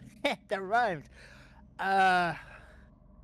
I think I'm gonna just go now, and he gets the fuck out of there. So you start to run back towards the stairs and generator room, and you get about the halfway point, and you hear from behind you where the gold dragon stood. It almost feels like it bellows from the building itself, and he goes, "There's no escape." And you feel the dread and pressure from that room alone in the workshop start to spill out into the hallways. The lights in the basement start to flicker themselves. Power is starting to drain from the building itself, and you see his eyes glow a little bit brighter. That feeling of dread is now like as if it's right behind you, trying to grab you by the shoulders, even though he's in a completely different room. Oh, we gotta get the fuck out of here, Gobothan. What the fuck was that? That bastard was hiding in the dragon. He is the dragon. We gotta get out of here. Ooh. Oh fuck, we let him out. Yeah. Shit. Shit, we gotta get out of here. Like, fast. So what do you do? That's why it said 80. That's why it said 80. No. I will be honest with you. No, I'll wait till after, actually. I'll wait till after. What do you guys want to do here? Yeah, we you're can at the bottom of the stairs. So where is he in relation to the door? He is about halfway through the workshop. Before, the chair he was in was all the way in the back, but he has since stood up completely and slowly like hobbled to the middle of the workshop. But you're still like in line of sight with him. I have a really bad idea. I'm not sure how well it'll work. What's it say on that power thing? What does it say? On the gauge? The gauge is still at 100 because the crystal is still slowly being drained whenever it goes under. But the crystal is about to be... It almost looks like a quarter is left of the crystal, and the top half has evaporated away. Is it possible to rip crystals out? Like, is there a way to take power out of the generator? Roll an Arcana. Oh, wait. Got a really dumb idea. Do you trust me? Creek also has an idea. Oh, wait, no, Creek wasn't there. Fuck! I have an idea, but Creek doesn't. I have an Roll an idea. investigation? Okay, go on. How fragile does that crystal look? The big one. You're not in the room to tell. Hey, does that thing look like it could be broken? Does it? Do I have to investigate it? What? It doesn't seem so. It seems very thick. It seems very like sturdy for a crystal, almost as if it's more of like seems more of like a kinda rock tough. than crystal. Huh. It's like a big old rock. I wonder. Does it look like there's anything in there that you can just like pull apart machine-wise? Maybe. Is there like wires I can pull at and stuff? Can I There just are like start there are- yanking at shit? There are the cables that are attached by nodes to the crystal itself. As you guys are talking and trying to figure out a plan, the gold dragon is now about like a quarter of the way left in the room before he's at the door. Oggsby looks. If you're gonna rip something out, rip it out now. Oh yeah, I'm doing it. And Creek just starts yanking at the cables, the nodes. Where at? Like in front of you? Yeah, he's just trying to break shit. He's trying to make the power not work no more. So, okay. You see the clamps and you're not able to move the clamps at all. It seems as if they were there purposefully made to stay stable and keeping the crystal still. Out of character, what if someone thwacked it really hard? And when you go to pull out the wires with nodes, you pull them out as if like it took no hesitation. They just snapped. They came off. All you can see that has effectively happened is that the crystal that you had slotted in is no longer being drained, and the gauge is still going down, but at the same rate as before. Fuck, I wish I was there. I know a way to drain the power. How are we looking? It's not taking more power, but it's also not it's not draining quick enough. We need to get out of here. Alrighty, I've got a God. really bad idea. He pulls out his baton and he goes over to the door. You take out your baton, and as you're running to the door, the lights on the inside of the room shut off completely. And all you see are the two glowing eyes getting closer, but you see no body attached. As the laugh is almost getting louder as you're getting closer to the darkness. He gets right up to the door as you do, and all you see from the darkness is his claws of a hand reach out and grab the frame, and he actually ends up bending the frame a little bit from where he grabbed, from just like gripping it. Shit, door's no good. Hey man, you don't breathe fire, do you? His mouth is sealed shut. I'm gonna take that as a no. He's gonna pull up he has the stun baton out. He's gonna try to jam it in his eye. Roll an attack. Let me see. So it's going to be not based on the upgraded thing. It is going to be based on the normal stun baton. The upgrade hasn't taken effect yet. You haven't figured out how. So it'd be You roll a d20 plus 3. Gotcha. Dice gods, I've never prayed to you before. Actually, that's a fucking lie. I've prayed to you every single day of my life. I'm just begging you, just this once. Just this once, send this motherfucker a really painful shock to his brain. And don't mind me. I just gotta do something. There's a little, now that he's right in front of you.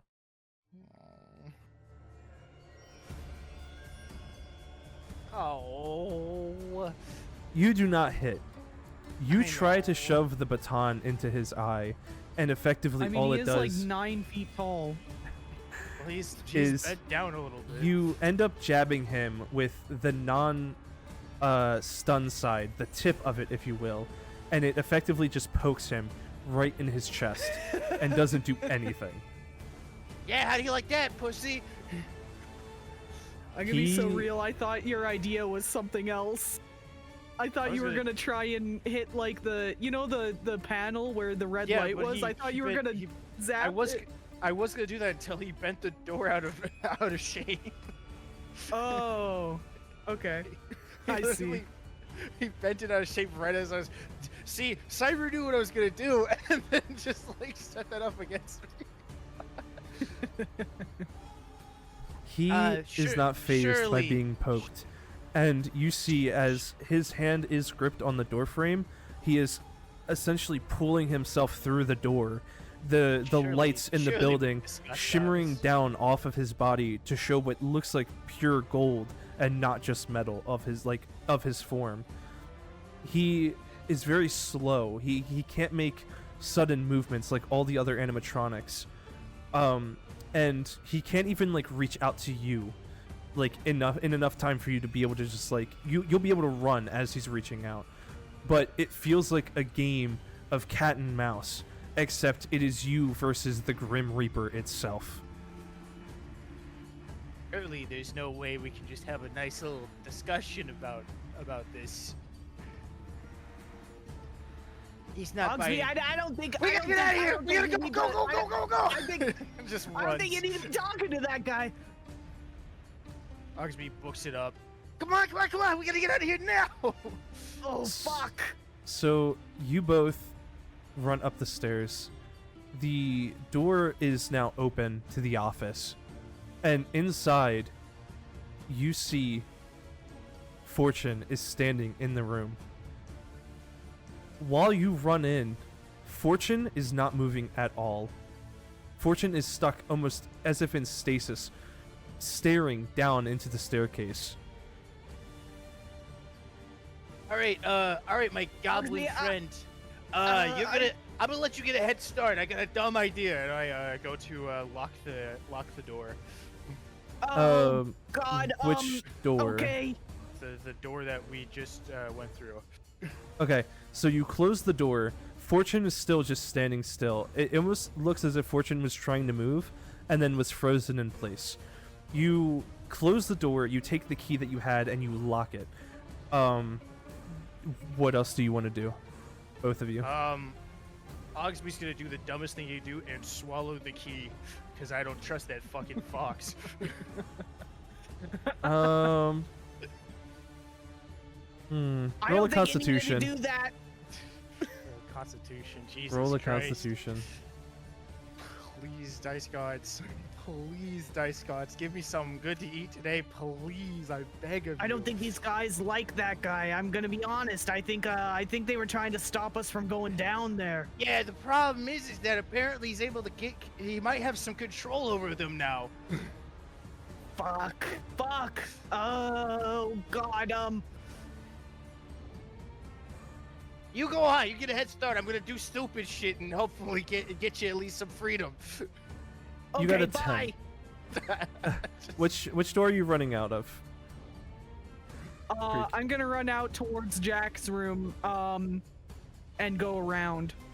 You are running down the hallway, and once you do, you see that Sweeney is peeking in through Jack's room, down the hallway, but she's not looking at you, she's looking down the hallway.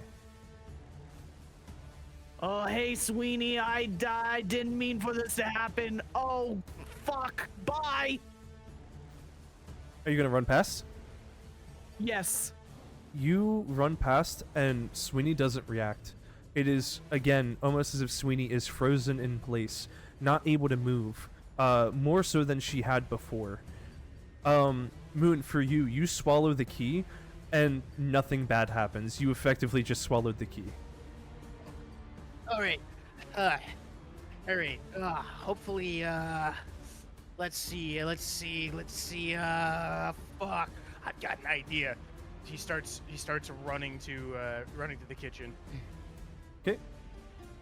You start running down the hallway, and nothing has happened. But while you're running down the hallway, from back from the office where you had locked that door, you don't hear anything happen to the door, but you can hear the steps behind you, almost as if the solid rock that they're made out of is being crushed down with every step. It beats like a heavy drum with every footstep, and you can hear him slowly rising up the stairs. Melodramatic punk. Creek, what do you want to do?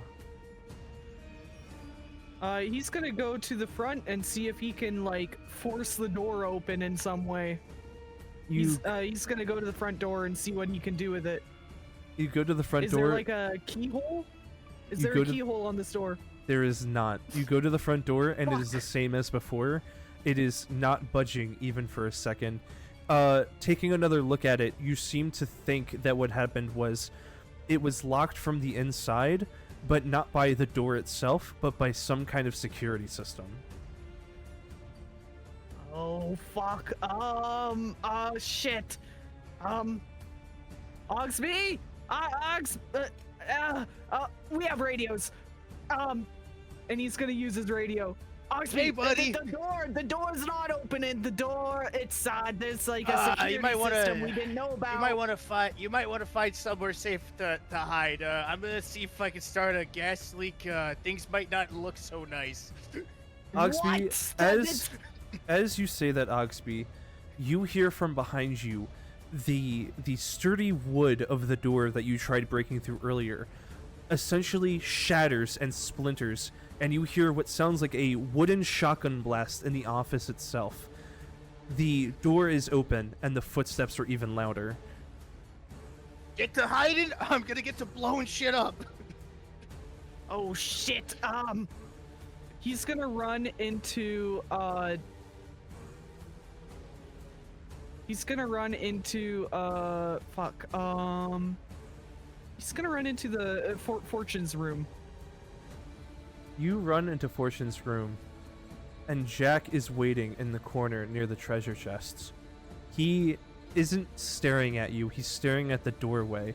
It almost feels like he's trying to hide from something, but he's again not moving. He won't even turn and swivel his head like he used to.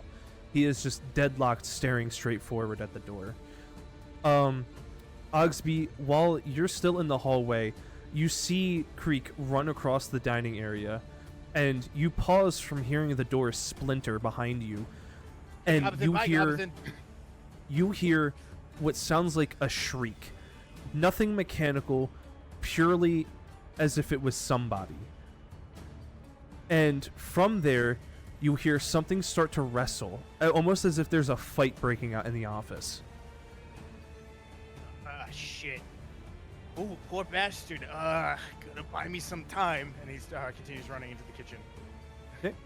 You get into the dining area, and once you do, the door to the kitchen is already open, and Renzo is actually waiting there. Inside the room. Renzo, buddy old pal. Is frozen solid, staring down the long hallway from the kitchen to the office, not moving an inch. From behind you, the shrieking and the tussling stops as you turn around, and what once was Fortune, you see a mangled piece of the animatronic slip around the corner to peek, and then as it steps out, you see that parts of its skin and fur have been ripped off to show underneath more mechanical springs with what looks like a human body inside. The eyes to the head glowing red now. Oh, Lord almighty. Runs into the kitchen, sees if we can start fucking with shit to see if there's anything that is gas-wise in the kitchen. Okay. Go ahead. Also during that, he's like, hey, Renzo, buddy, old pal, look, about that ego thing, nah, I think you're cooler than fucking tin can out there, all maniacal and shit. If you could do something, might have an idea, pretty please. I know you're probably not listening to me because you're freaking out, but that would really help right now. You realize as you're speaking to Renzo, he's not reacting, he's not doing anything that he had been doing before, not even letting out the hums that he had softly let out to let you know where he was. You pay attention to his face and you see that his eyes are completely blacked out.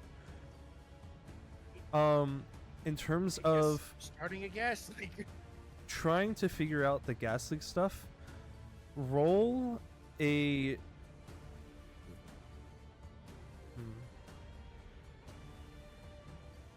roll a wisdom saving throw. No, intelligence throw. You actual monster.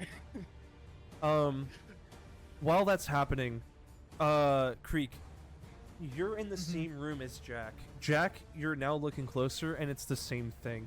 His eyes are pitch black while he's not moving. You also slightly hear that shrieking coming from all the way down the hall, but you're not exactly sure what happened. You weren't there to see it. The feeling of the pressure has now been outstretched down the hallways, starting to breach into Jack and Sweeney's room. You look out to the dining area where you now see the mangled Fortune slowly starting to walk, almost as if he's been freed from the mechanics he was made from, and he is walking towards the kitchen. Oh fuck. I'm gonna use the radio to warn Oggsby. Okay. Oggsby, there's the mangled thing creature. Yeah, I know coming towards you. he's doing shit. I got no time. I'm trying to see if I can start a fire. Oh god. Okay. That's shit. And Creek is going to flip a coin right now Okay.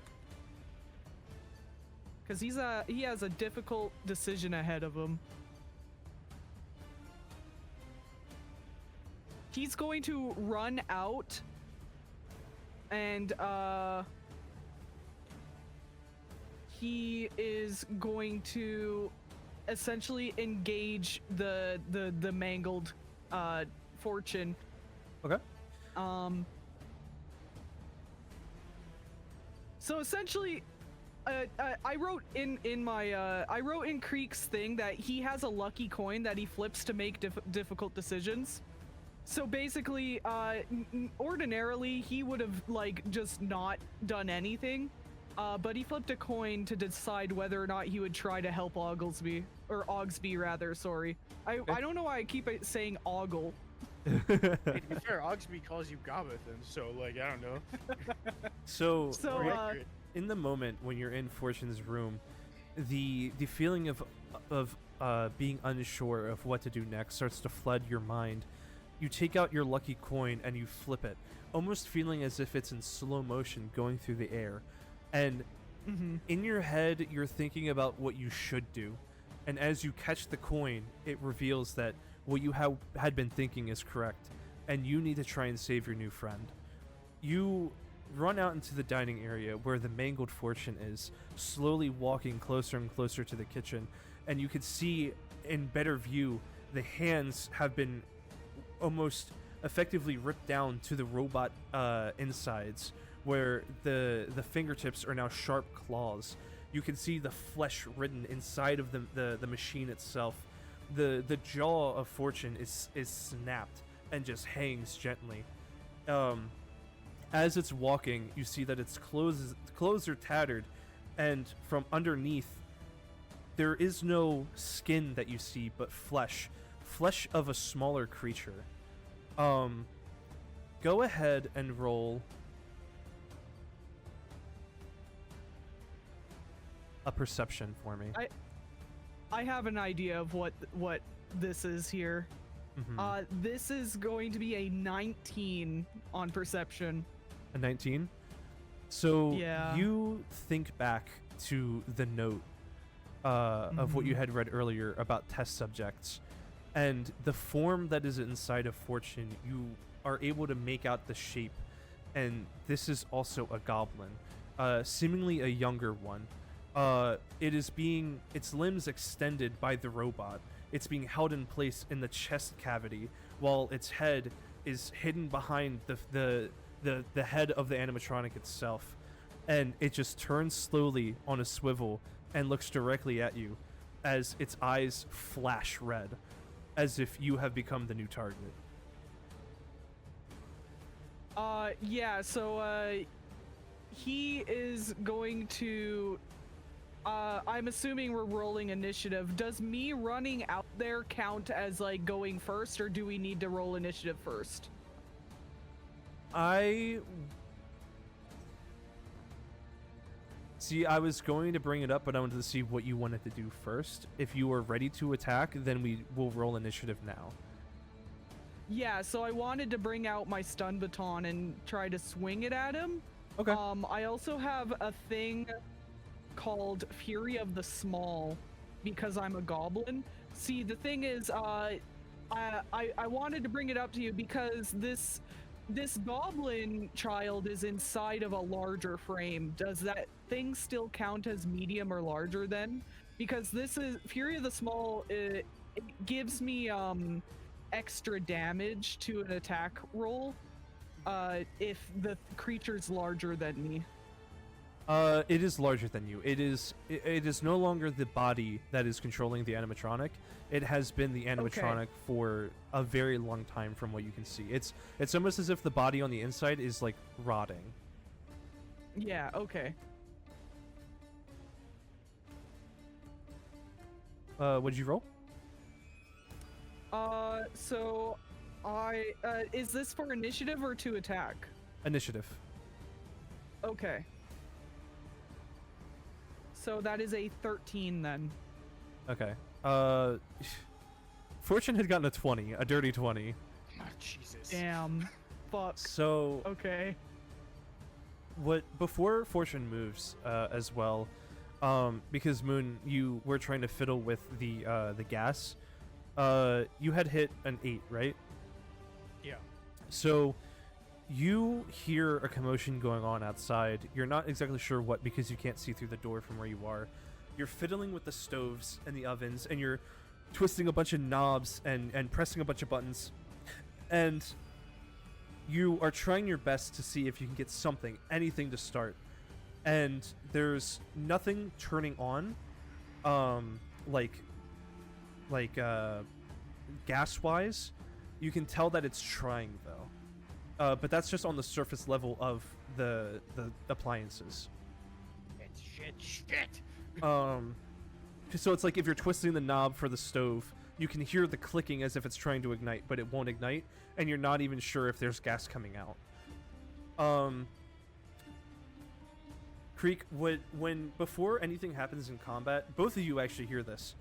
You hear coming from the left hallway of Jack's room, it sounds like a screeching as the gold dragon is dragging its claws along the wall as it slowly stomps down the hallway towards Sweeney.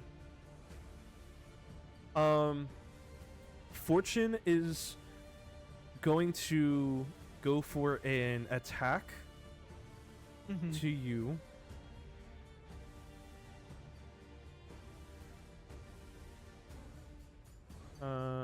My AC is 13. He misses. He got an 11. So Fortune being mangled, he's still trying to get used to his new contorted form. But being free, he's never felt like this before. He's no longer the agile fox he once was. He goes to stab forward his claws at you, but you're nimble enough to kind of dodge and sway out of the way before it can make any connection. What do you want to do? All right. I am going to, I'm going to use a stun baton on him. Okay. And it is a 17 to hit. It hits. Woohoo! So now you have to roll a Okay. d6. Right.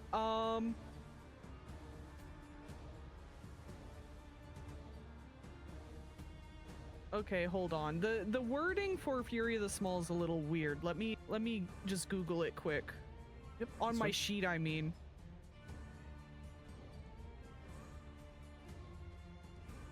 This is stressful. So I think what it means for your trait is that you can deal an extra 2 to whatever you roll twice before you need a long rest.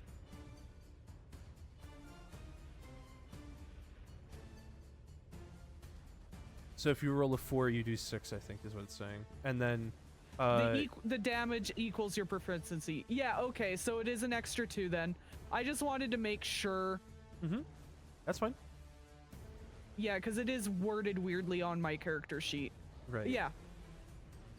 So, okay. That is 6 damage then, and it's a successful hit, so now it's stunned for a turn? So yes, it takes 6 damage. Do you want to explain how you do your attack? Yeah, I'm just, he is freaked out, and he's just gonna shove it forward and, like, try to hit the stun baton into, like, the center mass of this, animatronic. He's thinking to himself, well, what is even powering these things? There must be something within, like, maybe it's the corpse itself or something. Like, he's just gonna try and jab forward in through the metalwork. So as you go to stab forward, like what Oggsby has done before with the gold dragon, this time it goes through, and the pylons inside of the brace holding it inside actually makes connection with some of the flesh and metal of the animatronic. It does burn it a little bit. It does take the 6 points of damage, and you see as the flesh is effectively getting cooked onto the metal at that point. So when you pull out, you see that it's starting to meld together, the rotten flesh Oh and metal. God, I'm sorry. Oh, jeez. Oh God. You see as you pull away, Fortune staggers back for a second to go to reach for where you had hit him, and as he goes to do that, you see the limbs of the mechanic specifically tighten up, and you see little jolts of electricity coming off of his body as he can't move, and his eyes start to flicker. He is now stunned for a turn. Okay. Moon, for you, what do you want to do since you're not sure about the gas? Okay. I feel like Oggsby would be stubborn as fuck. But before he starts trying to see if he can get gas cooking, he's gonna try to talk to Renzo again. Okay. Because he's started to put these pieces together. It's gonna be So- like, Renzo, I know you can hear me in there, you punk. Look, I get it. Your old restaurant got taken from you. Bastard killed you and made you one of his fucking weapons. But think about it. That punk's scared of you. You should go out there and kick his ass. Don't let him overtake you. You really gonna let him do this all over again? Keep doing this until the end of time? I gotta do this for you. It's not gonna stop. So go out there and beat his ass if you know what's good for you. You are staring at him while you say this, and you're realizing as you're saying it to him that you're feeling that same little bit of pulse of arcane energy coming from him, but it doesn't seem to be strong enough to power him on. It is almost as if whatever is happening in the building itself is slowly being drained of its arcane energy. The lights effectively becoming slowly dimmer and dimmer. The windows to the buildings are still boarded up, but it's pitch black outside from it being the middle of the night. You feel as if there was some way to wake the animatronics up. They might be able to help you. Oh shit. Surely Oggsby can just think about this for a moment and not feel like a dragon's about to rip him limb from limb, right? I mean, the dragon's still walking down the hallway to Jack's room, where Sweeney is. So question for you. What exactly does the upgrade do again, besides, like, adding reach? Well, you had looked at it, but you're not even sure. You had slotted it in, you found a way to slot it in, but you weren't paying attention to the mechanism itself to understand, but it seems like you need to insert something for the upgrade to take place.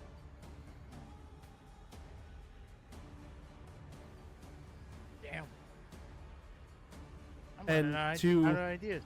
To throw a dog another bone, you did pick this up in the generator room.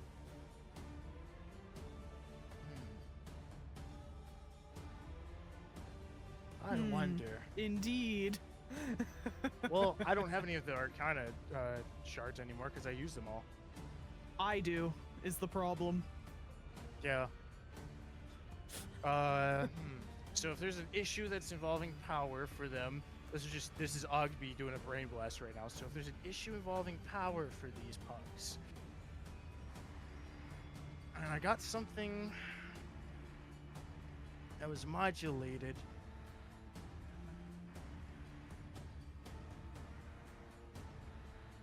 I'm imagining the Jack Jimmy Shake. Neutron. Think.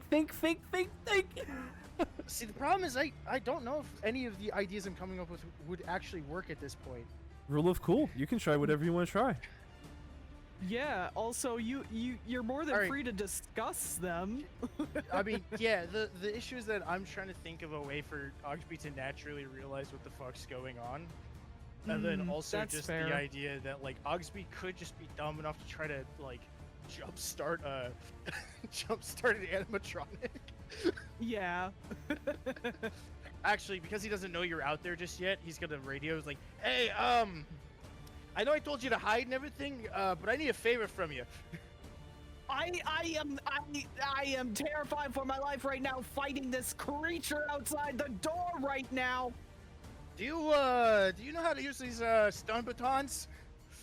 I just stabbed the guy with one. Yeah, I got this little, it looks like it's socketed. Do you think there's anything that could fit in that socket? Got a really bad idea. Maybe the crystals. I got some on me. Oh shit, where are you? I'm right outside your door. He just looks up. Oh hey! Hey, I just stunned this guy for Mine tossed I me just like stunned a this guy. Yeah. He just tosses you. How many did he have? 3.5 left. 3.5 left. Yeah. something like that. Yeah. Yeah. So he hands you one of them. Are you wait? Are Alright. you handing it off, or are you throwing it to him? He's handing it to him. He's not gonna throw it. Okay. Good choice, because I was gonna make Moon make a dexterity roll. Don't do To that try to and me. catch Don't it. do that to me. You know the gods would forsake me. All right, so you hand oh, off a what the hell crystal happened out to here? you hand off a Yeah, crystal to Oggsby as Oggsby is walking out and seeing the mangled fortune just holding itself in a spot where it got hit, where there's seared rotten flesh mixed in with metal holding itself. Meanwhile, Fortune's not moving and the eyes are flickering softly. You mind doing me a favor and seeing if there's something that looks like it could be like a charging port for those things?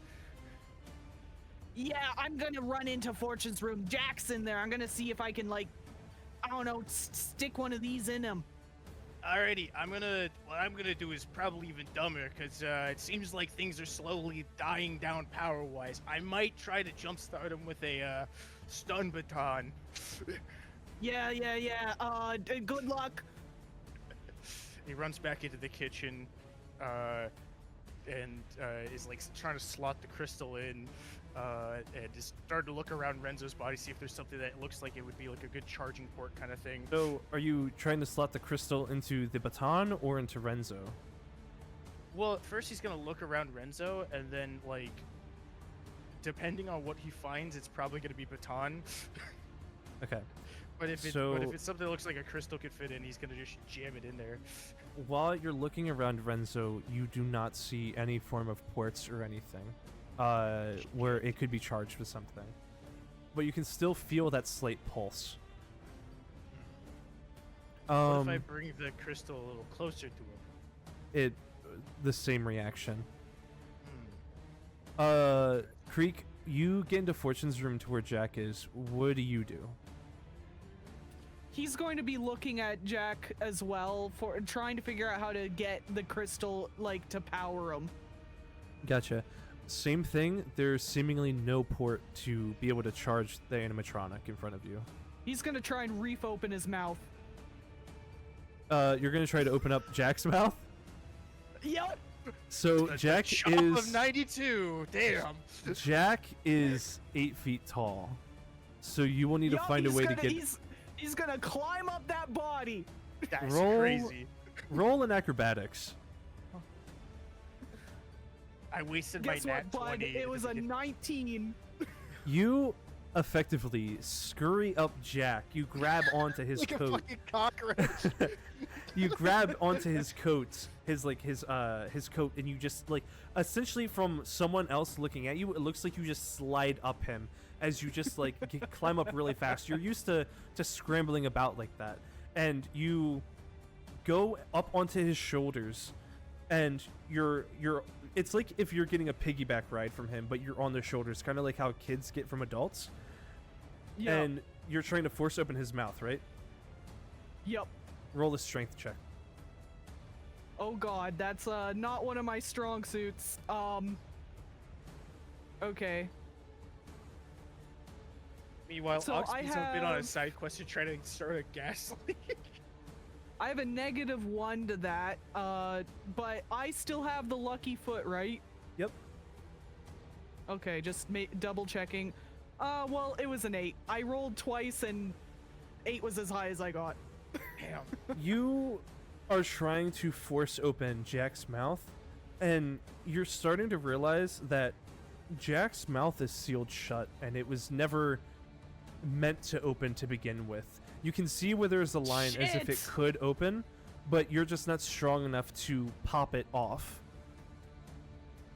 He's just gonna start like, I don't know, like fiddling around with the crystal, like pressing it against his head and shit. Like, all right, well, something's gotta work. Come on. It does nothing. Oh Oggsby, shit. you- Go ahead, go ahead. I want to see run out and look down the hallway to see where the golden dragon is. You run out into the hallway after doing a front flip off of off of Jack. Do you want me to like that. roll in acrobatics? No, to see no. how good I Roll did? of cool. You're built like that. We're, Roll we're of both cool, you built like land that. Yeah. Okay. You had practice from the wagon. Right. That was And- practice. Yeah. You look down the hallway and you see that he is just beyond halfway up the hallway. He is moving very slow. Yeah, it feels like the pressure that you're feeling is seeping now into the dining room, but it's not far enough in to make you feel like you're being weighed down. But he is gaining some closer distance to Sweeney. Is Sweeney's mouth open?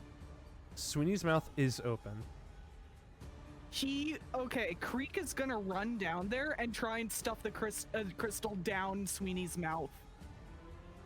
Roll perception. Okay.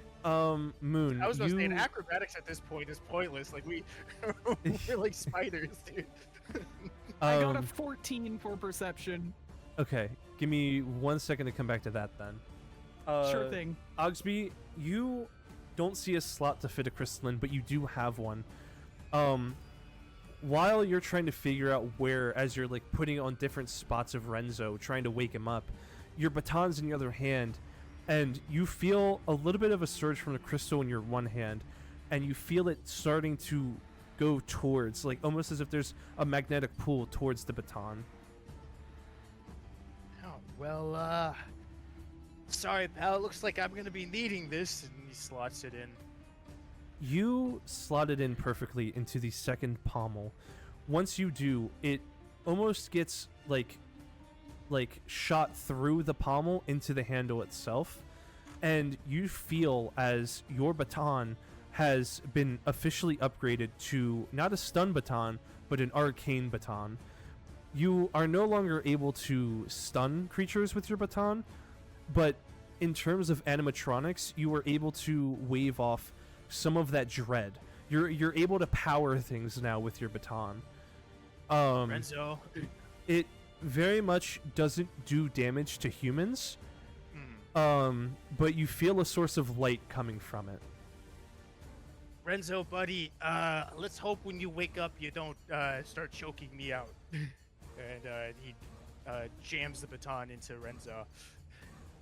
You jam the baton. Just remember my speech. You jam the baton towards Renzo, and you don't pay attention that you don't fully reach and make connection with Renzo, but you feel as your life force is starting to come back. You are able to grip it stronger than you were before, as the head of the baton starts to glow and arcane energy slowly seeps out of the top, and it almost envelops Renzo himself. The baton doesn't feel like it's losing power because it's using the power of the crystal and you to enhance it even further. And you see as Renzo's eyes begin to flicker and turn on, and his eyes are starting to turn blue. He is making very slow and jagged movements as if he's starting to wake up now. Renzo, wakey, you got your killer to burn.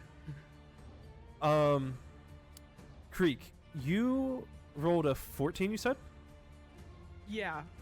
So you run up to Sweeney. The pressure is now pounding against your skull from the gold dragon behind you. You feel as if even though there is light in the building, it feels like there's an encroaching darkness clawing its way towards you, even though he is still far away. You want to go shove the crystal into the mouth, but before you go to do that, you look inside the beak and you see that the head is nearly hollow, and on the inside is flesh. It looks almost as if it's a person's head in there.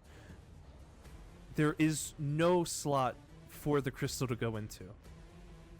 Oh, fuck. Oh, shit.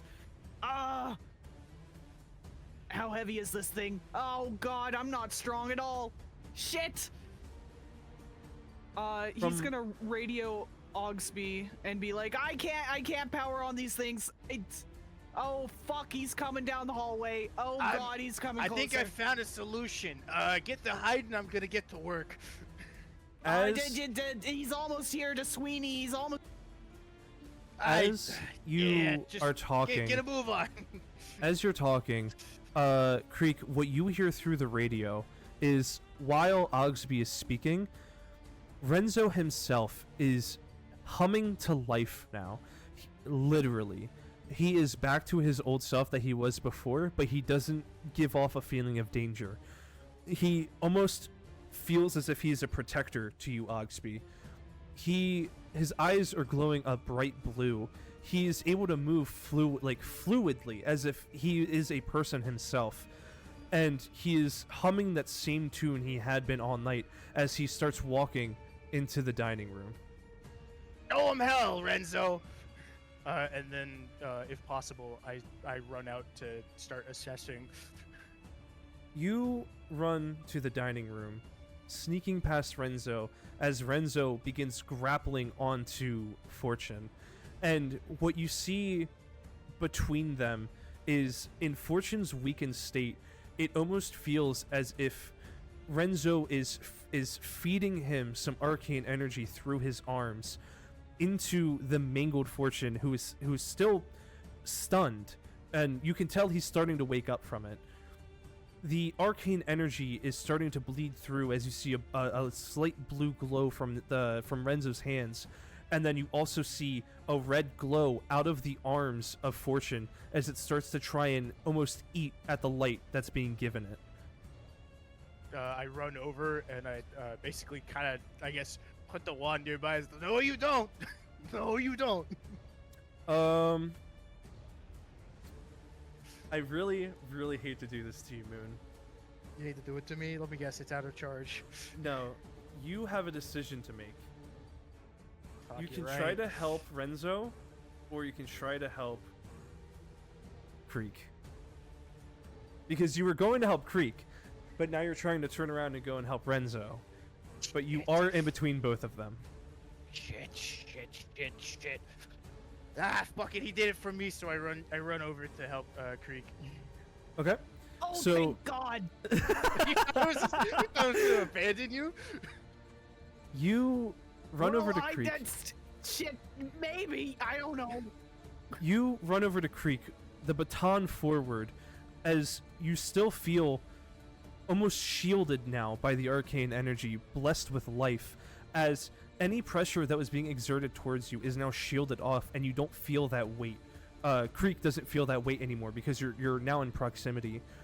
You hold it forward towards Sweeney, and as you do, the same thing as before, as light starts to envelop the entirety of Sweeney. The body's starting to rigidly move, like it's adjusting itself, and the eyes starting to glow blue. While you do that, you look over and you do see the gold dragon is just a few feet away from Creek at this point. Sweeney is not fully turned on yet, but within another second, or not a second, another like few seconds, she might be able to power on. Shit, Creek, you might want to get the fuck out of there. Yeah. Did Jackson Fortune's room? We got one more. I got more crystals. You need more crystals? Like, Sure, what's I'll happening here? take those crystals. I don't know. I'm doing God's work, I guess. Yeah. And he hands all of his crystals to Oggsby. He's like, yeah, you need Go more. find somewhere to hide. Oh fuck! He's gonna run into the playroom. He's like, I'm gonna hide in the sand. You're hiding. Okay, you're hiding in the Bury sand. himself in the sandbox.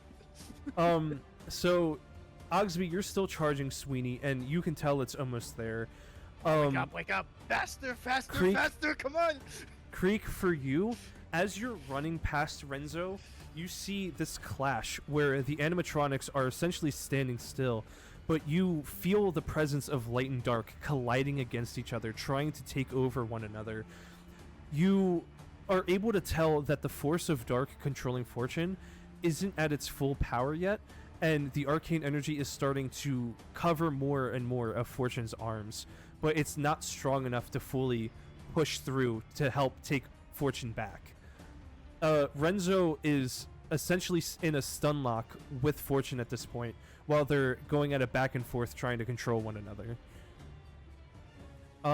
You run into the playroom and you hide, and you dive into the sand pit. And once you do, as you're trying to cover yourself in sand, you accidentally come across 2 more arcane crystals. Oh shit! Hell yeah! Oh, I don't know what to do with these. Fuck! Woo, that's what I've been waiting for. That's what it's been all about. I don't know what to do with this shit. As you both are trying to collect yourselves for what just happened, the building starts to rumble. And you see as the lights don't fully turn off at all, but they flicker and then get dimmer. Yeesh. Come on, wake up. Wakey, wakey, eggs and bakey. Friend. Sweeney's eyes glow a bright blue as she begins having fluid movement, almost not bound by the game of hide and seek she was forced to play. And she looks down the hallway and she sees the gold dragon approaching, and where she is filled with this life energy, you begin feeling some form of hate emanating from her, but not towards you. It almost feels as if she has a personal vendetta against the gold dragon himself.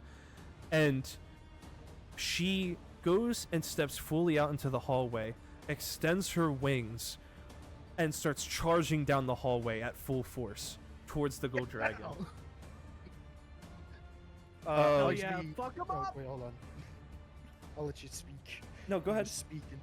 I was gonna say Oggsby does that, gives a salute, and then runs over to where Jack is. Okay. So you're now in Fortune's room. You hear down the hallway where Sweeney was running. It sounds as if metal is clashing against metal, like a sword fight. There is a battle that you are not able to physically see, but you are hearing the full force of 2 ends trying to collide and stop the other. It is essentially an immovable object against a what the fuck is it called? You know what I'm trying to say. Force. Unstoppable force. Yeah. It sounds almost as if Sweeney is a battering ram, striking once, going back to charge and striking again. It is loud, but you do not hear any other sounds except for the metal itself. As you're running into Fortune's room, you look over and you see that the point of life energy being put into Fortune is now getting to the point of the shoulders of the animatronic, almost reaching its core. But you are starting to also see Renzo himself slowly losing that energy from himself, almost as if he's trying to force that energy out and expend it in order to save his friend. Actually, instead of running into the room with Jack, if possible, if I'm seeing this, Oggsby's gonna basically do like a little kind of like jog over to him, like, you don't get to fucking get out of this fight so easily, bastard. And you're gonna start charging him? Yeah, I'm gonna start charging him. So you We are got now work to do. you are now officially a tether of sorts to Renzo. You are feeding into him as he is feeding into Fortune. You see that Renzo himself seems reinvigorated. You feel as if you are able to give the extra life force that you have to kind of boost his system. So he's able to hold on to the charge of arcane energy for a little bit longer than before. But at the cost, getting drowsy again. at the cost, you will have to roll a d6.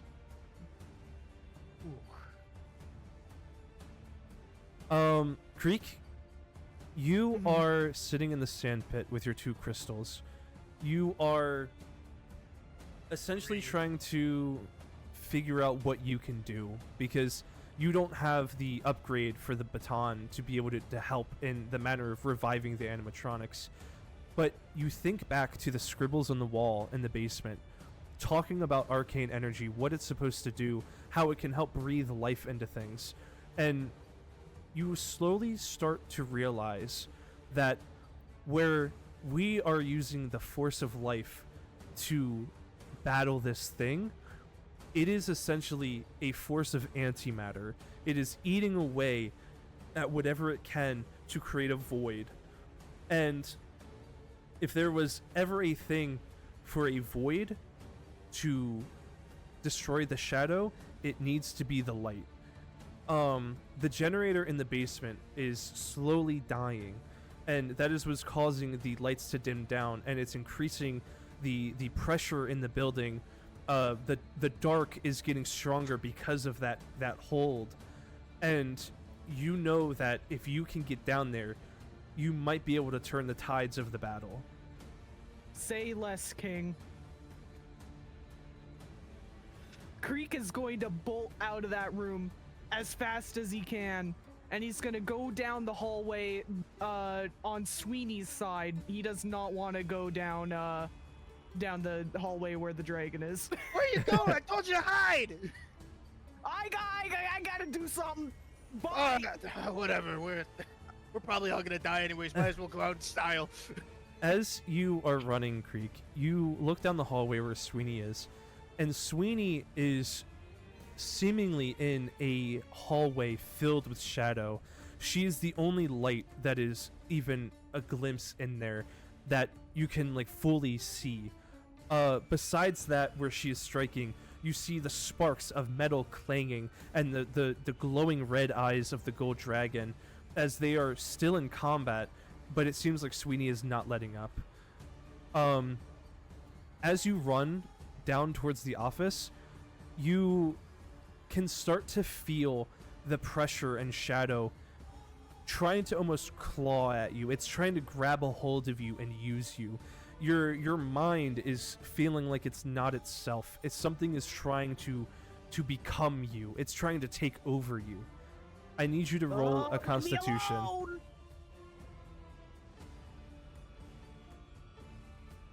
Hey, guess what? I just rolled.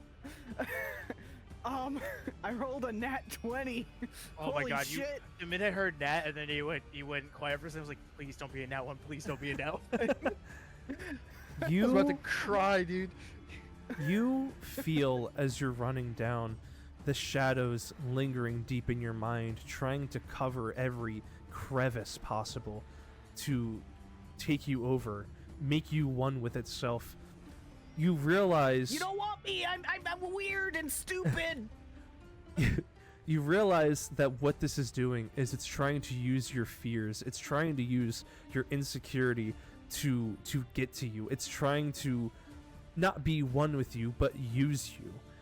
And you remember how important it is to save your friends by getting to that generator, and you push through, crystals in hand, as you fully book it through the office and down the stairs.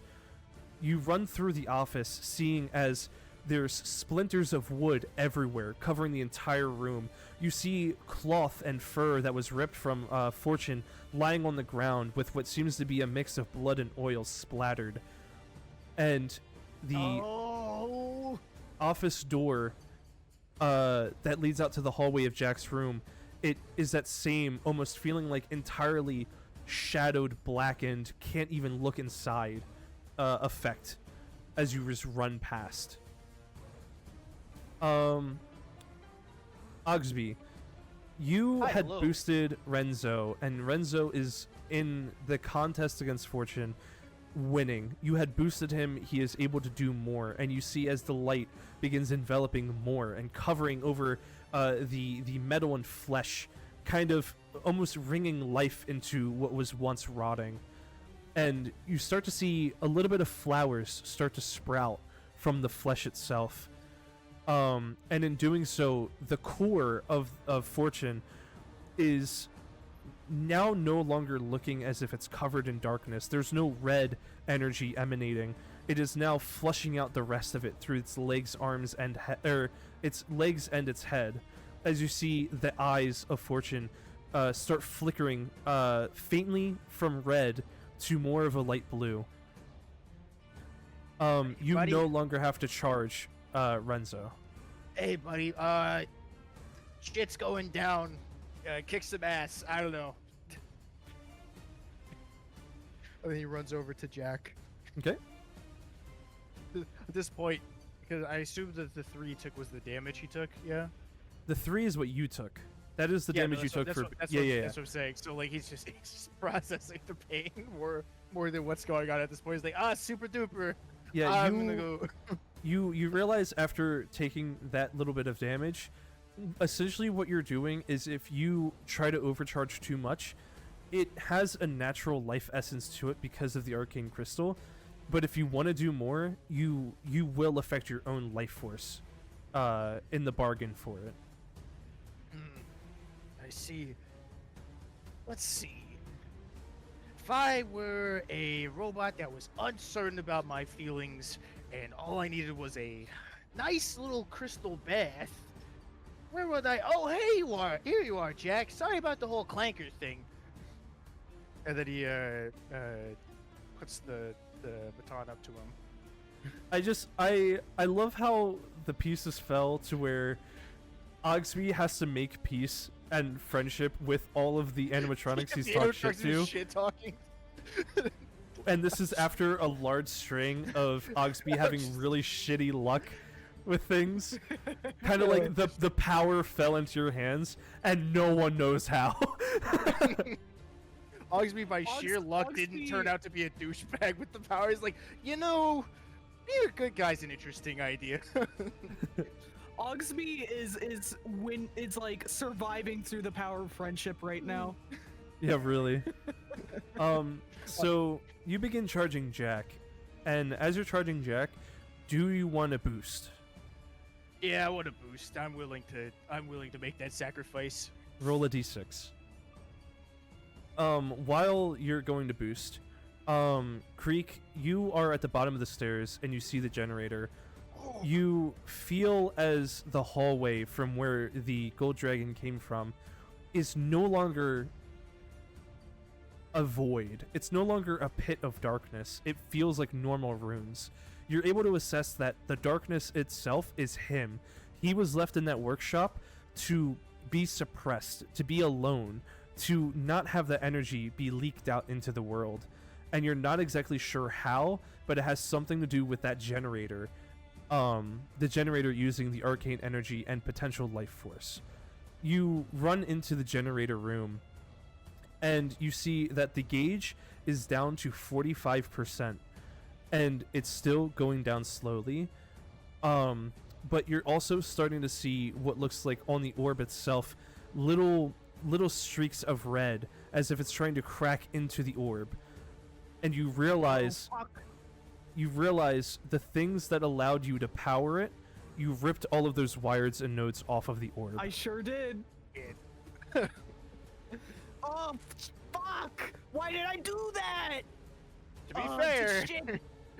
out of character, to be fair, we didn't know what the fuck was going on, and then this motherfucker literally probably realized what we were doing mid trying to depower the generator and rip the door apart so that we couldn't close him in. Fucking hate that guy. He's too smart. He's going to do his best to recouple the nodes. Roll a Arcana check. Okay. Got a lucky rabbit's foot. Don't forget. Yeah. I never got it stolen from me. I was very careful about it. The unfortunate thing is the two times you encountered him. The two times you encountered him, one time you literally just stepped back and he just gave up, and then the other time he was trying to just murder you. He didn't give a shit about stealing anymore. Yeah. Okay, so I rolled a 19. You are able to put the wires together back into where they were once slotted. The nodes connecting the wires, and it's able to begin feeding the rest of that crystal that was slotted into it as you watch it go from 45% up to 50%. I should have been an engineer! While doing so, you see the red streaks that were once there are slowly starting to get shorter, as if it's beginning to heal itself. He starts sticking the crystals in there that he has as well. You put both crystals in, and they just, it's the same thing as before. They evaporate. Yes. The energy is filled in, and the generator is back to 70%. Moon, upstairs, while you're trying to feed Jack, you go to boost it, and you feel more of yourself get drained, and you're becoming more and more tired. But as you're doing that, the lights in the building you could see are starting to get brighter again. They're doing a flickering, but in the opposite way, where they're getting brighter with each flicker. That's great. I love light. God said let there be light, so there's light. While you Wakey, had Jack. shoved the crystals into the generator, you no longer have any more. And Yeah, I gave them all to Oggsby. while wiring everything together, you realize the clamps that are there to stabilize the orb are not only clamps. Those are built-in suppressors to withhold the magic into the orb, not allowing it to go beyond its capabilities. And if you were to somehow remove those, then you might be able to feed more energy into the generator without the use of crystals. What?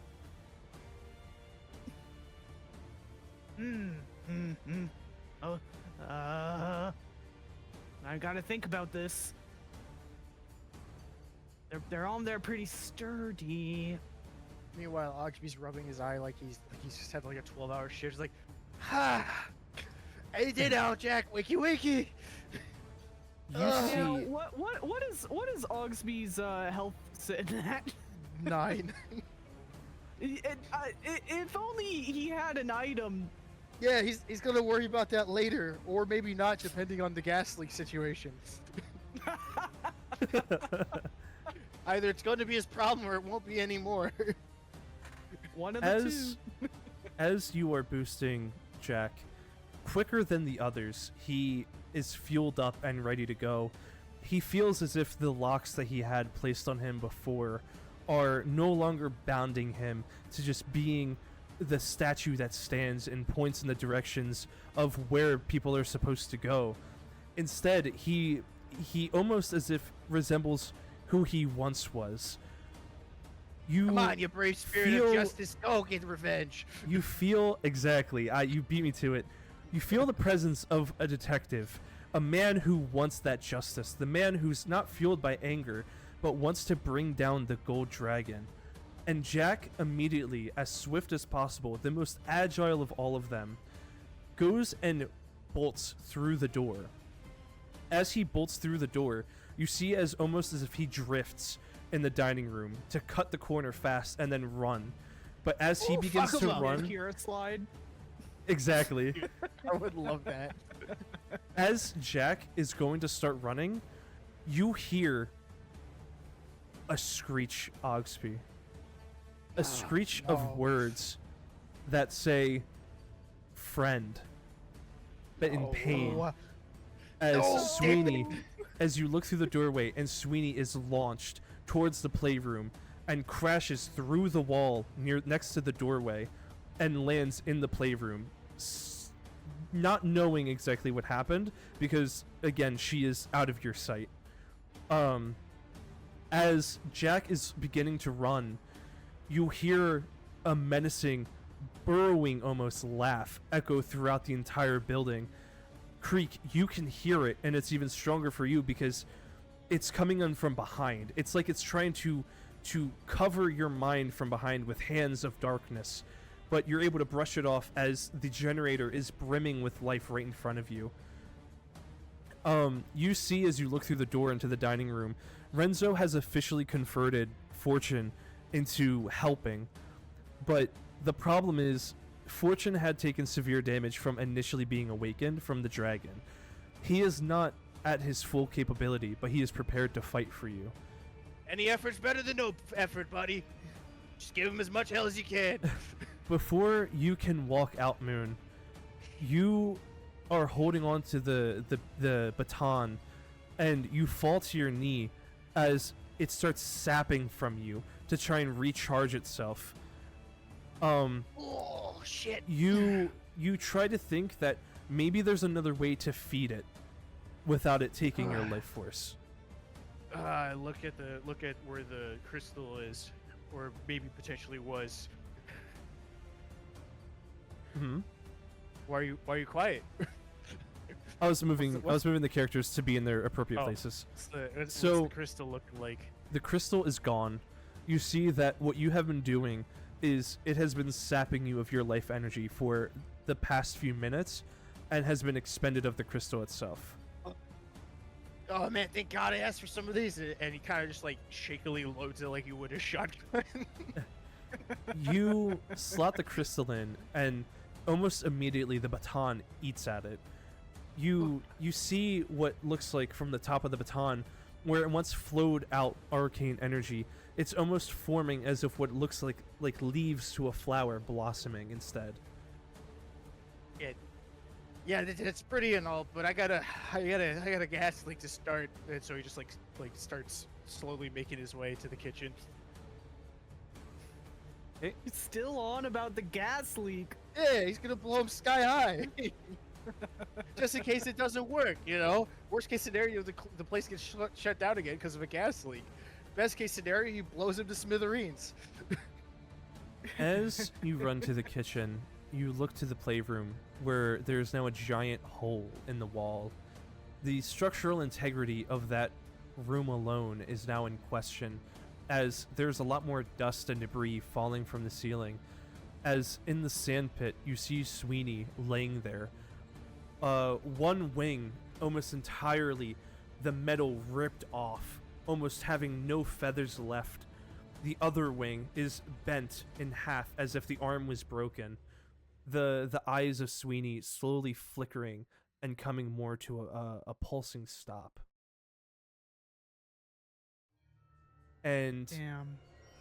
you realize, as you look down at the torso of Sweeney, there is a almost gaping hole that is wires and metal fusing together with flesh where there once was a whole piece. And you realize that Sweeney is officially gone. Rest in peace. You didn't deserve this happening to you. You think back to the letter of Sweeney, and a part of you feels bad for whoever it was that was locked behind. And while you run into the kitchen with this on your mind, you feel something kind of brush against you on your arm. And when you look over, you see the soul of what seems to be a younger girl, almost as tall as you are. And she is peeking in through the doorway. She is the collection of arcane life energy that you had breathed into Sweeney's robotic form, and she was able to manifest into a specter who is almost sitting there waiting for your command. Hold on, sorry. Hold on. Hold on. Sorry, I'm processing. We're gonna move to Creek now. Creek, you realize that you need to get these suppressor pads off of the orb, and you might be able to overcharge it in some way, as Oggsby had said before. But you have run out of power sources on hand to be able to feed it. But you're trying to think about everything that's been happening, and there might be a connection somewhere. You're just not exactly sure where. Yeah. Well,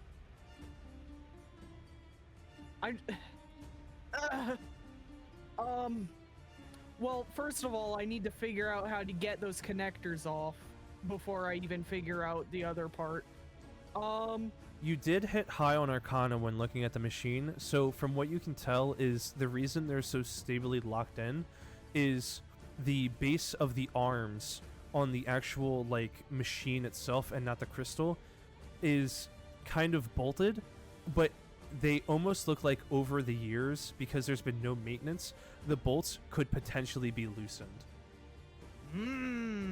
Okay. He is going to begin trying to okay, so he's going to run into the spare parts room and try and find something he could use to to pry that stuff off. He figures if there's anything that could help him, it would be in the spare parts room. That seems the best place to find that sort of thing. A tool of sorts, something to get those bolts off. You run into the spare parts room, frantically looking for something to help pry off these arms. And while you're searching around, all you're finding is animatronic plates, things for like coverings of the arms, spare clothes for the animatronics. Nothing necessarily that feels like a tool. More so, it's things like extra pieces for arms and such. Shit. Okay. He's just gonna take one of those arms then. Okay. You take one of He's the gonna arms. take an arm with him. And you run back, and it is like an exoskeleton frame-esque kind of like Yeah. arm, so it's all purely robotic. He figures he could use it to smack around shit with at the very least. You two, well, do you want to start smacking it? Yes. Okay, so you're gonna start smacking it, and you're trying your best to weaken it as much as you can with using this somewhat flimsy yet sturdy arm. And Well, I while thought about you're- using the baton, but then I was like, well, what if I need it? while you're doing that, What if you hear from the staircase that there is something coming down. It doesn't feel the shit. same as the gold dragon's energy did. It feels different. What ended up happening was, while Oggsby ran into the kitchen, Jack didn't run down to the Jack's room hallway. Jack ran down Sweeney's hallway, and Jack has now jumped down bastard. and joined you in the generator room, almost waiting for command. Shut on, you crazy diamond. God damn. Oh shit! Scared me. We need to get these couplers off. It's if we can overload the generator, I think we can stop all this. Jack immediately nods his head, and you see him as he goes over to the one arm holding the suppressor pad to the crystal, and as he's pulling it, he's not pulling it by the base but by the top, and you see as he's pulling it, there's like some almost looking like electricity trying to magnetize itself to the crystal's base. But as he's pulling, you can tell that it's starting to weaken the further away it gets from it, and that half of the crystal starts to bright a little bit, get brighter a little bit more. How high up Upstairs. is this? Like height wise, Yeah. I would say you can reach it. You're able to reach the base of the arm. You would have to climb on the machine to reach the top. It's about like, I want to say it's about 6 feet for the top of the arm, but for the base it's around I like mean, 3.5 he climbed up on feet. Jack to try and open his mouth, to be fair, so it's not like it'd be the first time he's scrambling up things. I want Kree to also try to help, like to try and help open up these arms as well. Okay. Are you gonna help the same one or a different one? A different one. He's like, okay, he's got the right idea. He's gonna try and copy what he's doing. You go to another arm. You see that there is 4 in total, and Jack is in the front right one of the room, and you were on the front left one, and you were trying to pull. As you could tell from your height, you're not able to. You climb up onto the machine, and you're starting to pull using the arm, almost tying the arm around the like the animatronic arm around the coupler, and you're trying to pull back. Roll a strength check for me. I'm not good at that, but yeah, Oggsby? I got a 5. A 5. I am Okay. Oggsby. Oggsby, you are back in the kitchen, You are trying the stove again, and again you hear the clicking as if it's trying to light, but you can't really see that there's any gas coming out. Oggsby pulls out his lighter and kind of just like does a little like quick spark to see if he can like see if it's gonna at least cause like a little bit of a flame in the area to see if it's just actually like been going. You light just a smidge, a flick of your thumb on the lighter to see what would happen. And while you hold it away from you towards the stove, the second you flick it, the stove had been releasing gas this entire time since you've been charging the animatronics. And immediately it sparks and has a small explosion in a way as it erupts and flames catch blazing up from the stove up to the ceiling as the walls are now starting to catch fire. Now we're cooking with gas. All right, we got something. All right, I got something going. You see, as the walls are catching fire, it is rising fast and getting to the ceiling, and the smoke building up hits the smoke detector, the fire alarm, and the sprinkler system tries to activate, but it doesn't fully activate. The water is shooting out about halfway, so the flames are building, but they're not building as fast as they normally would. Damn. I wish there was some way I could get rid of those sprinklers, but I feel like if I even mess with those, it'll actually just cause the whole thing to actually like flood the room. Damn it. Oh well, this is a good starting point. Hey buddy, I pull out the radio. Hey buddy, how we doing? Me and Jack are trying to pull the couplers off of the generator, and I think you were right. I think if we overload the generator, we can like end all this. Like I'm pretty weak though. I'm kind of fucking it up. Jack's way better at this. He's way stronger than me. We need to pull like 4 of these damn things off. It's taking forever. All right, I got a small fire started. We'll see if I can get it worse. Yeah, that's our backup plan. I think things are being broken. We might be able to find a way out of here, but shit's getting rough. Yikes. Okay. Okay. Oh shit. As you guys turn off your radios, both of you hear clear as day. The gold dragon, in his frustration, begins to just let out a scream. He is becoming angry. He is becoming hungry. He wants more. And the fact that you are putting up such a fight only fuels him with more rage to want to take it even more by force. You, Oggsby, you look out into the dining room, and you see as Renzo and Fortune are in a position where they're waiting.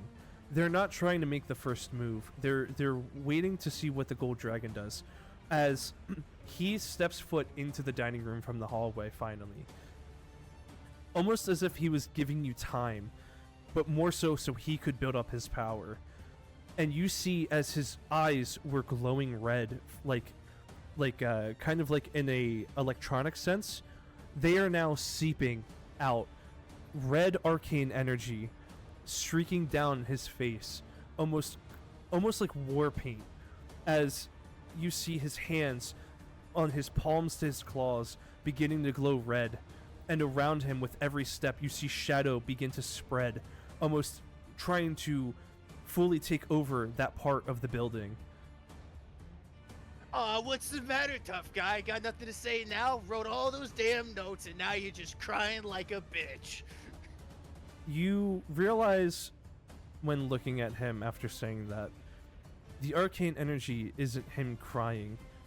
He is reaching down and essentially exerting his soul such as you were, killing himself slowly for more power. Damn. He is You're even more leaking pathetic of than this I thought. energy. He walks over to the two, Renzo and Fortune. And Fortune tries to make the first move. Being mangled, he's not understanding his condition fully. And as he goes, he's able to leave a strike on the gold dragon. But the gold dragon just scrapes it off. You see, as you look closer, there are slight dents and scratch marks that Sweeney had left on him in the battle, but nothing that left lasting damage. The base chest plate, where there was the vertical slice, which seems like it opens up, you can see it's almost as if Sweeney was trying to claw it open, and it's just a little bit hooked open, but not enough to see what's inside. Fortune is swinging wildly, trying to hit. He's just scraping off. Nothing is making full contact, but when it does make contact, it's not even leaving much of a scratch on the armor. Renzo is standing still, almost as if he's trying to plan, but he's not even sure what to do. Renzo. That's Sorry. when you my bad. remember that as you're looking out this doorway, you look to your right, and the specter of the young girl is in the doorway to the playroom, as more debris is slowly falling down in that room, and she is looking to you, still as if she's waiting for a command. I don't. Fuck. Out of character. I don't know what the fuck to do. We have a fucking ghost that we can command, and Yeah, we also have a Renzo that like is apparently just getting cold feet, and I want to give him a command, but he's over there just like he's over there not thinking. Do you think Renzo's still receptive to the commands, boss? Who? I think so. Oh, you're Renzo, do you okay. think he's- It's roll an does he look- insight. Does he look? Does okay? Fuck. While that goes on, Creek, you see as you're trying to pull the one arm. What did you get for strength? A 5, right? Damn it! Fuck. Yeah. So think bad you're starting to pull, and while you're trying to pull, you can feel so much resistance. You're able to get the coupling off a little bit, but it just immediately gets magnetized right back. You're effectively feeling like you're not strong enough to do this by yourself. But while you're trying, you see Jack is able to fully bend the one he was working on, and he pushes down really hard and snaps the arm off completely by the bolts. Oh, That- hell yeah! Yeah! That 1/4 of the crystal is now starting to have little bits of sparks as it's seeming to get to full energy, and then you see it level down as the gauge is still slowly being drained. Jack then goes to the next one, the back right, one of the back ones, and begins starting to pull it off. And in the same amount of time and same manner, it's slowly starting to peel off. But he is making progress on it. What do you want to do, Creek? I this time I want to assist Jack rather Okay. than just try to do it by myself. How do you want to assist him? I'll pull on it as well. Not with the animatronic arm this time. I'll just use my real arm. I feel like it would get too crowded if I did that. Gotcha. So you go Yeah. to help Jack, and you realize that what you're able to provide for Jack is something that you didn't have for yourself. You're able to hold, and it's a form of stability. You may not be super strong enough to pull it off, but you're strong enough to hold it wherever it's at. So as he's pulling it down, you're making sure he's not feeling as much of the resistance of the arm, and in a faster means, he starts to bend it more and more at about twice the speed as before. Before Hell he yeah. he gestures for you to move out of the way.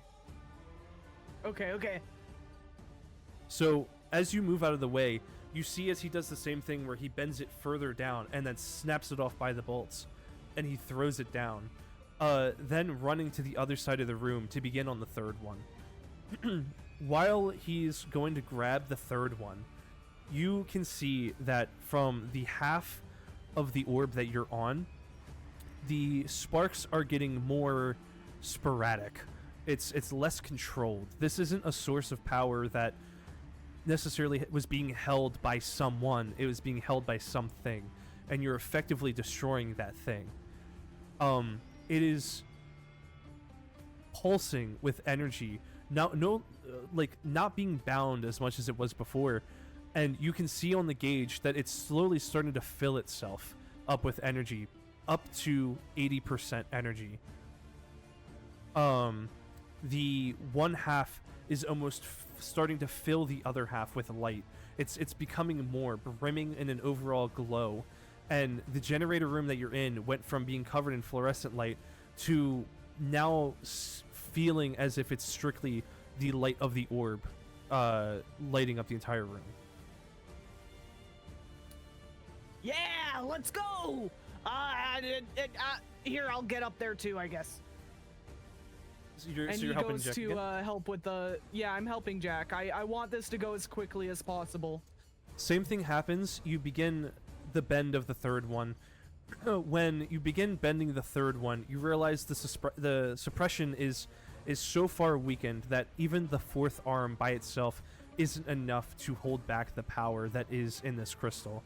It is effectively just trying to sap little bits of it at a time to try to stabilize at least what's left. And as the third arm snaps off, the entire orb starts having that flicker and sporadic movements of arcane energy all around it. It is, at this point, shooting out pulses at a time of arcane energy that once it hits you, it actually knocks you back physically off of the machine. As that happens, fuck!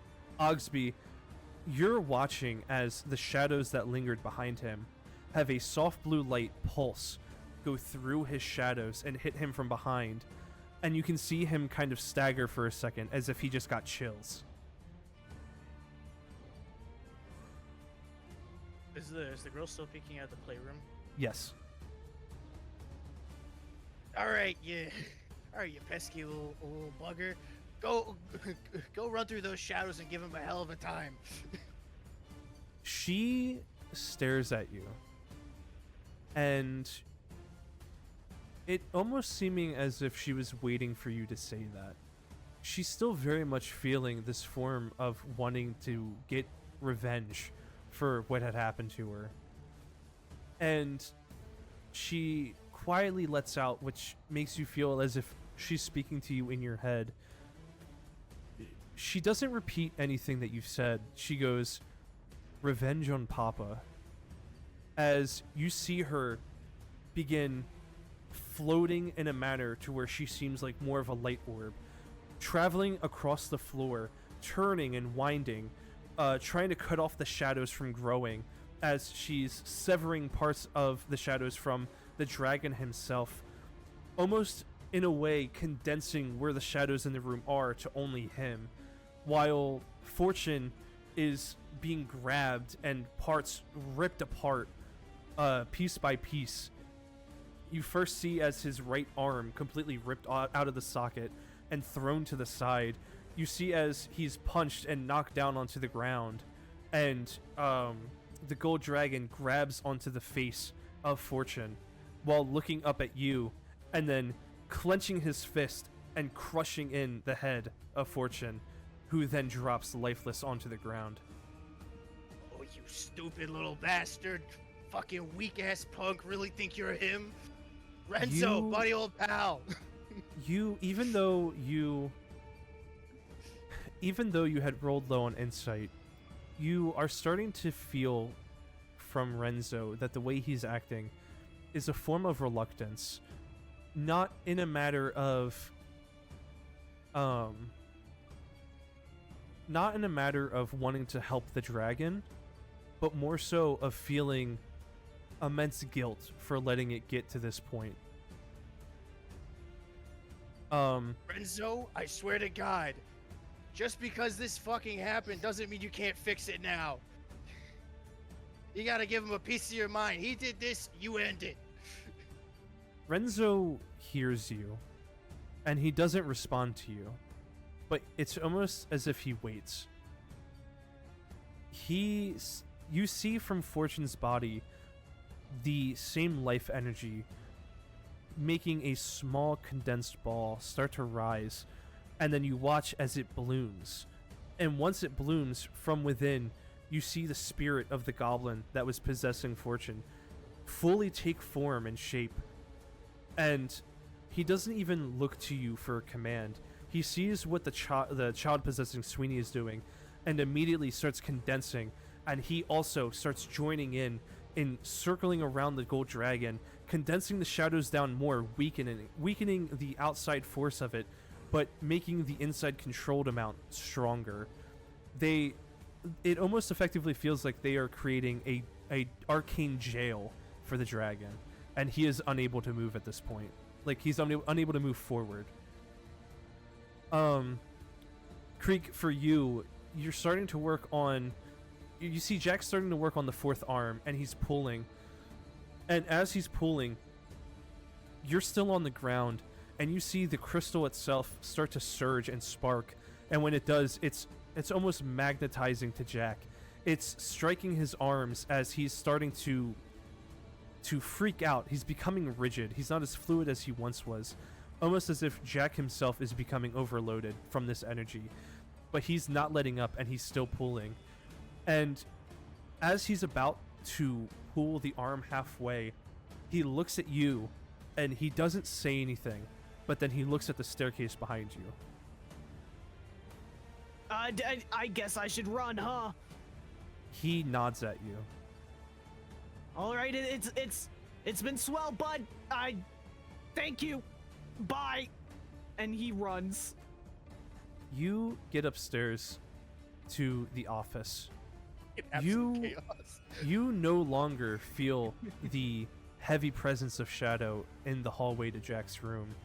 You see the lights are growing brighter and brighter, almost extremely fluorescent as the basement was. Mm-hmm. What do you want to do? I'm gonna run up behind the dragon, and I'm gonna flash my camera at him. You run up the hallway to Jack's room. And once you get to the doorframe into the dining room, you see as there's two orbs floating around, trying to keep him controlled in this environment, where Renzo is just sitting still, and you see Oggsby across at the kitchen doorway. Behind him, fire starting to blaze brighter and brighter, and he's not paying attention to it. The playroom where Sweeney is now laying, gone. You see it completely destroyed, and the room itself is starting to cave in from the ceiling. You go to take out your camera, and as you go to take a picture, you realize the gold dragon's not facing you, so the camera had no effect. I'm gonna call at him. You're gonna call him? I'm gonna call at him. Yeah, and be like, "Hey, you big dummy! Roll an Get intimidation. over here!" Intimidation? Oh shit. Okay. That dude's gonna be like looking at you in fear, like, please no, not the camera. Okay.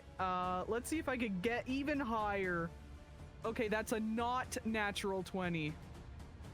You call out to the dragon. What do you say exactly? I'd say, "You big dummy, get over here!" He, in his frustration... Here, I'm gonna do this to show that Fortune and Sweeney are officially gone. Mhm.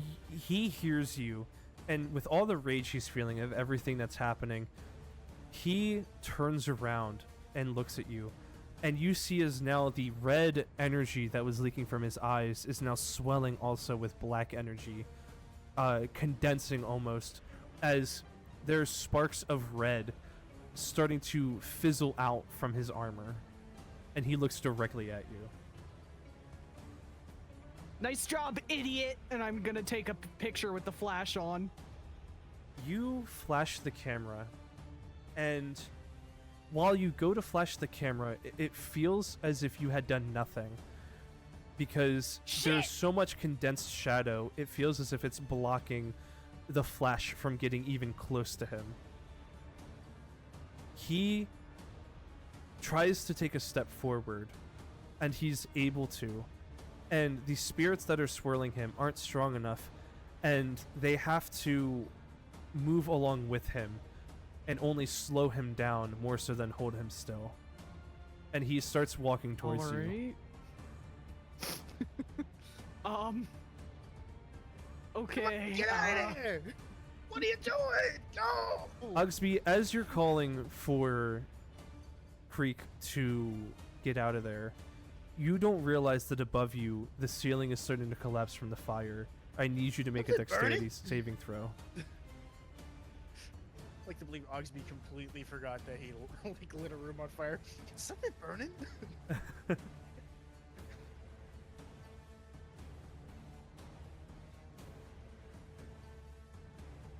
Oh, You That's a 10. are able to dodge out of the way as there is a wooden beam that drops down from above, and it effectively completely closes off the kitchen. The fire is not stopping as it is now coming out of the doorway and starting to catch fire to the dining room itself. Oggsby looks back to Creek. He's like, "Good news, the fire plant's working. Bad news, the fire plant's working." Oh shit! We gotta find a way out of here. Renzo sees everything that's happening, and you watch as he willingly walks towards the dragon. And as he steps into the shadow, the amount of power that is condensed in there starts tearing the cloth and metal shavings off of Renzo's body, effectively as if he's being eaten alive. But he presses forward towards the gold dragon. Renzo puts his hand on the gold dragon's shoulder to get his attention, and once he does,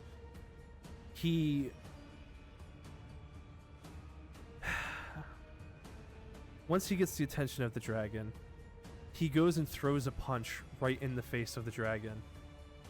And you see as Renzo. the dragon gets staggered for a second, but it's not very effective as the metal is being eaten.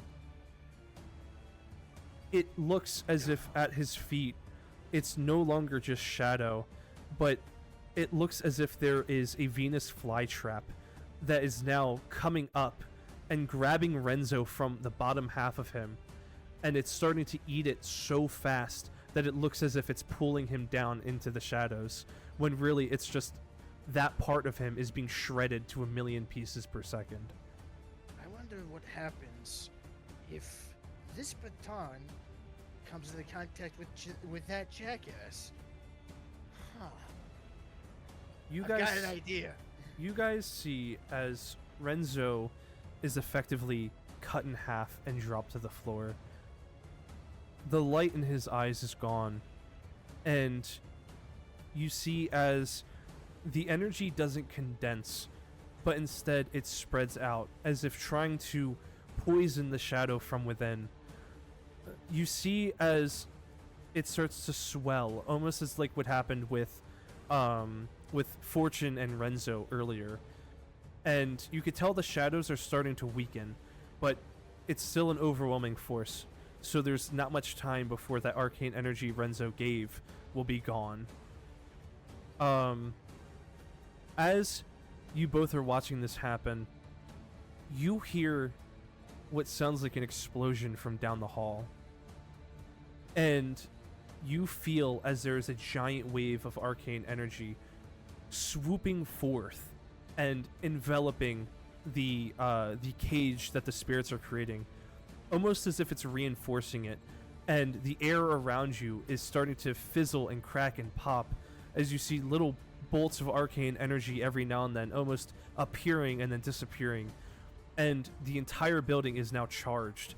You can only assume that Jack has officially gotten the last arm off, the generator is no longer suppressed, and it will take some time, but it might actually overload soon.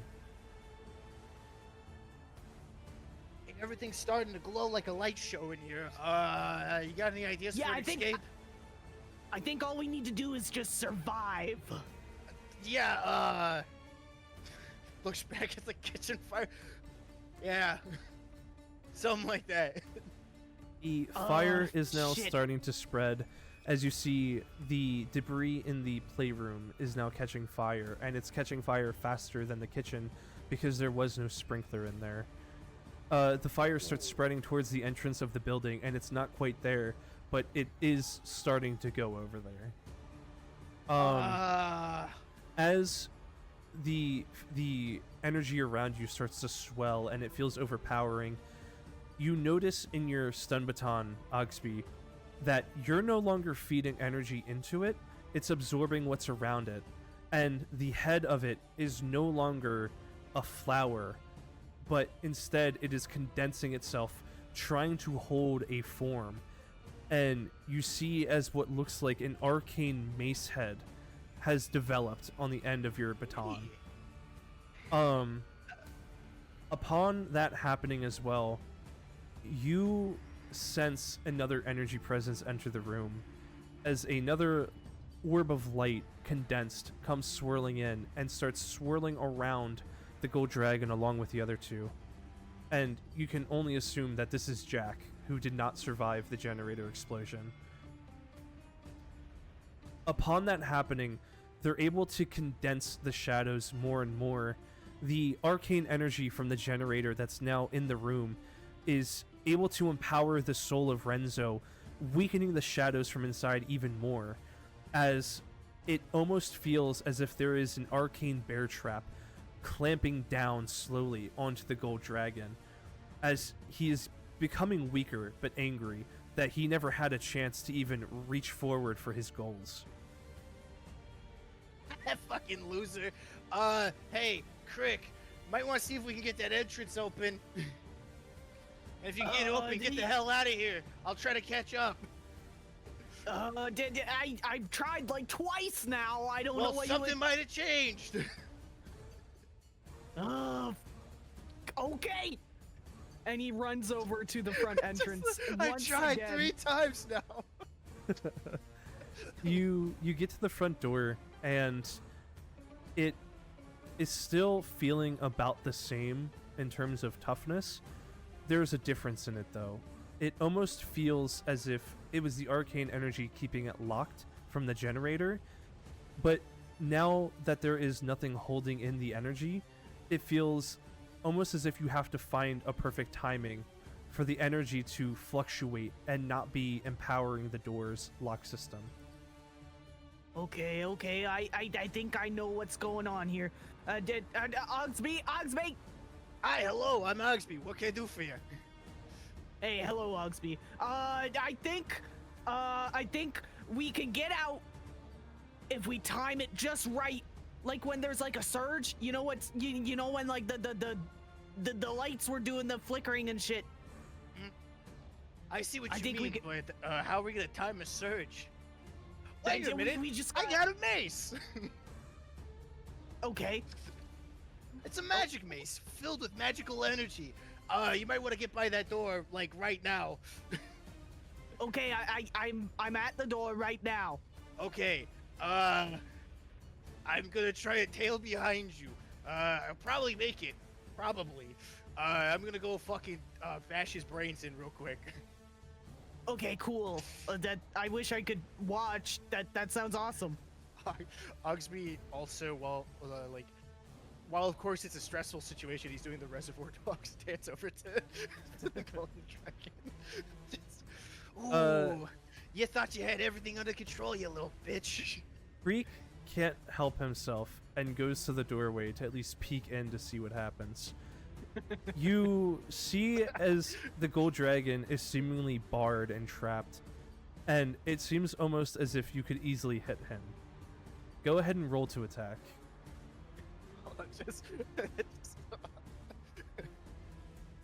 So it's a +3, right? Yes. He was hoping. No, like, advantage or anything on that? Uh, you can get advantage because there's a lot of arcane holding him back. Wait, I have an idea. Okay. Ugh! Catch! Hi. What am I catching? I'm gonna throw the Jack's lucky foot to him. Oh, you magnificent bastard, you. Because this is What the hell Jack's is lucky this? foot, there's no roll needed to be made. You feel as you're able to infuse your luck with your arcane energy to do a perfect throw. And it Yes. lobs perfectly through the air as Oggsby catches it and is able to, like, hold onto it as he's getting ready to swing. You now Alright. have advantage on all your rolls. So then, does it mean I get another advantage? Oh my god, you hit a crit! Does that mean I get Yes! 3 advantage? It doesn't matter. It doesn't matter. You hit a crit. That's the highest. So, D6 was for the basic stun baton. The upgraded stun baton is what was it, 3 D6s. But because you hit a crit, it is 6 D6s. Oh my god.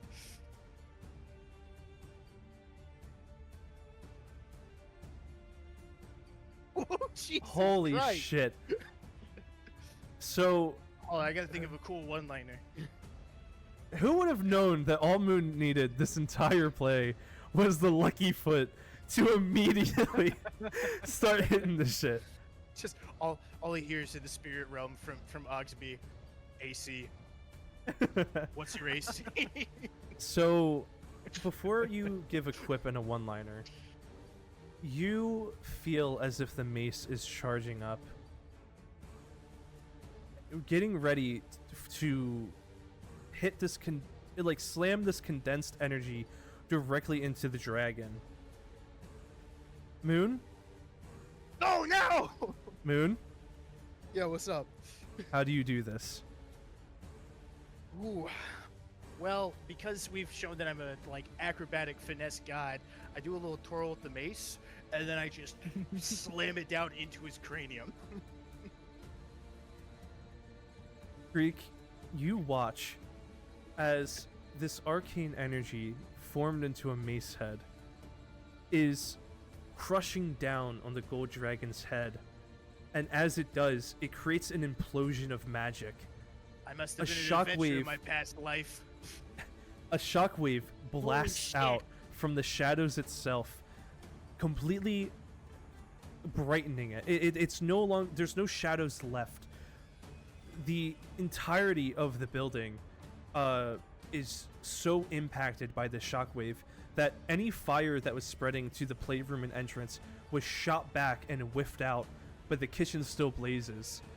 The lock to the door actively fizzles, and then you hear a click as the doors just latch open.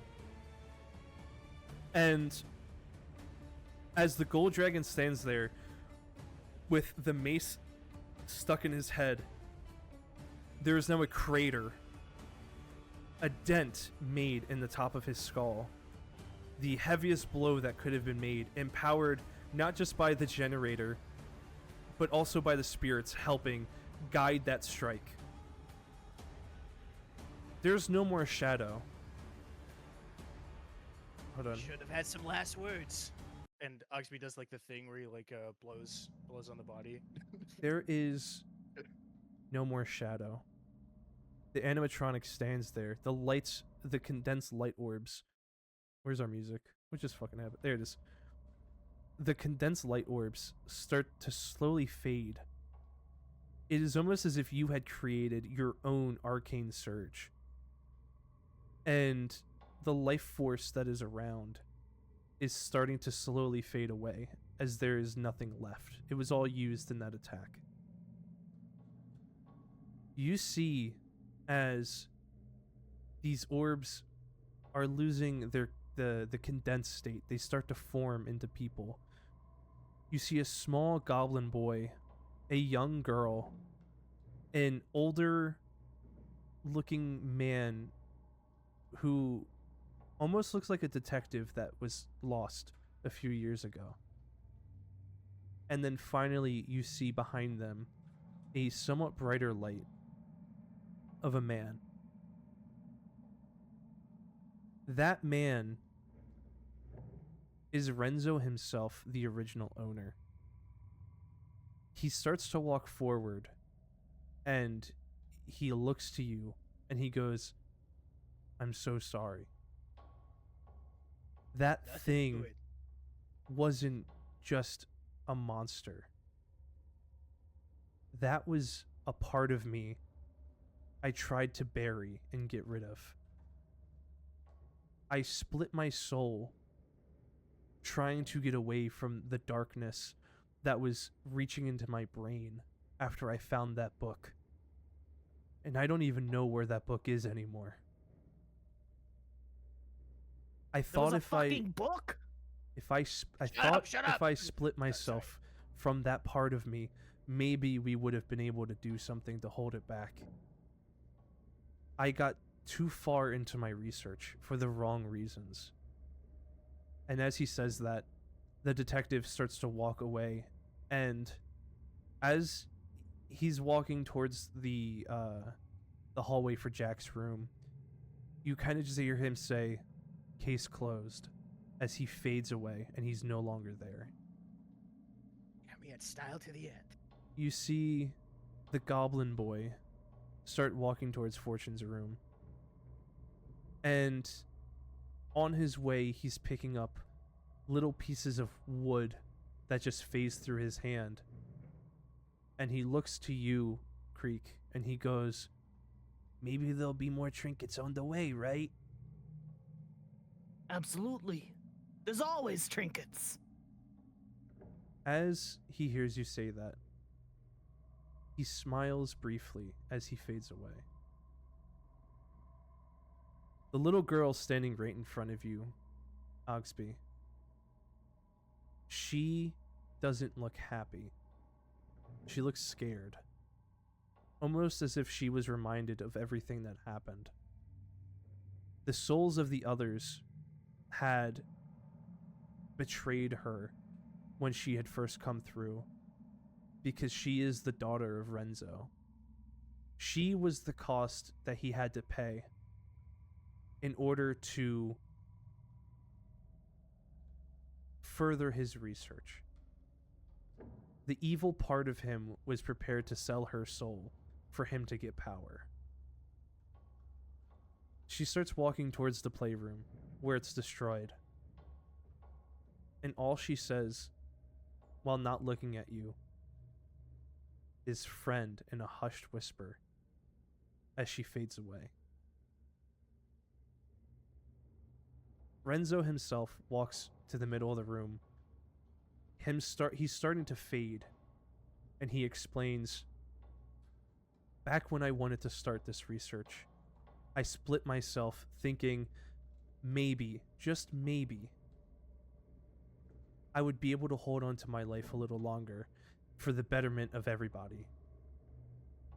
But when I stripped a part of my soul into that animatronic, the bad half stayed back and wanted more. That thing used my body and the other part of my soul to make a pact that I don't even comprehend. I have no recollection of. I'm not even sure that was me." He turns around and he starts walking towards the hallway to go to the office. And he looks back to both of you and he goes, "Thank you," as he begins to fade away. You're left in silence in this now destroyed building. The kitchen is still on fire, the blaze not as strong. The playroom completely collapsed. The dining room thrashed and furniture destroyed. Animatronic parts lying everywhere. A mix of blood and oil splatters at the different parts that were ripped off from each of the animatronics. Cloth and fur and metal pieces are scattered to look like a battlefield. Where the gold dragon's body lays, Ugh. the chest piece pops open to reveal inside is no mechanical parts in terms of robotics. It is the full body of whatever was left of Renzo's corpse. On the body, there's etched runes that glow a faint green, but not of an arcane energy, something more infernal.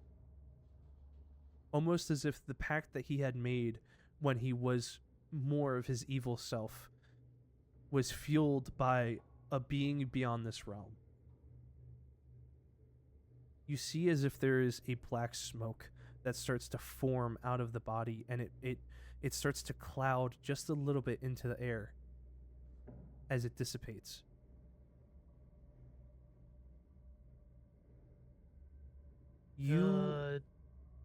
You try to make sense of everything that had just happened. But as you do, the building itself starts to slowly creak. You hear cracks. The wood framing can no longer hold itself. It almost as if the arcana in that generator was trying to breathe life into the building itself to keep it up and standing. Oh shit, that's right. The building's coming down. We gotta get out of Oh here. fuck! Real quick, Oggsby wants to see if the whatever's left of the baton can be like taken just as a souvenir. The baton itself, when you had thrown down a strike, had completely destroyed the top of the baton. The amount of arcane energy overcharged splintered it and made it fracture, and it looks as if it had exploded. But while you are inspecting it, you realize you are able to take that upgraded pommel piece off of it. Alright, pocketing that. Might need it in the future. Right, that's what you do. Alright, we should get the hell out of here, by the way. Yeah. I'm at the door. Oggsby books it over. Okay. You both are now at the front door. Oggsby, as you're running, the floor begins creaking. It begins falling in on itself. You see as it starts to crumble, and cracks from the floor begin sprouting up on the walls as there are support beams snapping in half. The building isn't falling fast, but you can tell that soon it will fully collapse. Go, go, go, go! Door, door, door! I'm You out. both- I'm out of here. I'm out of here. You both run outside. As you get out there, you turn to look at what happens to the building, and you see that the top is caving in on itself. The fire is spreading further and further now that there is dry debris lining the entirety of the building.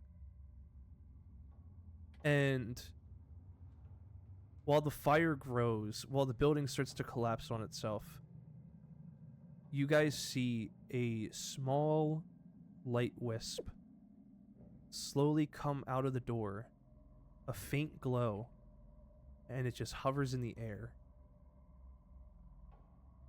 And you both feel a connection to this orb, but you're not necessarily sure why. Oh hey. What a strange sensation.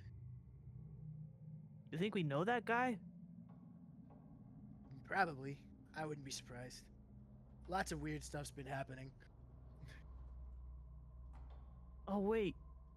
We never did find out about that guy who said his brother? Was it his brother? Yeah, he was like shaking me about his brother or something. I completely lost that. Now that has been brought up, Creek, roll a history check. Okay. I have a feeling I know the answer to this already, but I have disadvantage, by the way, now, so I got a 2. because the luck foot. You got a 2. You are not sure what that guy was on about back at the station, at the guild hall. You Mhm. really don't. I just got a prison. I don't know much. can Oggsby scratch his brain for this information? Yes, and you get advantage because of Lucky Foot. So history check. Was this history? Yep.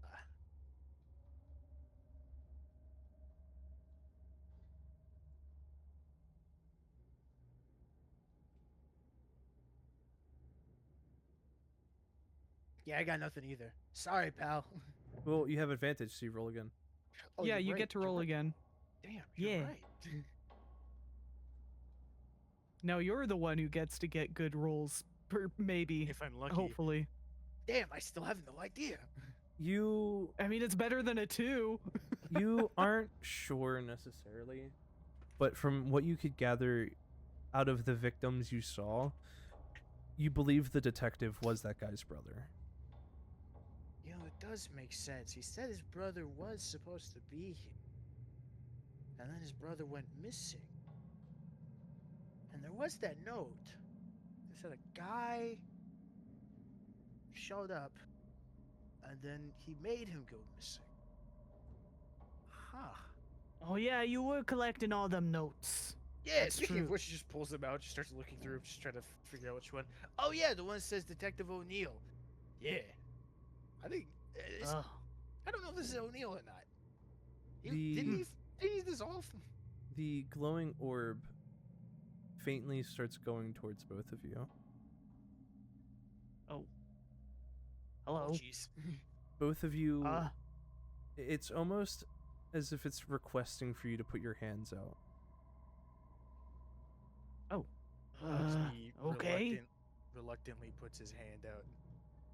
You see the orb, where it is larger, about the size of a head of a person, split in half and become 2 half pieces of itself. One half goes Oh. to Oggsby's hand, the other goes to Creek's hand. Creek, if you could have a material possession to make you happy, what would it be? Money. You Money. see as a coin purse drops in your hand, almost materializing out of nowhere as that energy dissipates. And when you open that pouch, you find 50 gold pieces are sitting there. Oh, thank God. I was wondering if we were even gonna get paid for this after all this shit. The building's not even there. Oggsby, you hold your hand out. And before you can even make a wish, it is almost as if you're being given a gift. And what materializes and falls into your hand is a full deck of solitaire cards. But- This is better than any coins. But the cards themselves are designed in the form of like patterns of flowers, like blue flowers.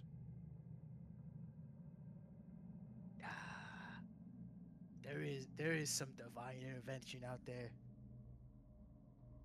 The energy dissipates. You were both sitting there. This building is almost at this point fully collapsed. The blaze is creating so much smoke that it's becoming a giant pillar that reaches into the heavens. And at this point, you know that anyone within miles would be able to see this and understand what's happening. So we're just gonna say that the building was so old that one of the light fixtures caught fire. Yeah. And Also, we do were you think we'll trying to get paid solve- on top of this, or? I assume that's what that was. Which actually, shit! Oh. Oh, the missus is gonna kill me. You I two, hope. I'm starting to hope. is there anything else you guys want to say? Because you I can was say just- something. I was gonna say, I'm starting to hope that that actually wasn't how we were getting paid. Yeah, I don't know, like, wait, no, wait! Didn't the guild, like, say that they got, like, payment to pay us with? Yeah, We so are getting hopefully- paid! Hell yeah! Just like slow-mo high five in the air. You both turn around and start walking down the road away from the building. As you do, behind you, very faintly, you can hear a echo of a bellowing, evil laugh.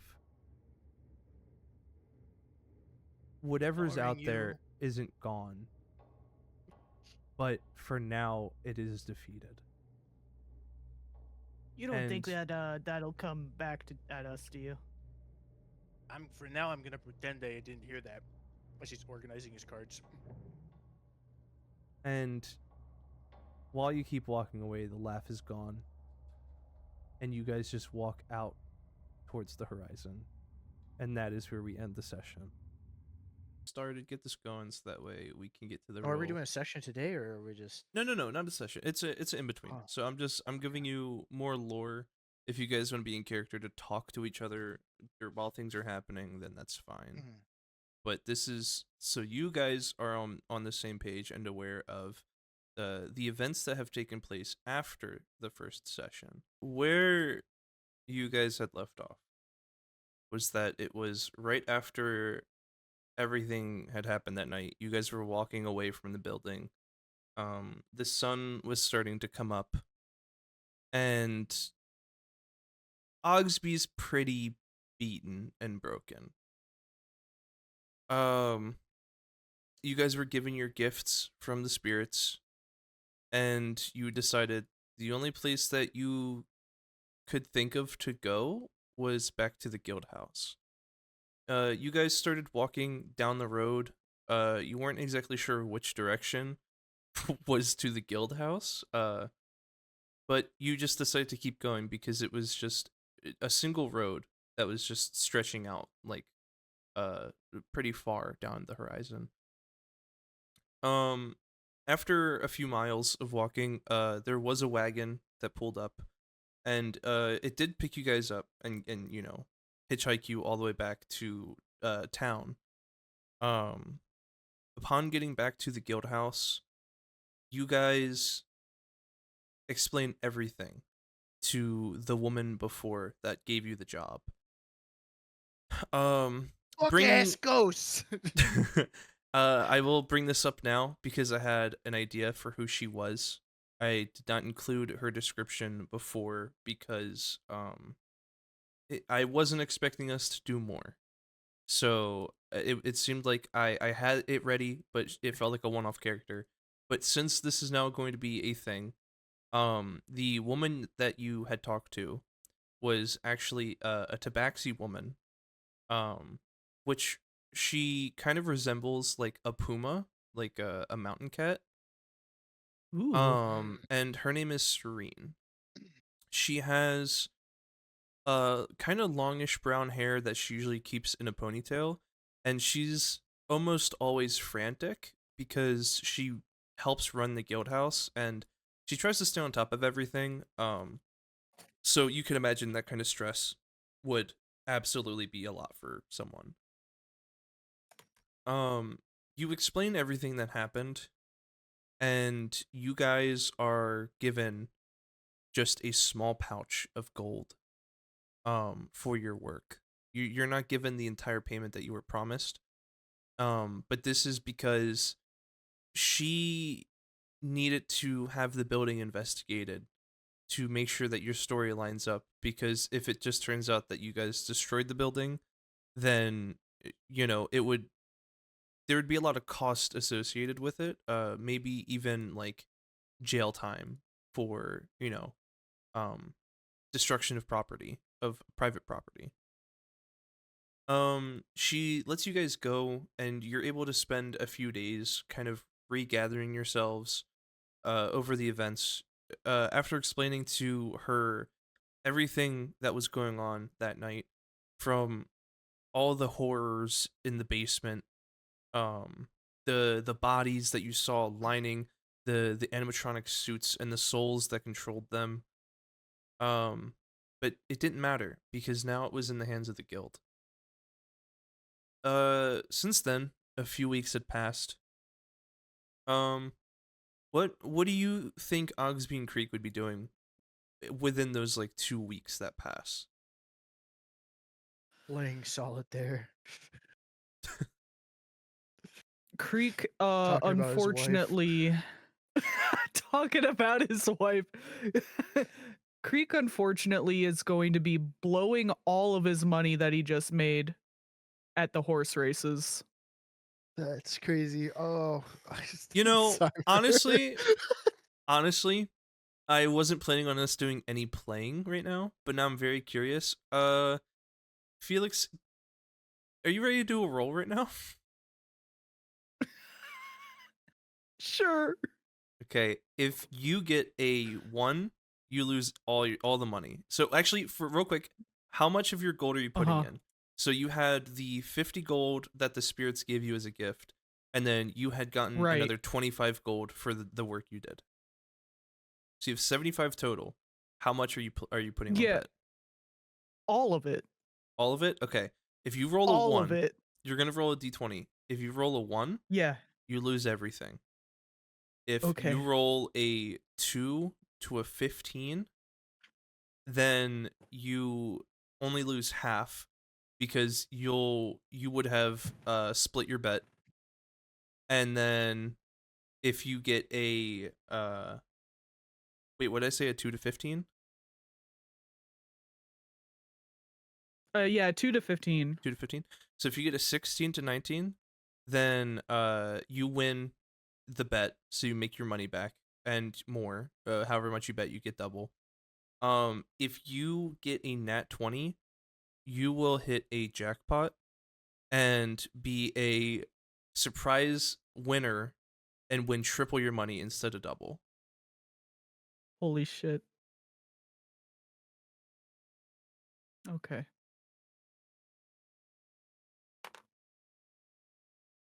Fuck! 10. Then so it's half of 75. Let's just split it and say 37. You're at 37 gold now. So you didn't lose everything, but you Okay. did spend a lot of money on horse gambling. On the horse races. Yeah. It was actually centaur racing. Right, because they're both the jockey and the horse. Yeah. So they'd have better control over the race, like during the race, Right. Mm-hmm. They are like the perfect athlete. Sports betting. So you guys, Oggsby and Creek don't really do much in these couple weeks, is what you're saying. You guys get reached out to. Do you guys like spend time together? Like, do Creek and Oggsby like become outside friends? Like, do they spend time hanging out and doing stuff? I don't know, Gobothan, do we? Creek would not know what to do with himself outside of that. He literally just got out of prison. So like even though he doesn't really admit that they're friends, he would not know what to do if he's not hanging out with Oggsby. Oggsby most of the time is playing solitaire, talking about how much he loves his wife, and then they sometimes go to bars. And that's it. that's he's most never of Oggsby's met routine. this wife. You guys like He's hang out in never an met his alleyway of you guys hang out in like the alleyway of the breakfast diner Benny's. And Yeah. then, and then when the bars are open, usually Oggsby's routine is taking him to the bar, hanging out, talking about his wife, playing some solitaire, maybe playing some pool, and then and then like they just do that every now and then. Okay. So some time passes. It's been a couple weeks since everything that happened and you explaining to Serene. And you both get reached out to by a carrier pigeon, which seems odd because times have changed and sending stones are now a thing. Oh, this is a little old-fashioned. And it's a cordial invite back to the guild house for you guys specifically. Well, we're going to jail. I hope you had your seat warm there. Fuck, I can't go back. Don't worry, pal. You'll be going with a friend this time. I don't think I trust I want to go Oggsby back, and Creek in Oggsby. prison together. I don't want to go back.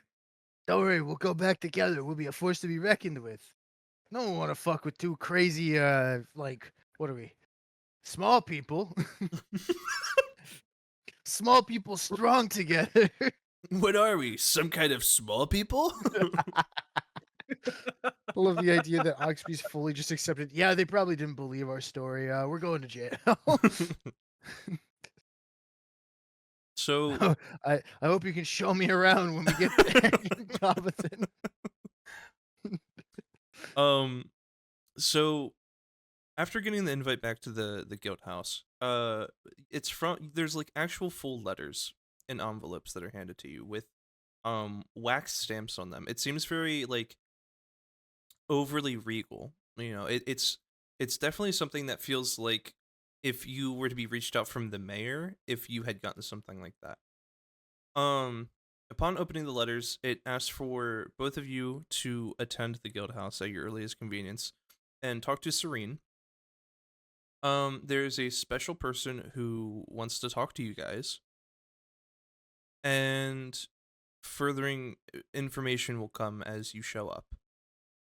Both of you return to the guild house, and when you walk in, the people who are there looking for jobs don't really care that you're there, but all of the employees of the guild house kind of glance at you every now and then. It seems as if you two have become like the talk within the building, and everybody knows who you are. What are these guys? Do you think these guys are racist towards short people, Gabbathan? Keep staring at us.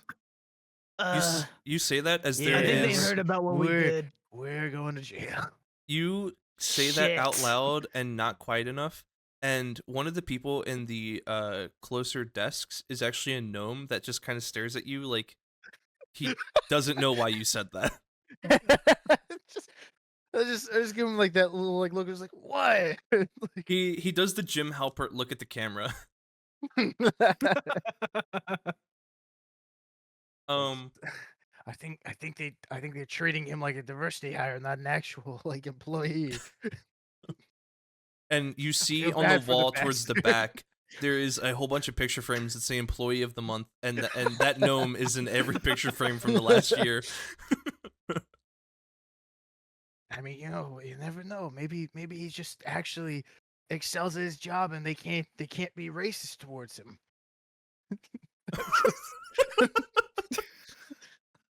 I'm not furthering that. I'm not trying. Oggsby trying to find an excuse to believe that everyone's racist around him. The gnome is like Well, the most loved in the obviously- office. Well, obviously they've seen the error of their ways and realize he's an actual good worker. That's when like one of the people who's there looking for a job comes up and goes, hey, that was kind of racist of you to say that, actually. Look, man, when you're a short person like me, we don't get jobs. You say as you're about to get called. Okay. As far as he knows, he's about to show him like, yeah, we think you committed a crime. You're under arrest. So you guys are standing there and you're waiting. Nobody addresses you at all.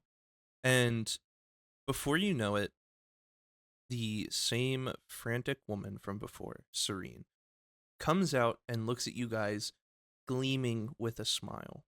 She, like, ear to ear, brimming with shine. She is so happy to see you guys.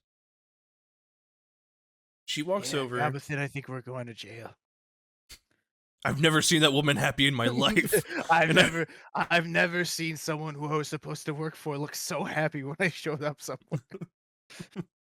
We're fucked. It's been swell. Well, I wasn't that worried when I saw it look like that, but now that you say that, I'm kind of scared. I love that Oggsby just assumes something bad's gonna happen, and then just creatures like, when you're putting it like that. She walks I wasn't over. scared until you said you were scared, and now I'm a little scared. After everything you both went through, if this means you're scared of this, it's gotta be bad. Not a single person smiled at me in this office before. I've been in and out of this place for like months. So she walks up to you guys, she greets you. She exclaims how happy she is to see you. She asks you to follow her to an office to meet with the actual owner of the guild. He wants to address you guys directly. And as you guys are walking, she begins explaining that the investigation that took place at Renzo's revealed a lot that they hadn't known about. They are the only guild house for a long distance. Like there's not many left in the realm because it's becoming so like out of time. You know, if that makes sense. It's like it's not a normal thing because there's more modernized jobs that have been made. So things like quests just aren't that much needed. Um but this had revealed that there's still dark and sinister things in the world, and it's up to the guild for the region that it covers to take care of these types of things. She brings up that within the time of the past few weeks, the investigation took place and they had not fully disassembled Renzo's. But there was an outside company that had come in and taken everything they could as evidence. A lot of equipment had been, you know, taken away. The animatronics themselves, they've also been taken away. But she says that she can't disclose who took them and where they took them. Just that they seem to have gone up north towards Mount Faramore. Not many people go up to Mount Faramore, so it seems like maybe they were crossing over to head to a completely different region. Or there could be something up there. But you guys, as of what everyone knows in town, is it's just a mountain to people. As you keep walking, she brings you to a door that has a name tag next to it that just says founder. No name associated. You walk in, and behind the desk is a dragonborn, a green dragonborn man. He's in a very sleek suit. You can tell that he hides in this office due to the various types of hobbies he has around. He has a chessboard with little little chairs. He does have a giant TV in there, with a sizable couch to match. You can see there's game consoles, like kind of underneath the TV. And by game consoles, I do mean it seems like Dwarven Tech has made some kind of box that you guys haven't seen before. But there are things attached to them which seem like controllers. And the TV itself is like one of the first ever TVs made. Is this one of those dwarf boxes I've been hearing about? I'm kidding. Sorry. I hear they have Ninja Gaiden on here. My suffering transcends time and space. He is so excited to see you guys. He is not really seen by people, because he feels that people aren't ready still to come face to face with a dragonborn. Even though time has passed, he's had to work really hard to get to the position he is to be able to run the guild. Because the idea of a dragon running something in a town is still kind of taboo to a lot of people. He gestures his hand for you guys to sit down in chairs in front of his desk. And when you sit down, he doesn't say a word, but he spins 2 parchments in your direction and slides them over to you. And they look like contracts. What's this? Well, what is this? He looks at you, Creek, and he sits back in his chair. And he doesn't say anything for a minute, almost as if he's trying to gauge how you guys will react to, like, not being given information.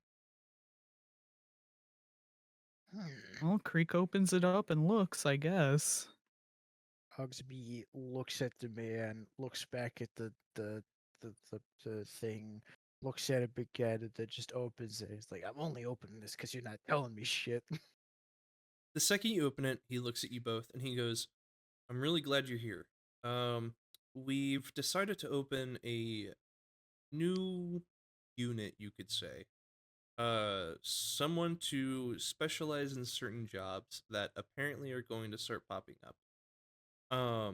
This situation at Renzo's, put us in a peculiar stance, you could say. We weren't prepared for the things that were there. We're offering you a full-time job here. You will have your own office, both of you. You will work together, and you will be a part of a paranormal unit to take specific jobs that the average person isn't trusted with. This will mean that you will be involved with things like spirits and ghouls, maybe the undead. Further than that, we're not entirely sure. This is entirely new. But given that you both had survived the, incident, we think that as of right now, you are the best candidates we have to put into this position. You read over the contract, and it essentially is everything that you would expect from a normal work contract for a job. It's just saying how many hours you have to work in a week. The things that you have to kind of do around the office, which isn't a lot, you're given your own space. Mainly it's just keep your own areas clean. And there is a section in the contract stating that whatever happens during your jobs, you are to not tell the people of town. You're not to tell anyone outside of work. Or people who aren't involved with the jobs you're taking. As a form of protection for them, so they don't cause panic and the things of, the strange and evil that is seeming to come into the world. But more importantly, to protect you guys from having outside sources, learn what you're doing. You're gonna be on paper, you're gonna be above the table, but there will be a tablecloth between you and the outside world. You will work underground on these special jobs that nobody else is gonna have.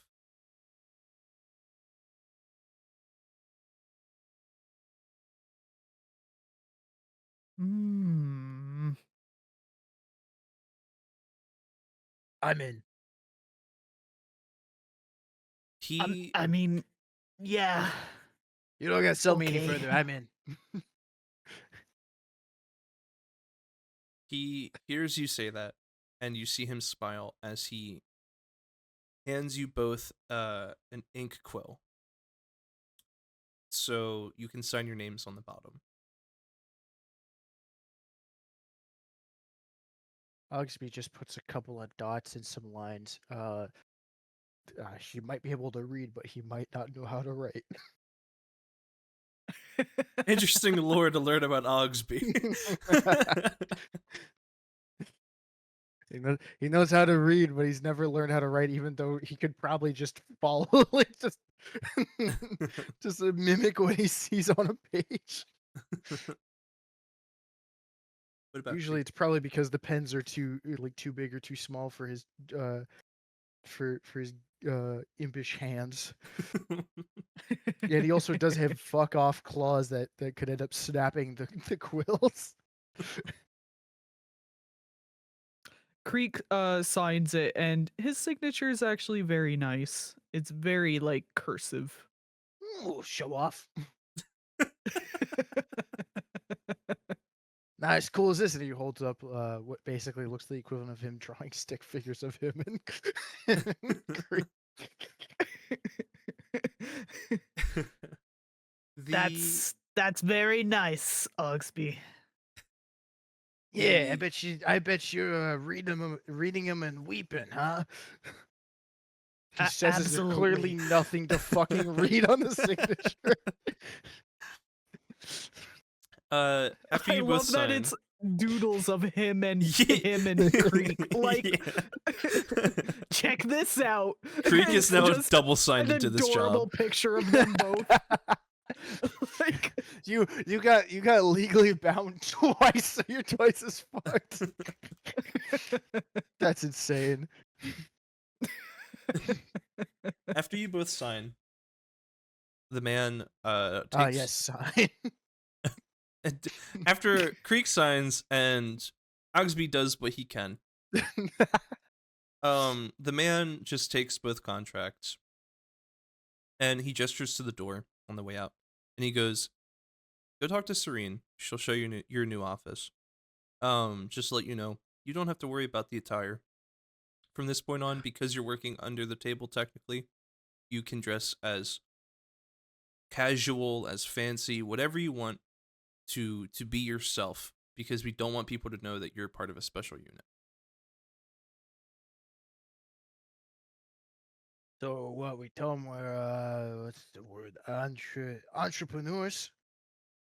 He looks at you confused on how you know that word. I've done a little reading of Wrestlers Monthly.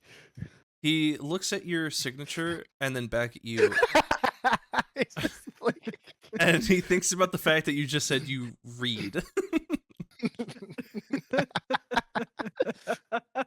What, you jealous of my writing skills? He Just ignore him. he Ignore him. You just accept it. you're gonna have to watch out for him on the jobs, Creek. Yeah. I've been reading notes all day. Well, that was a couple weeks ago, but you get what I mean. I was reading notes the entire time. Shit was going sideways. I can read. I We can also write flashback. too. We flashback to all the moments that Oggsby was reading notes, and all the times he was going, I see. He was just looking at lines. And then the one time he actually could read was because The he read gold it. dragon. Like, yeah, the gold dragon note was just conveniently was something he's memorized before. Just that specific like string of words.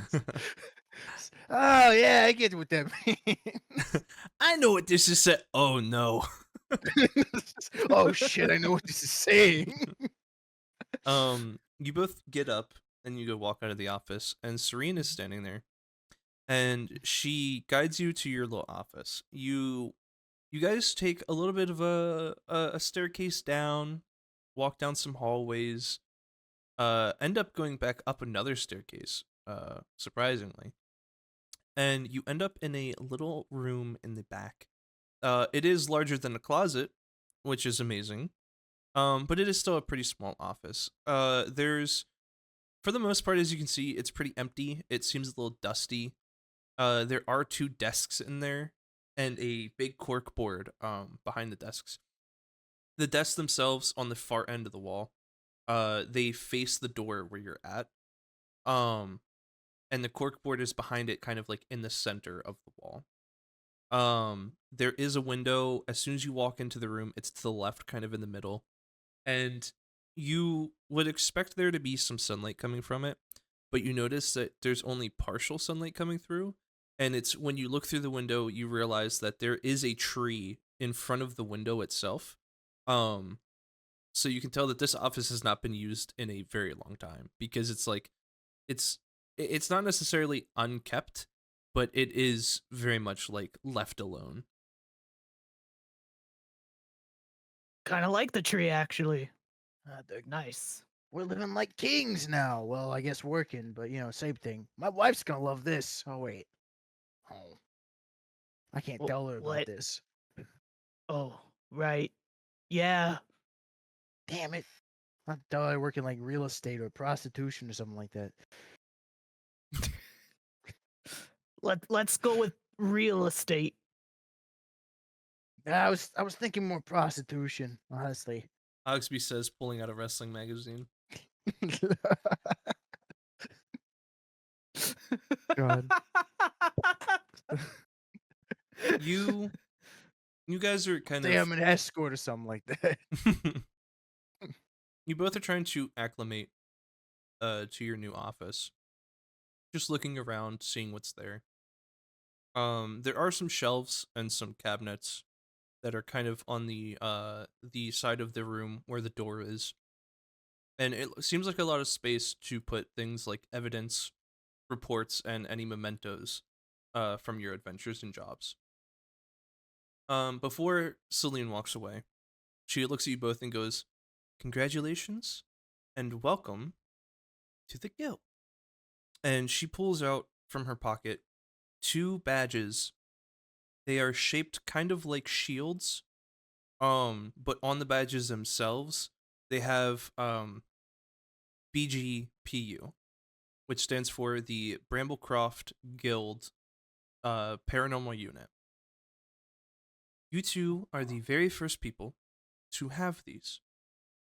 And after she The acronym doesn't match with the name. She What? looks. It says on the badge FGCC. Oh, you can't read. I remember now. I can read. Look at this! Pulls out the wrestling magazine that's just all pictures. It's just pictures of oily men. Yes. Like... She gives you the same look the Dragonborn man did, the founder. And then she goes, "All right, well, I'll leave you to it. You'll have a young man come in soon. He is the poster of jobs. The clerk board that you see on the far wall. Whenever there's jobs available, even if they aren't of the spectral kind, he will post them there for you, so you don't have to wait in line. And he should turn up soon and introduce himself. I will allow him to do so as a surprise. Welcome to the team." She says as she turns around and closes the door on her way out. Always wanted to be part of one of those. Oh my god, what a bunch of suckers. They think ghosts are real and we're gonna catch them or something.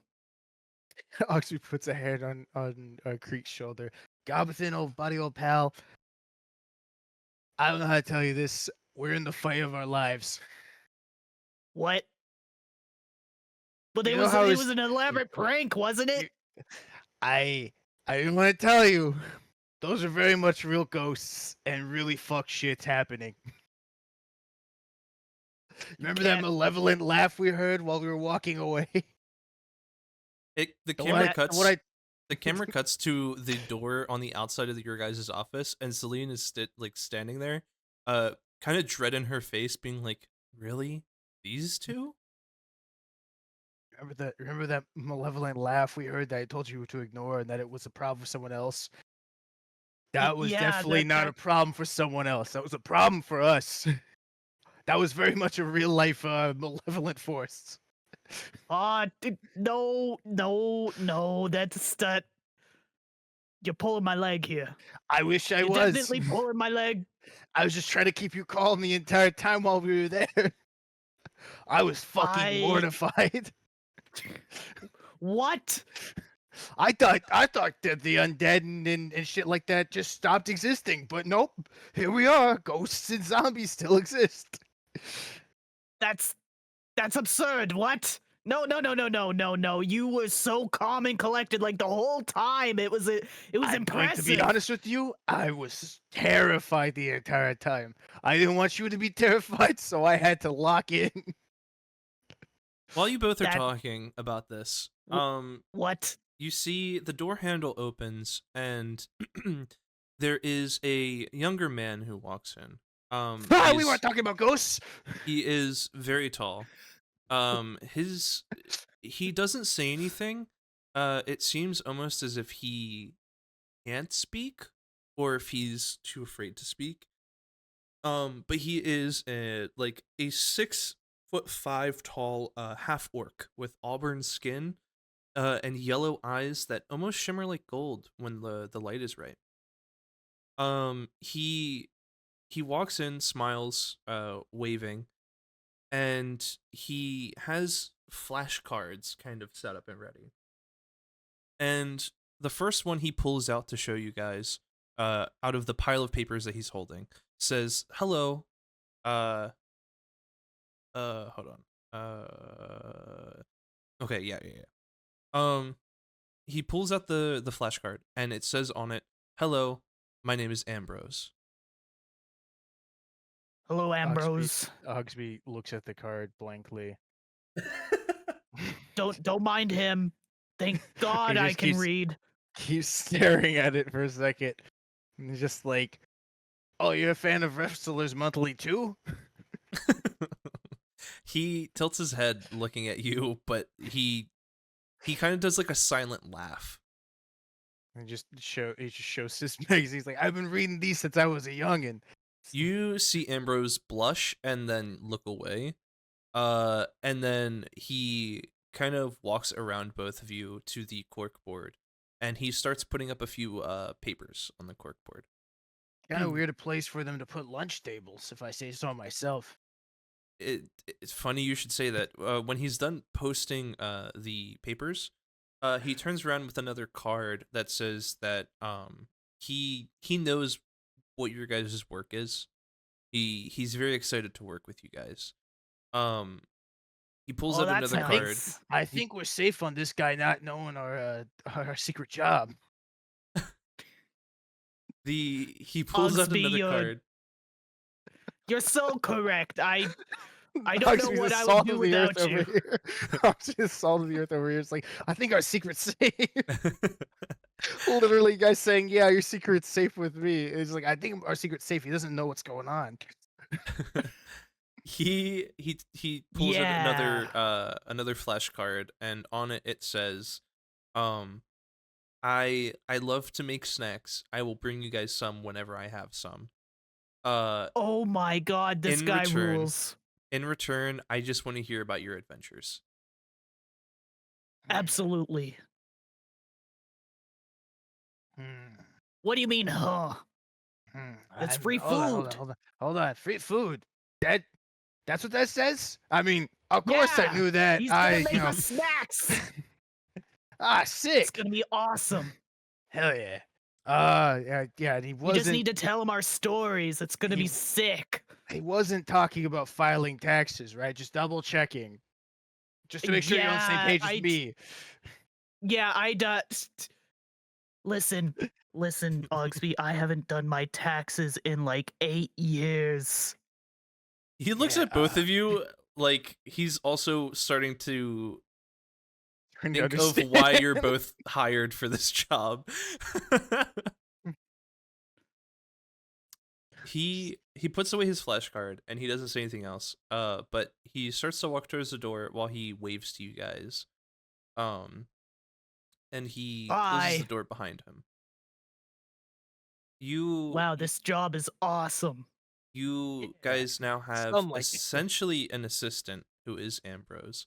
Your boss, who is Celine, is also his boss. You have met the founder of the guild. And you're not quite sure who you can tell yet about your job, but you can tell that in this position you do have a lot of important work that could come out of this. You walk up to the post board to see what jobs Ambrose has brought you guys, because they are hand selected. It's not always crazy, but it is something. So that way you're not just bored sitting there. And it seems like a lot of menial tasks, a lot of things that aren't actually involved with the paranormal or supernatural. The first one that Creek grabs is for someone named Miss Darcy, who just hears creaking sounds from her pipes late at night. You can kind of deduce that she really just needs a plumber, but no one has the heart to tell her that she just needs a plumber.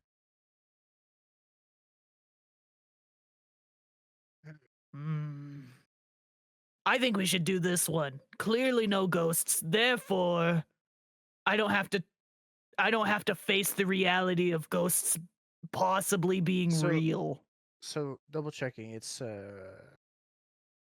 she said that there's like something she thinks a plumber needs, right? You can just tell from the way that the quest is written that it doesn't seem like there's actually any ghosts involved. It's just like leaky pipes. Like she just needs a plumber to fix her pipes, and then the creaking will stop. You know what I mean? Mhm. So there's no actual ghosts involved.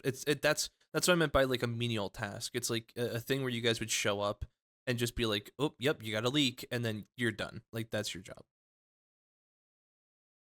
Well, I mean, it's quick cash, so might as well. Um, so this is the point in which you guys are now officially a part of the BrambleCroft Guild. You don't have any jobs. Over time, you guys do clean up the office a little bit, make it more accustomed to the way that you guys want. You can decorate it however you want. And this is the thing that I had brought up earlier where you two will need to work together. You two are actually going to design the office yourselves. I will give you the framework of what the room looks like, and you guys can design it together. And that Oh will my be god. your own little personal area and home base for the foreseeable future. So exciting. Hell Um, yeah. Hell yeah. From here, we don't have a description as to what the office looks like now, but there is some weeks that pass. Some time has gone, and you guys both feel that something is off, and you can't fully put your finger on it. It's not like it's any other day necessarily. No jobs have been brought to you so far from Ambrose, and it just feels like you guys are about to get involved with something, and you just hope it's a good time. Oggsby, sorry. No, go ahead. To say Oggsby looks away from his solitaire game on the corkboard that he's been pinning up the cards to the corkboard, and he just looks over at Goblin and he's like, "Something's up." You notice that whenever you pin or do anything to damage the solitaire cards, whether they get bent or something rips or you lose a card, it almost seems as if by the next day the cards magically heal themselves or come back. So you always have a perfect solitaire deck by the next day, no matter what happens. You can only kind of assume that it has been blessed by the spirits because it's a gift. That's pretty neat. And he says, as If he's, only my money was blessed like that. You say as there's a gold coin that kind of pops into existence and falls onto your desk. "That's insane. That's crazy." Holy shit. What? When you go to grab it, it disappears from reality. Damn. Alright, I think I'm gonna end it. No, we got work to do eventually. Also, I don't want you haunting me as a ghost. All fine. Not okay. Not this time. I was worried I was gonna have to try to figure out how to exercise a ghost. I don't have that mace thing to just bash its head in. You Shit. actually so this was the important thing of depending on you guys having written down what you have. There, You Mhm. still have that mace. The Yeah, mace I is had- still or I the have the baton. magic- yeah, I have the bit of the baton that made it special because the rest of it exploded. Yeah, so you have the upgrade part for the baton. Felix or Creek actually has the stun baton itself. You guys just had never thought to put them together after everything that happened. You're not entirely sure what would happen if you tried plugging it in. Because you still have some are the arcana crystals as well, but you kind of have them like stashed off to the side, just in case like a rainy day you need them for something. Kind of like when you have batteries in that one junk drawer. Yeah, it's kind of like that. Hope these ones don't corrode. One starts to shrivel up. No, I'm kidding.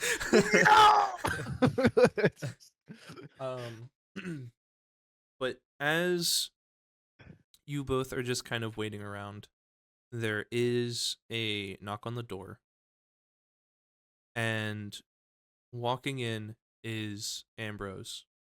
Doesn't have any of his flashcards with him, but he has a folder, and he seems a little stressed. He doesn't have any of the snacks that he usually brings, little hors d'oeuvres, little finger foods.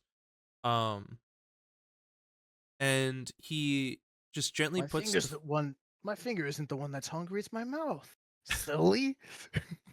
he Sorry. it's okay. He like in very much stress, like he sits gently down the folder on Freak's desk and walks out without saying a word. And Oh, the bye, only Ambrose. the only thing that you see on the folder is a label that says Madness Manor. And that's where we're going to end off for now.